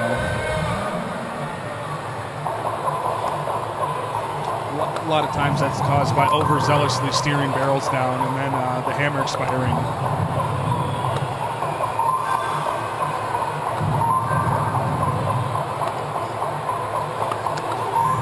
Yeah, I was playing Donkey Kong, and I couldn't quite make out what Jace was saying, but he kept saying my name and something about my beard, and so I'm gonna have to watch the stream here and see what exactly he said. But some of the stuff I did hear, and I was laughing my head off.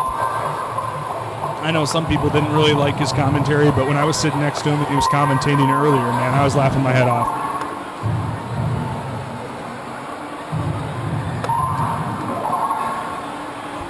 Yeah, I know, right, Robbie?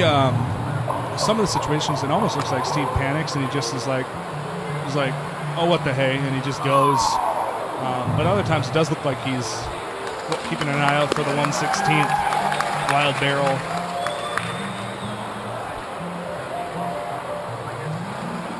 I said this earlier, but I guess I'll say it again since it looks like we have a lot more viewers.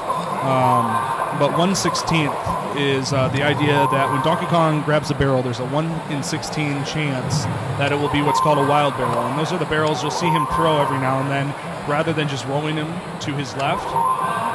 And so when you're up below Kong, you can see those two ladders that lead up from the fourth girder to the fifth girder.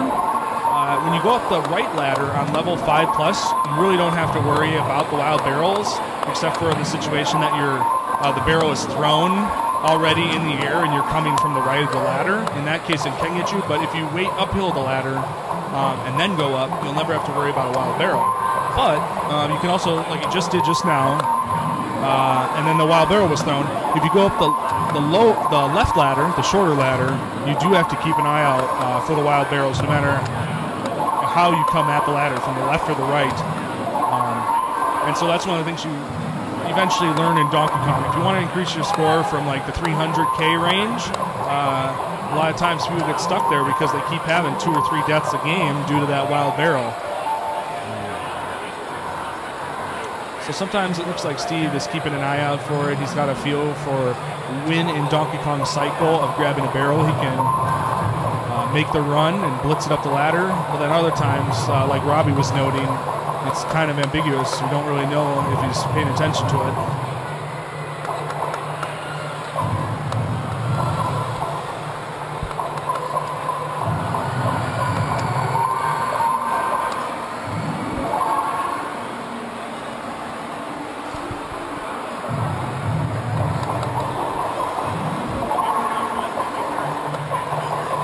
Yeah, I mean, not to diss Steve at all, but his hammer grabs are pretty sloppy. And I don't think that's really a priority for him in this game. He's leaving a lot of points out on the board, grabbing hammers at bad times, but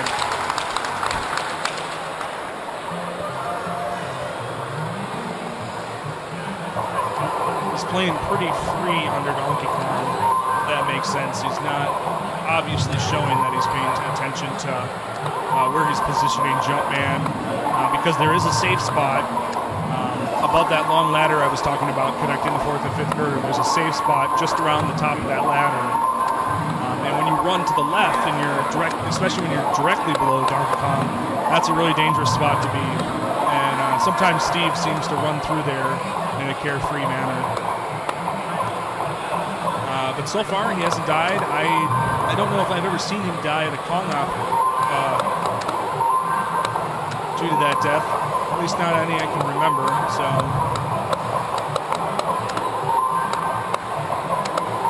like right there is kind of risky, but.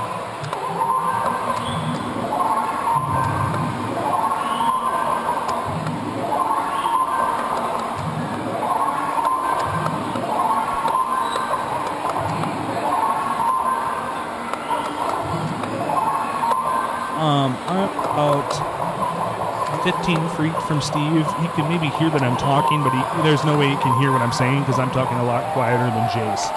He might be able to hear me say his name every now and then, but he definitely can't hear the content of what I'm saying.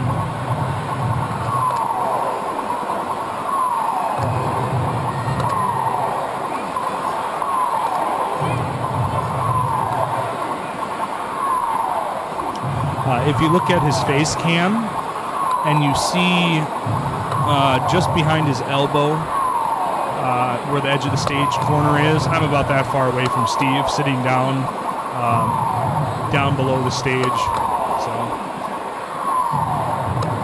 but on the other side of the camera.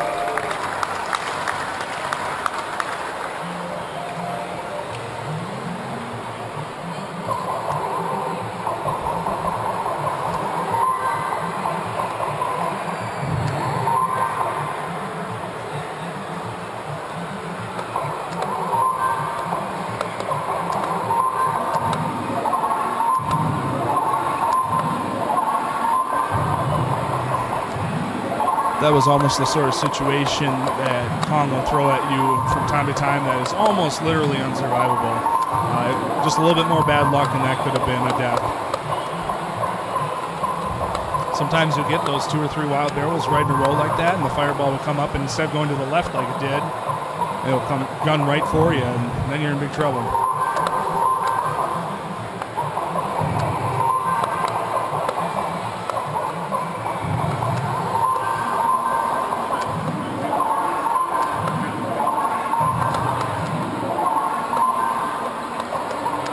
Yeah, so on that one, it did definitely look like he was paying attention to Donkey Kong.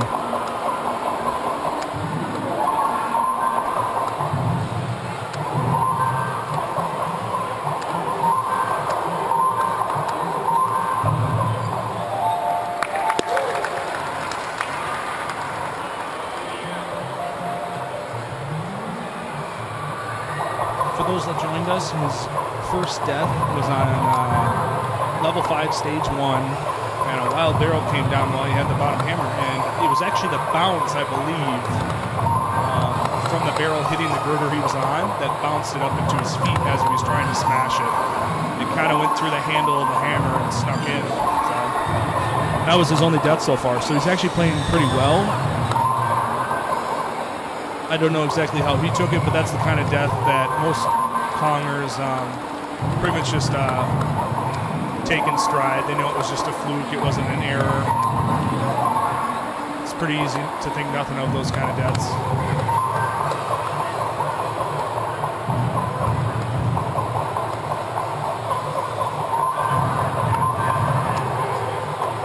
At least not a significant error, something that's easily fixable.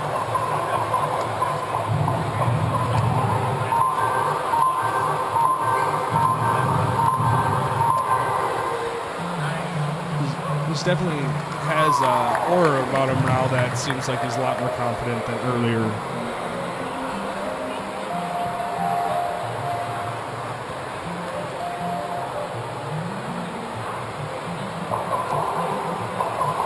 Hey, it's Alan. Alan, Muscle and Fitness. He comes from the land of Nanta.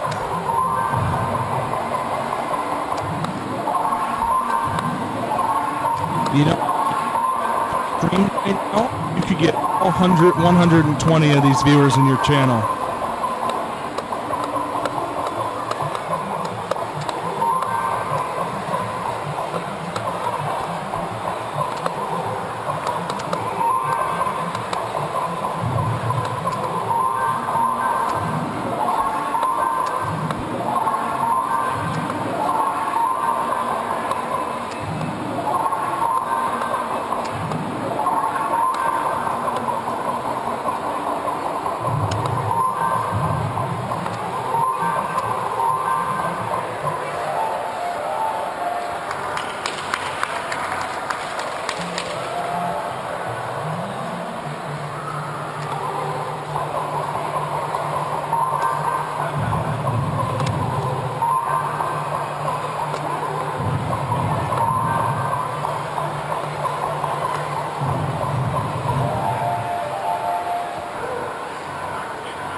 If you just joined us or are new to the game and don't really know what's going on here, what we have here is Steve Wiebe is at the Mall of America in Bloomington, Minnesota, just south of the Twin Cities, Minneapolis, St. Paul.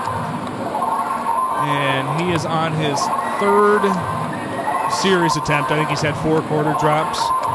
The first one he restarted after the first screen. But he had 2 attempts. And then he took a couple hours off to eat, and now he's probably got a couple more attempts in him. I believe the event's supposed to go till 9:30 p.m., and it is about 8:30 right now, actually. So I don't know how late he's planning on playing. I think last night the mall closed by about 10, so...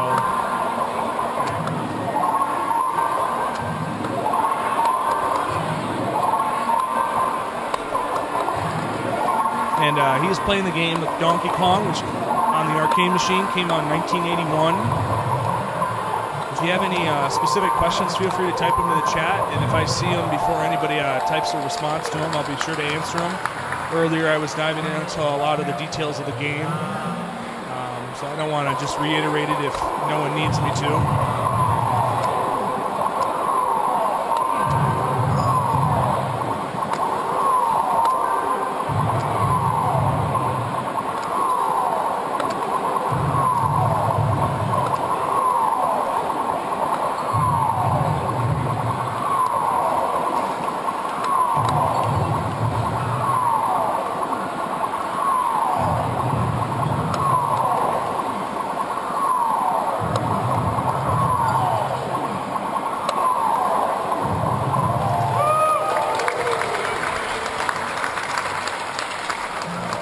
Did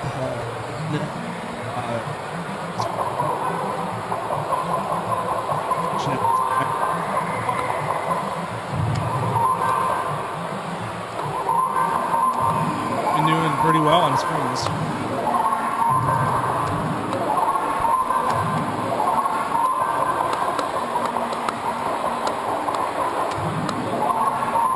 I do not believe he is playing tomorrow. It was my understanding that the event is only for tonight. Yesterday, they did a showing of the King of Kong in the theater on the top level of the mall. See, this was what I was talking about earlier. He's having a little bit of trouble getting to that third girder.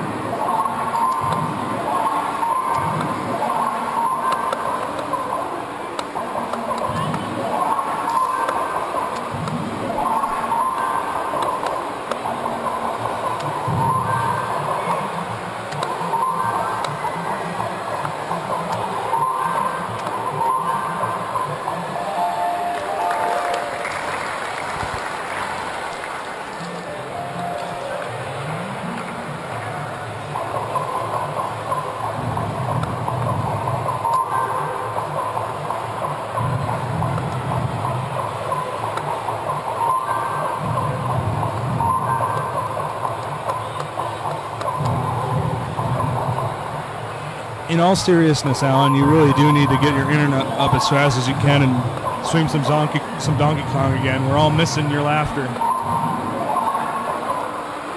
It's good. Love it.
Looks to have a little bit easier transition here.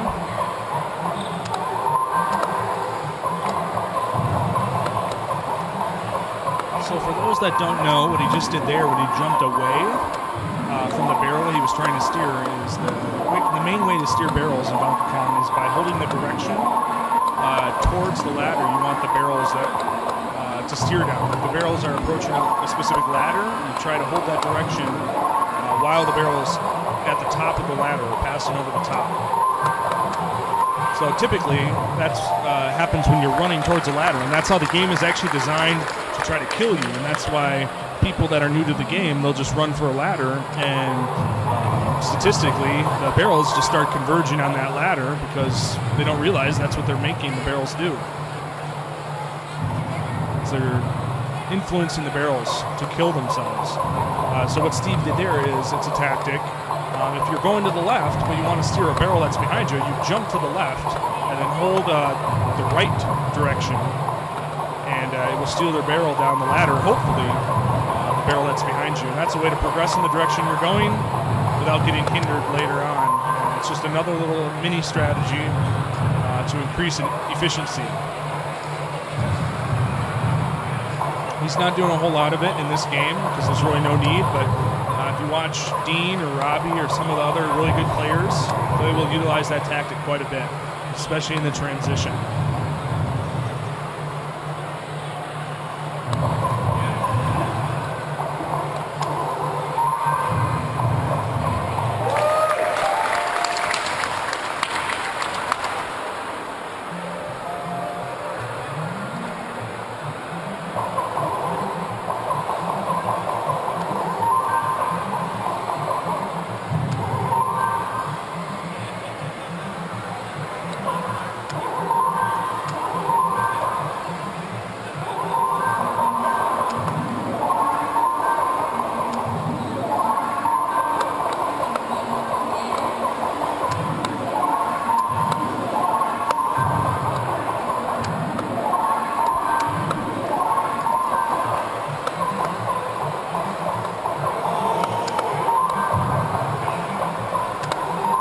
living a little bit on the edge there.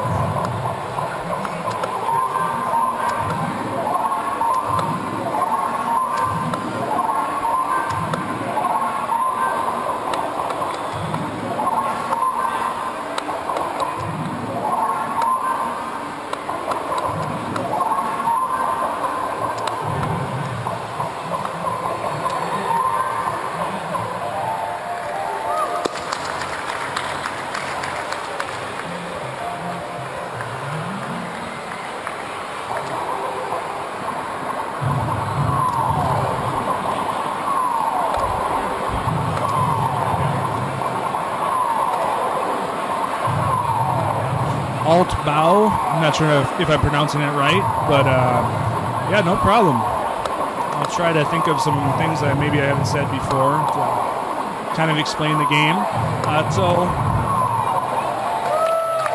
I'll wait to explain the spring stage a little bit on the next spring. I'll try to remember.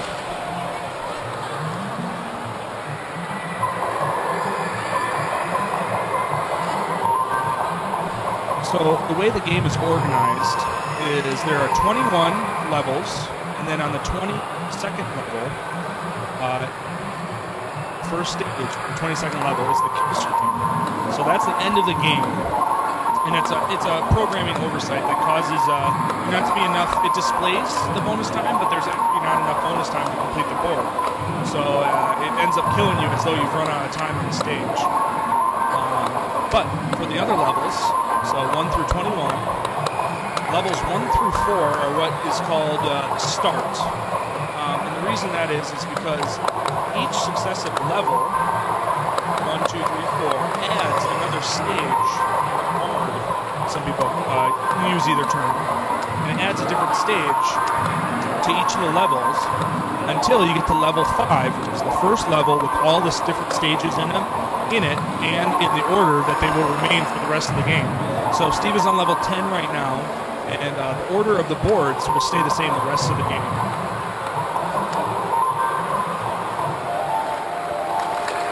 And the way the order is when you get to level 5, it's going to go barrel board, so you can see right there that there's 6 stages in all. The intermediate screen kind of shows what stage you're on, but it does barrel screen, conveyor screen, barrel screen, spring or elevator stage, then another barrel screen, and then it goes to the rivet screen. So you'll see that there's a lot more barrel screens than any other board. The earlier levels go, level 1 is just 2 stages, so it's going to have a barrel and then a rivet.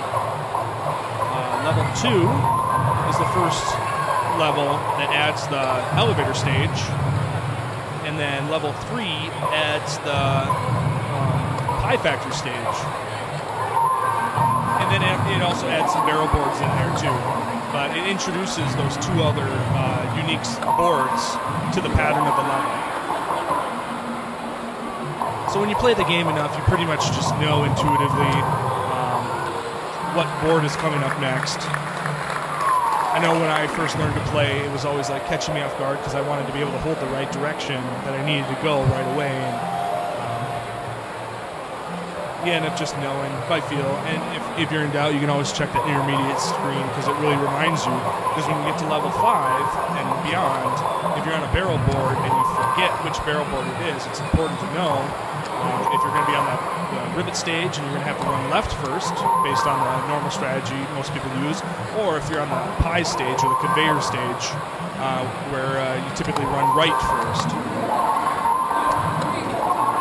And it's actually more important than you would think. Just that little split-second head start can make a big difference for a level.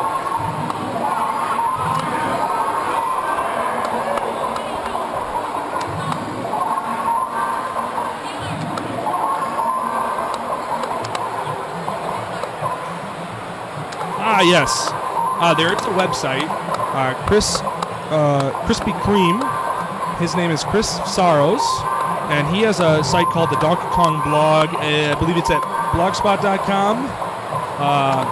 But if you go to donkeykongforum.com, you'll find his blog posts in lots of different threads. But he's got a really nice blog, and he's got some posts on there that I think they're bookmarked near the top or on the side. that explain pace, explain the organization of the levels. Really good resource if you're interested in the game. I've actually had lots of Claw people. There's a crowd of Claw guys. One Claw member donated the game, or donated the arcade machine that Steve is playing on. His name's Adam, local collector, really nice guy. But there's also some of his friends that came up from southern Minnesota, and I think maybe one from Iowa. But I've had Adam and a couple other guys mention how they've gotten soaked in, drawn into Chris's blog because it's just so well written. So props to you, Chris. Lots of good words people have been saying about your blog posts.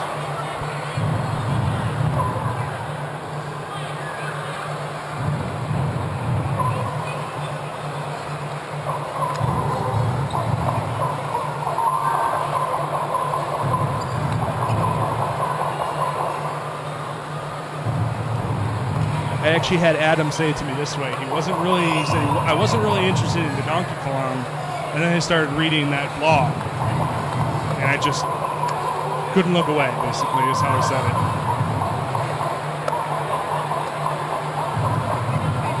So Steve is in a little bit of a bind here. It's more of a nuisance than anything. We should be able to pull this one out still.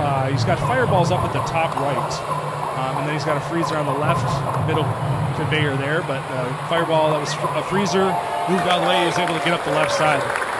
So one thing on the pie stage that's important to realize is that the fireballs, once they get all the way up to the top, they can never come back down that retracting ladder. And due to their programming, fireballs move to the right faster than they move to the left. So over time, they will tend to the top right corner. So, in general, if you're getting blocked by fireballs on the right side, you might as well just move back over to the left side and try up the top left side. And if you don't get the free pass right away before any of the fireballs get up to the top right corner, you should pretty much expect the majority of the time to have to go to the top left route. So coming up on the spring stage after this board, and I'll be able to explain what I was going to say to you guys that don't know. The tactic, the skill that's needed to pass the spring stage. So I guess I can start talking about that already. So level 2 is the first stage with the spring stage. And in that stage, the springs move slow enough that it's pretty easy. You can almost just eyeball it. Even if you're new to the game, you can pass those springs.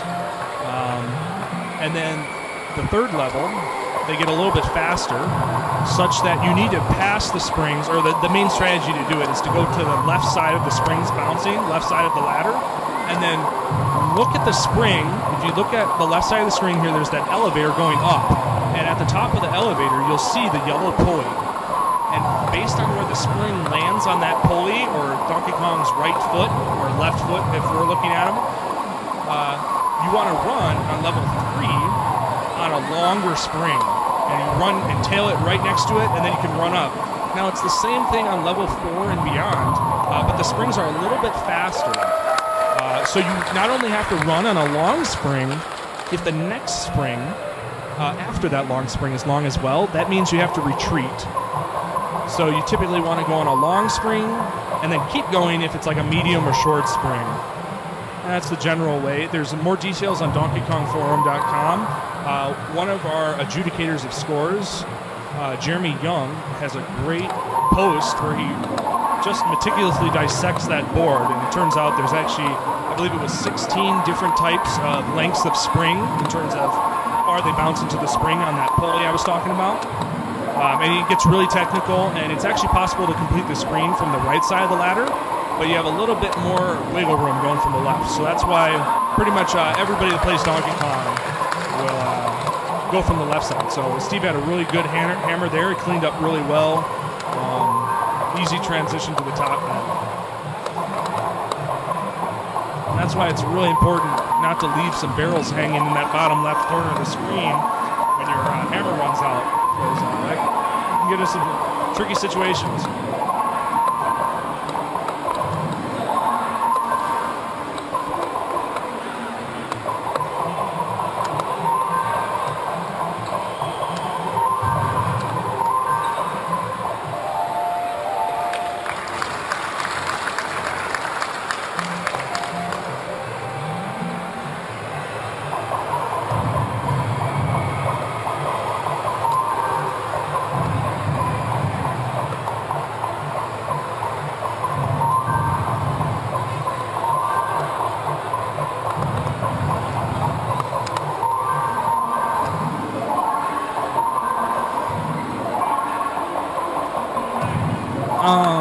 number of people that are watching right now. So we're in a rotunda, and so like there's access to see the game being played from several different levels. I would estimate there's a couple hundred people watching. Some of them are playing some of the arcade games behind in the back, behind the seats. There's about 50 seats set up, and then there's also people watching from the side, standing up.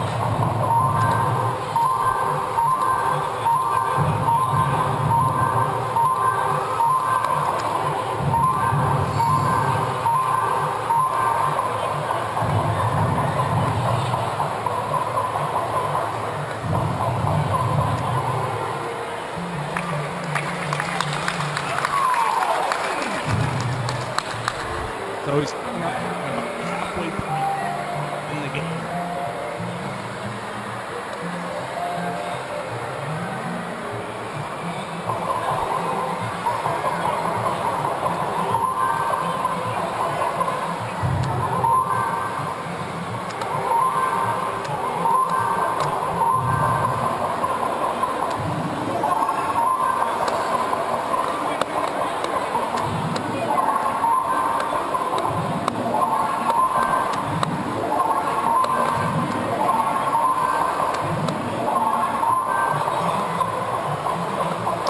So the way to get points jumping next to Donkey Kong is the normal way the game credits you with points is it will check in a certain range of pixels below Jumpman while he's in the air.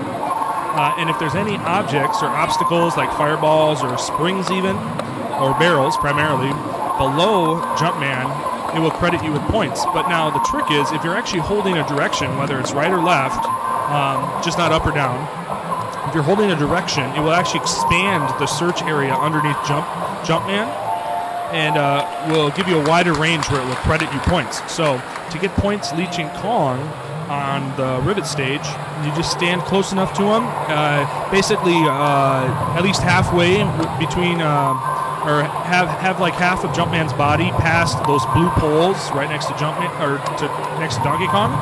And then just jump up in the air, and when you're at the apex of your jump, hold left or right.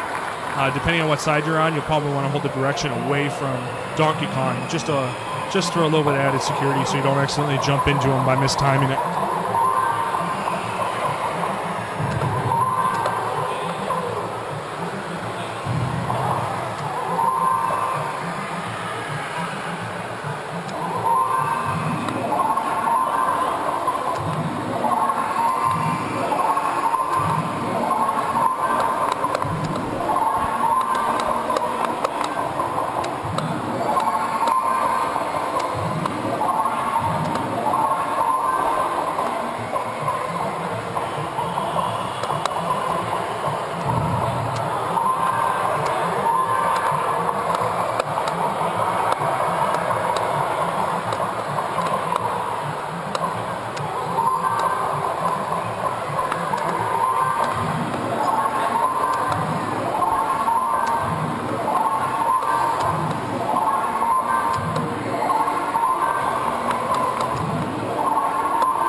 Lekker bassa.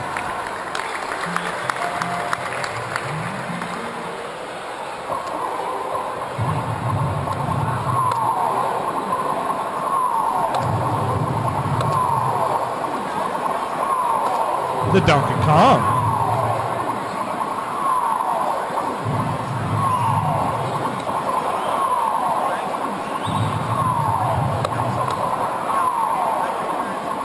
So he's waiting for a long one, and then checking as he's running behind him to see if there's a short one coming up. So he's good on that one.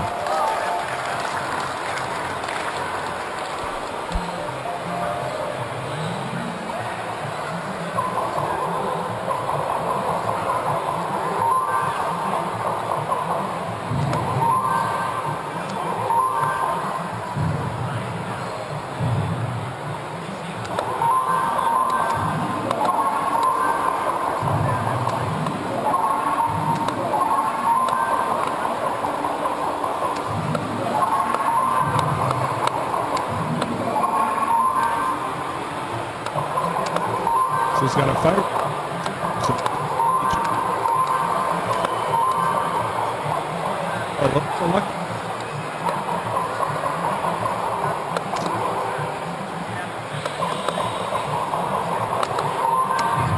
oh.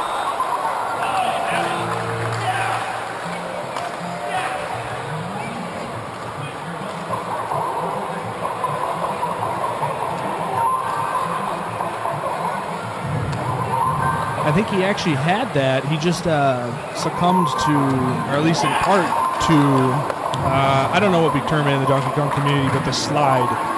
There's actually a thing with the animation of the sprites that can cause, if you cause the Jumpman character, that if you hold a direction, instead of immediately going that direction, it will actually slide over without turning around. Well, actually, I don't know if it would apply in that case, actually, now that I think about it. But it did look like he had it, and he could have done a back jump in time, but it just didn't time it right.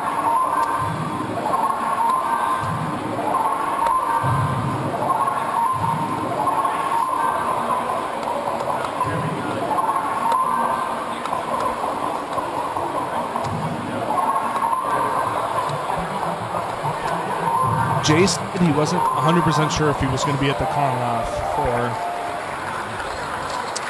I haven't really competed in any of the Donkey Kong tournaments online, Donkey Kong Offs, or whatever, online tournaments, whatever. So I am not ranked for a wild card machine, so I was just going to play on the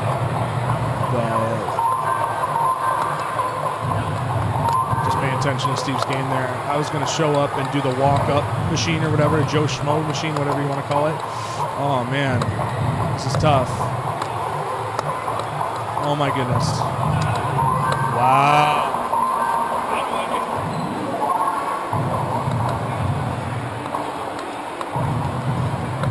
The randomness went the opposite way it usually does. So yeah, I was just going to do the walk-up machine or whatever you're calling it. There's like one or two, I think it said on the site. And whatever happens, happens. But I would totally be up for commentating the Kong Off 4.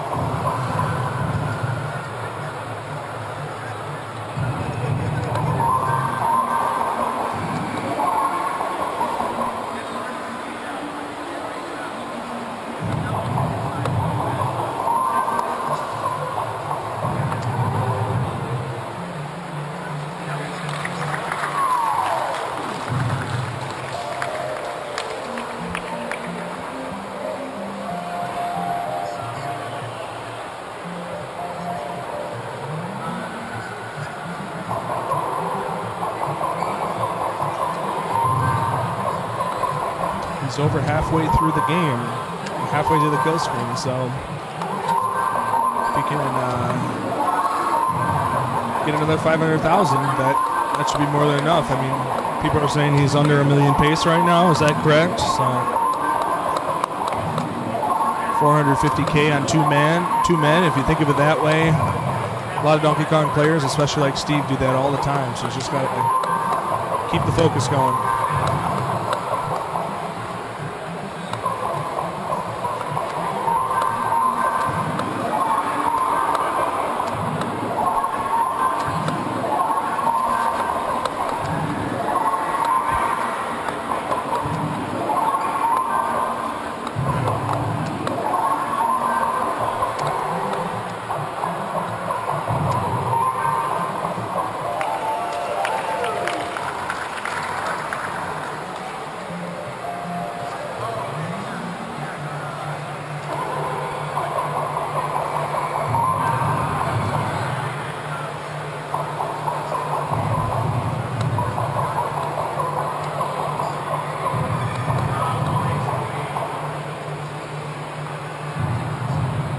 Got a lot of pies in his way right now. Okay, looks like it's freeing up a little bit. Probably just going to have to wait this out a little bit. He's got a freezer, so that guy's going to go right and down. Yep. Not really helping because that other fireball's in the way. So just wait for this. There we go. He should be good now. Oh, man, that fireball's hanging around the left side. Yeah, you got it. Nice. Good patience.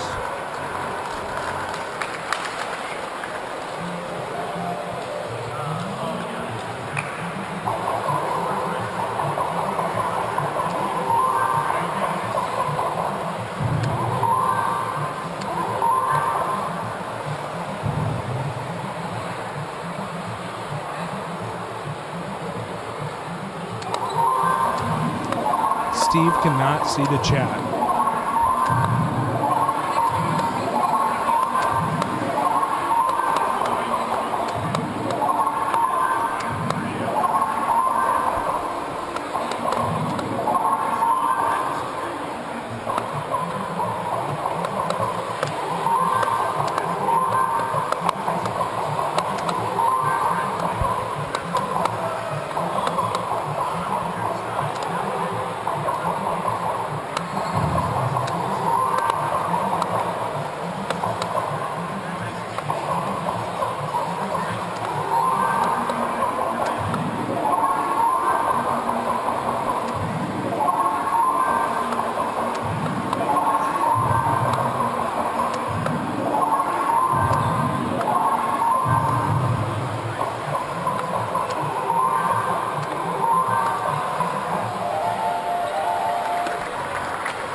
Hey, Duck. Nice to see you. I'm doing well.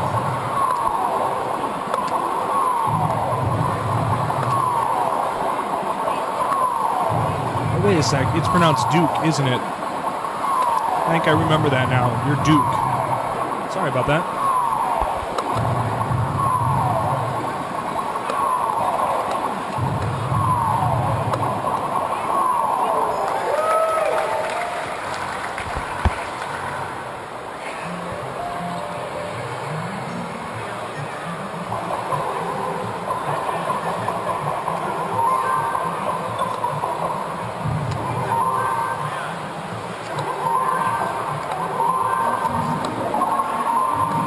Nice safe hammer grab right there.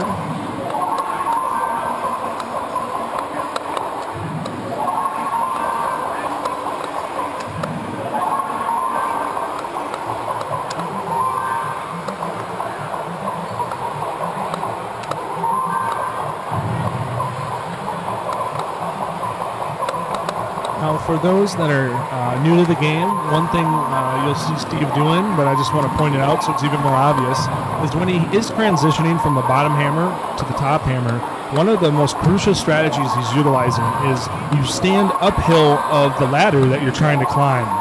And it just works on the simple principle that standing uphill that ladder just means there's one less ladder uphill of you for barrels to come down and to have to bother with, to try to coordinate on the screen.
Be a little bit of trouble right here. Oh, got some good luck there.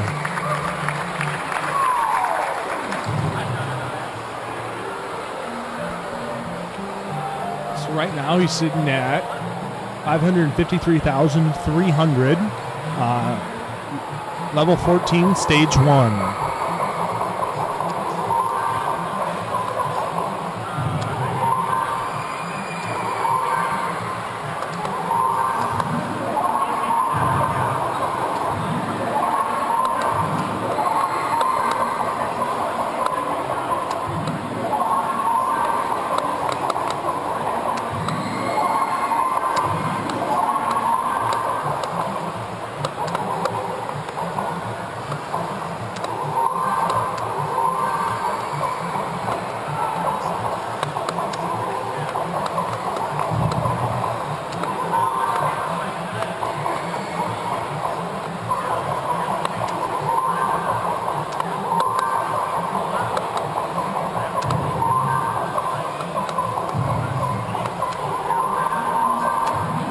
focus there.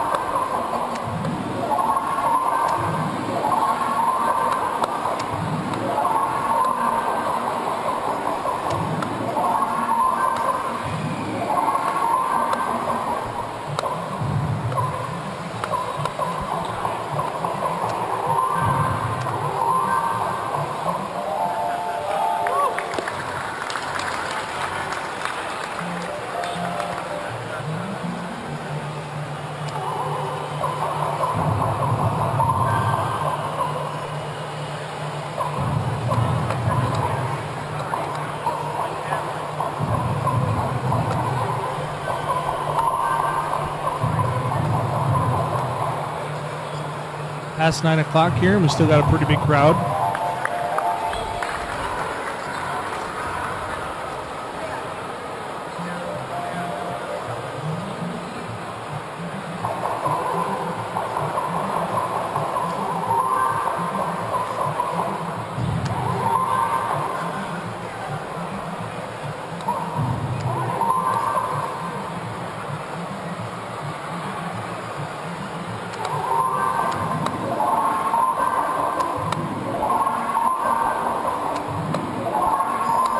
Did anybody in chat have any questions you'd like to have answered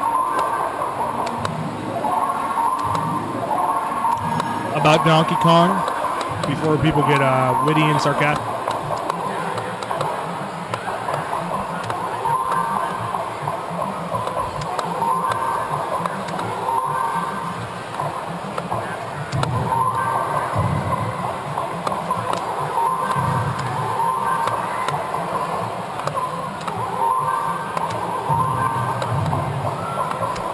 He's definitely paying attention for those wild barrels. You saw him retreat on that short ladder because the timing wasn't right.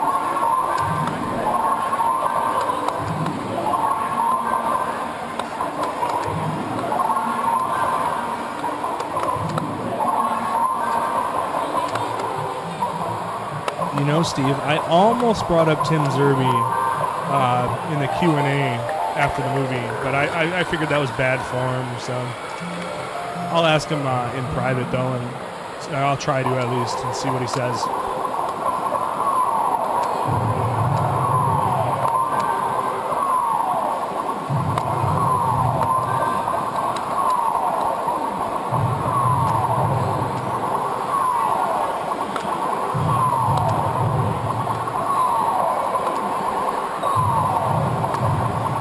Yeah, I believe they're giving Steve free water.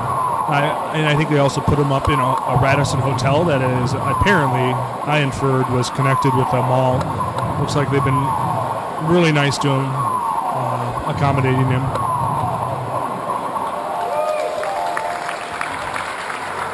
Hey, Andrew, nice to see you.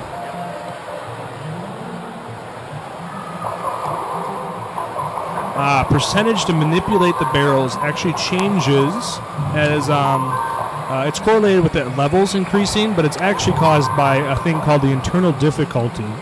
And the way that works is the internal difficulty starts at the level number of whatever level you're on. So on level 1, it starts on 1. On level 3, it starts on level 3. And then every 30, I think it's 32 seconds, there's an actual encode way. I think it might be frames or something. But about every 32 seconds, it increases. And then based on the internal difficulty, that dictates the percentage of steerability that you can influence the barrels. I can't remember offhand what all the different levels are.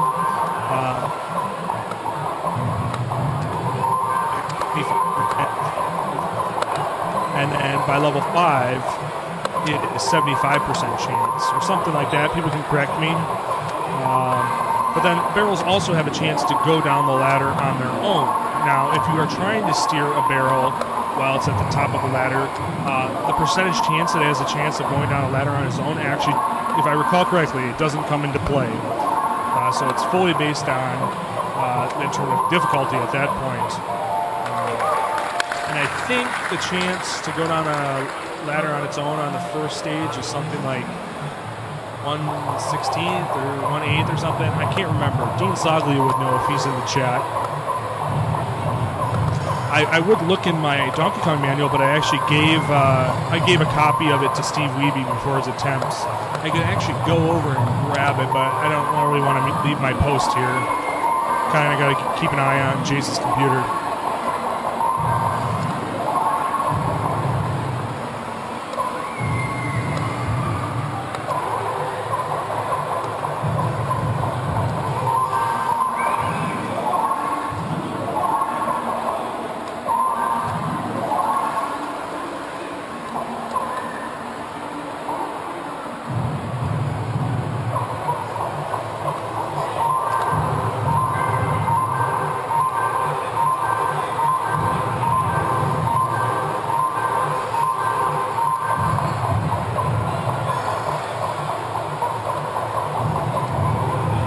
Is it sounding fine for people? You're not getting any feedback or anything like that, are you?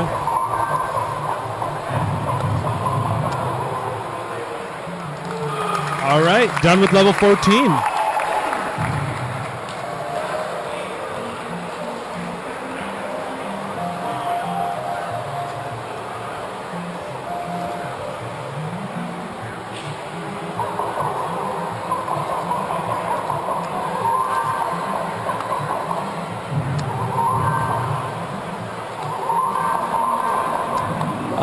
For his dinner break, he's had soup and something else. Maybe it was cracker. I can't recall, but he had soup.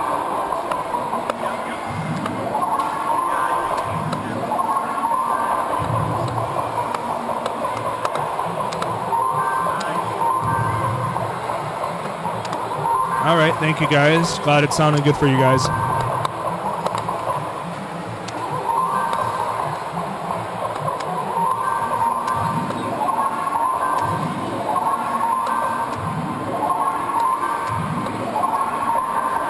Yeah, Steve is playing nice, safe gameplay for about 1 million points. I don't know the exact base, but it basically comes down to paying attention and not having kind of bad luck on the bad end of the probability curve. As long as it stays pretty normal and he keeps his focus up, he should be fine.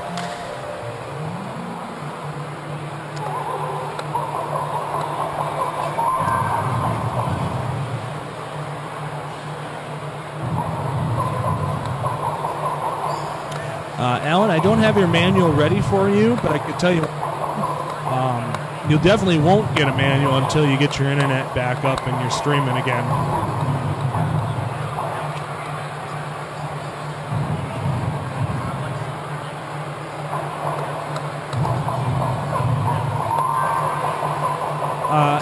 Low down dirty dogs. I believe that's Robert. Steve really can't hear me. I'm actually kind of almost whispering into the mic.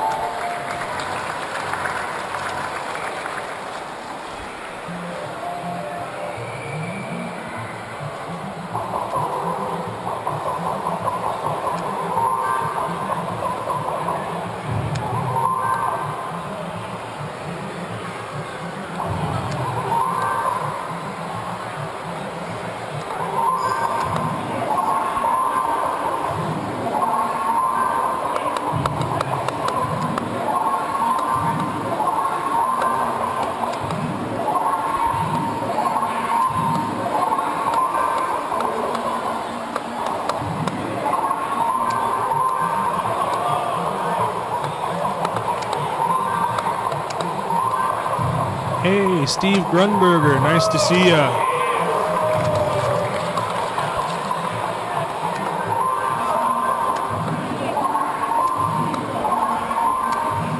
Looks like more and more people are starting to congregate in the rotunda.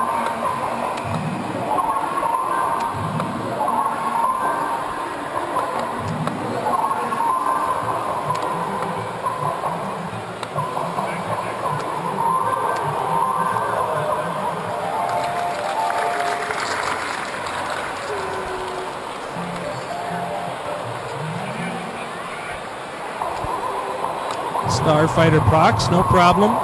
If you got any questions, feel free to ask them in the chat. I'll try to see them before they scroll away.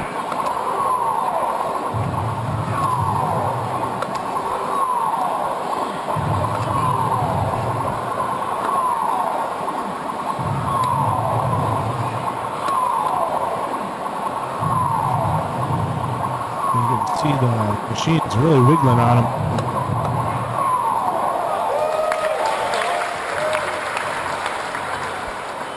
Doesn't seem to faze him, though.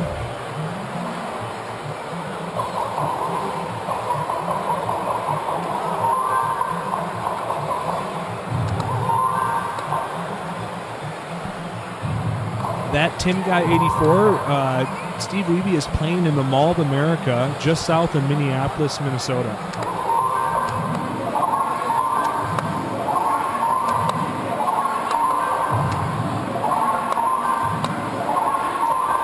If Steve gets a kill screen here, I probably have to mimic Richie Knuckles and put him on my shoulders, huh?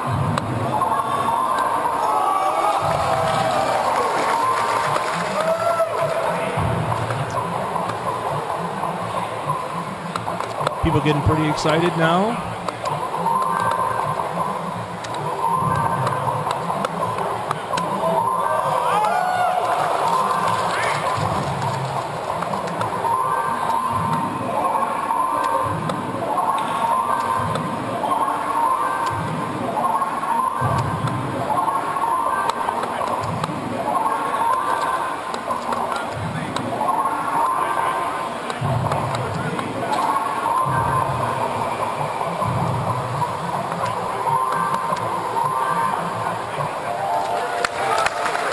There we go, digging deep on that one with some long jumps.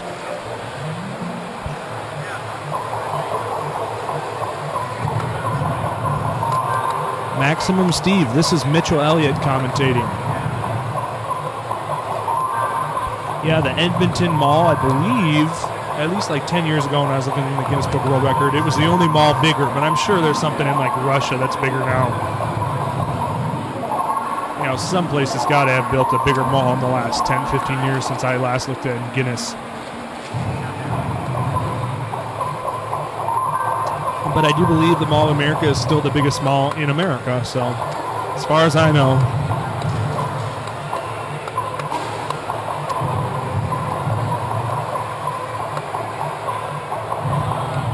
I mean, I estimate if you walk around, it's built in a circle, so if you walk around the whole mall, it's got to be about a half a mile circumference if you walk down the middle of the hallway.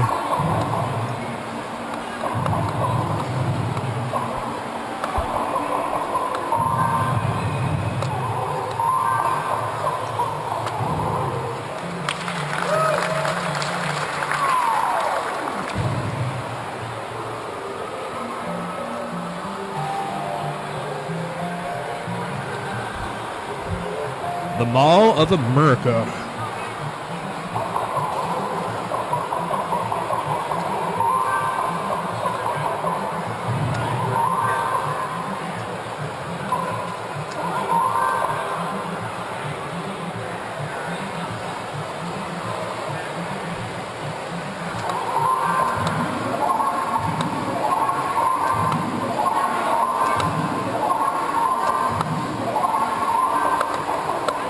As a side note, I'm actually going to an arcade party after this even. And I actually haven't eaten since like 9 a.m., so I'm probably going to stop by Chipotle and get me like 2 or 3 burritos maybe. I'm really hungry. Completely random comment for you folks.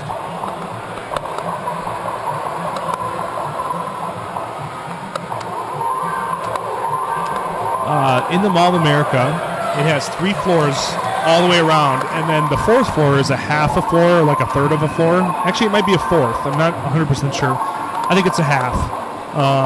And one of the places is a bowling alley that does have like a modern arcade, and they're the place that supplied the 8 or 9 arcade machines that are back behind the audience here. They're not the best. They're like LCD with 8-way joysticks and stuff. They got a couple Centipede cabs and Donkey Kong cabs kind of put together. They used to have an arcade back in the late 90s, early 2000s down on the lower floor. Actually, they do have a really, really modern arcade down there, kind of like a place where you earn tickets, redemption tickets or whatever. But nothing keg related really, other than up in the top floor there's some stuff. They did have a Missile Command but it wasn't working that well.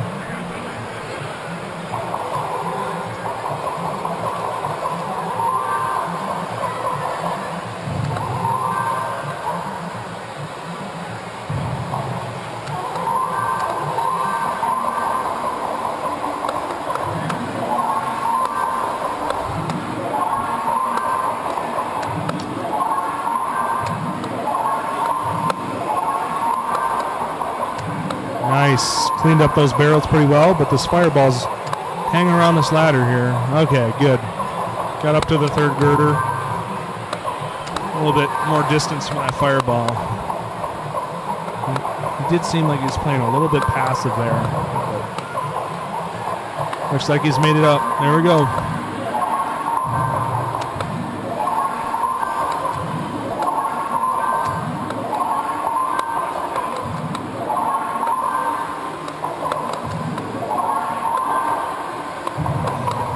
DJG in the house.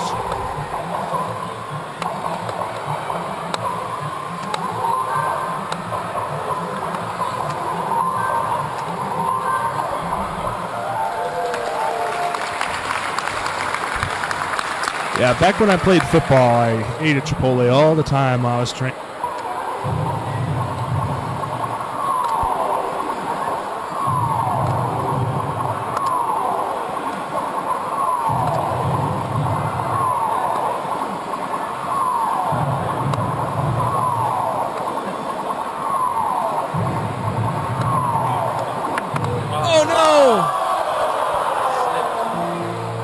His hand slipped off the joystick there. Sorry if I yelled into the mic.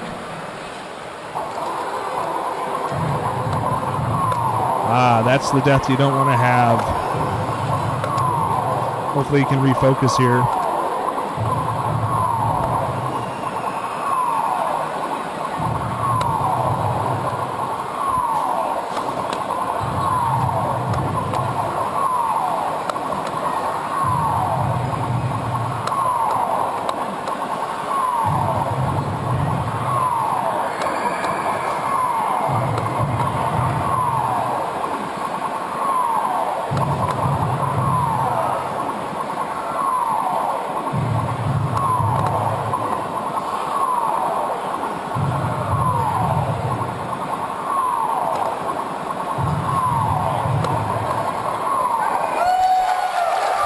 Good recovery there. Took a little bit, but better than dying.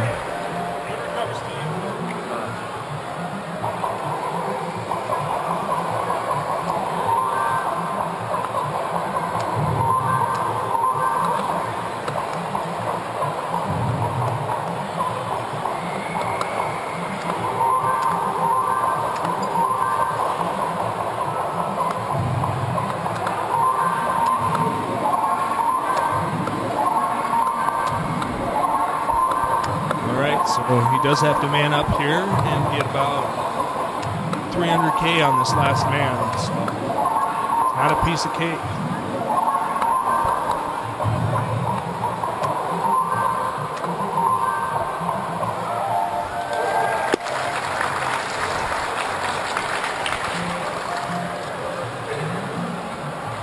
I definitely can see the stress on his face after that death. He looks a little frustrated.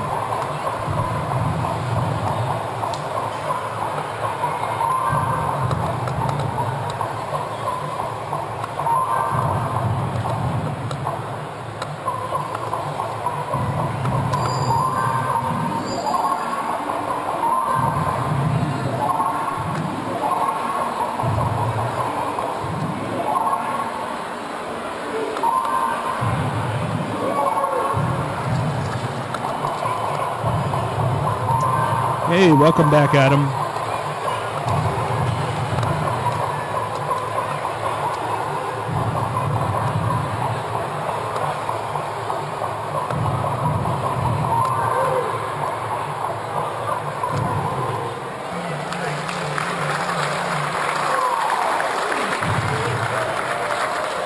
The rotunda is getting ever more packed with people.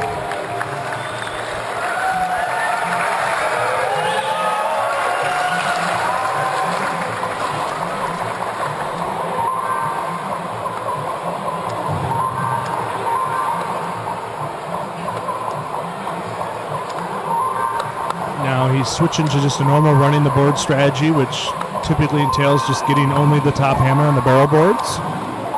The only thing he has to be really cautious about is not to start rushing. It's easy to start rushing when you pull back your pace like that. It's easy to make some rash decisions.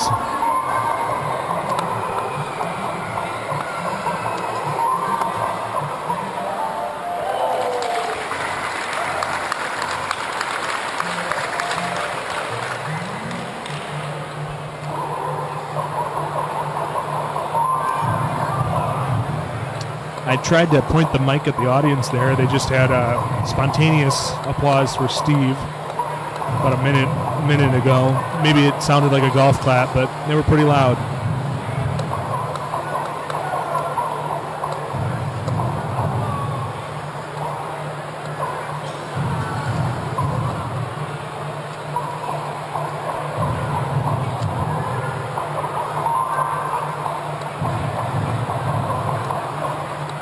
Got a freezer in the top. Oh no!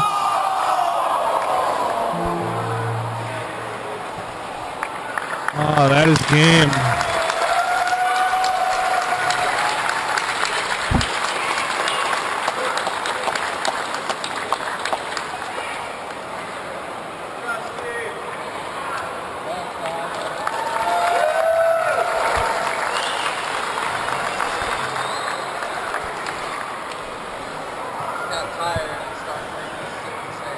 Yeah, heartbreaking.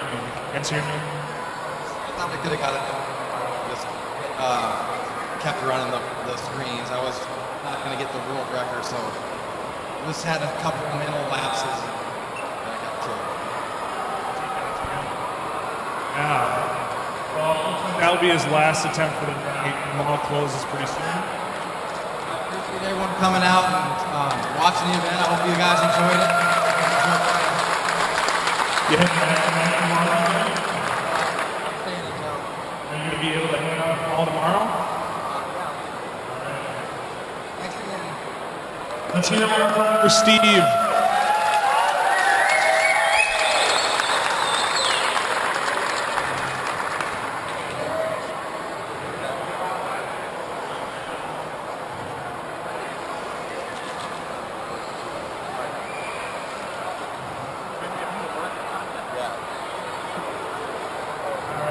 Thank you so much for showing up. We appreciate, I believe the games were supplied by Skydeck up on the 4th floor, and then Adam supplied the Donkey Kong machine up here. Let's hear a round of applause for Adam, a local collector. And I think a guy named Chris helped set this all up, but he's not here anymore, so just thank you again. And let's hear one more time for Steve Wiebe.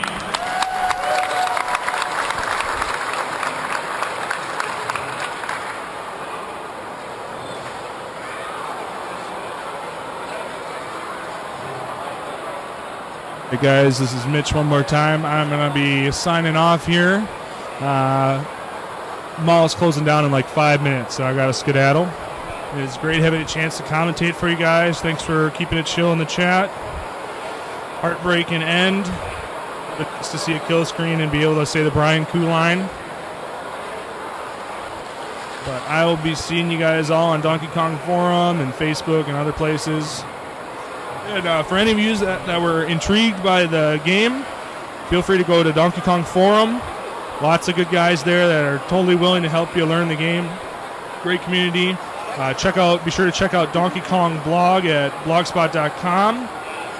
One of our Donkey Kong Forum members has a really great blog about the history of Steve Wiebe and Billy Mitchell and just a lot of game dynamics, how pace works and the levels are set up.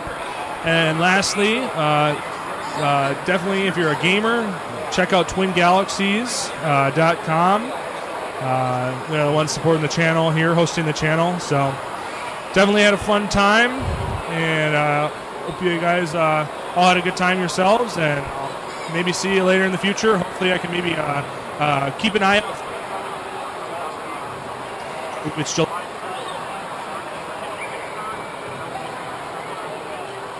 I can get a chance to do some commentating there. So thanks again, everybody. Have a good night.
Got my J Lou.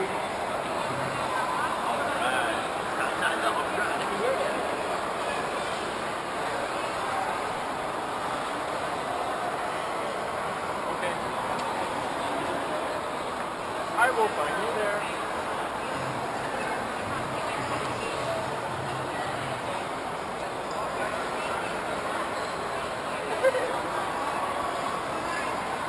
All right.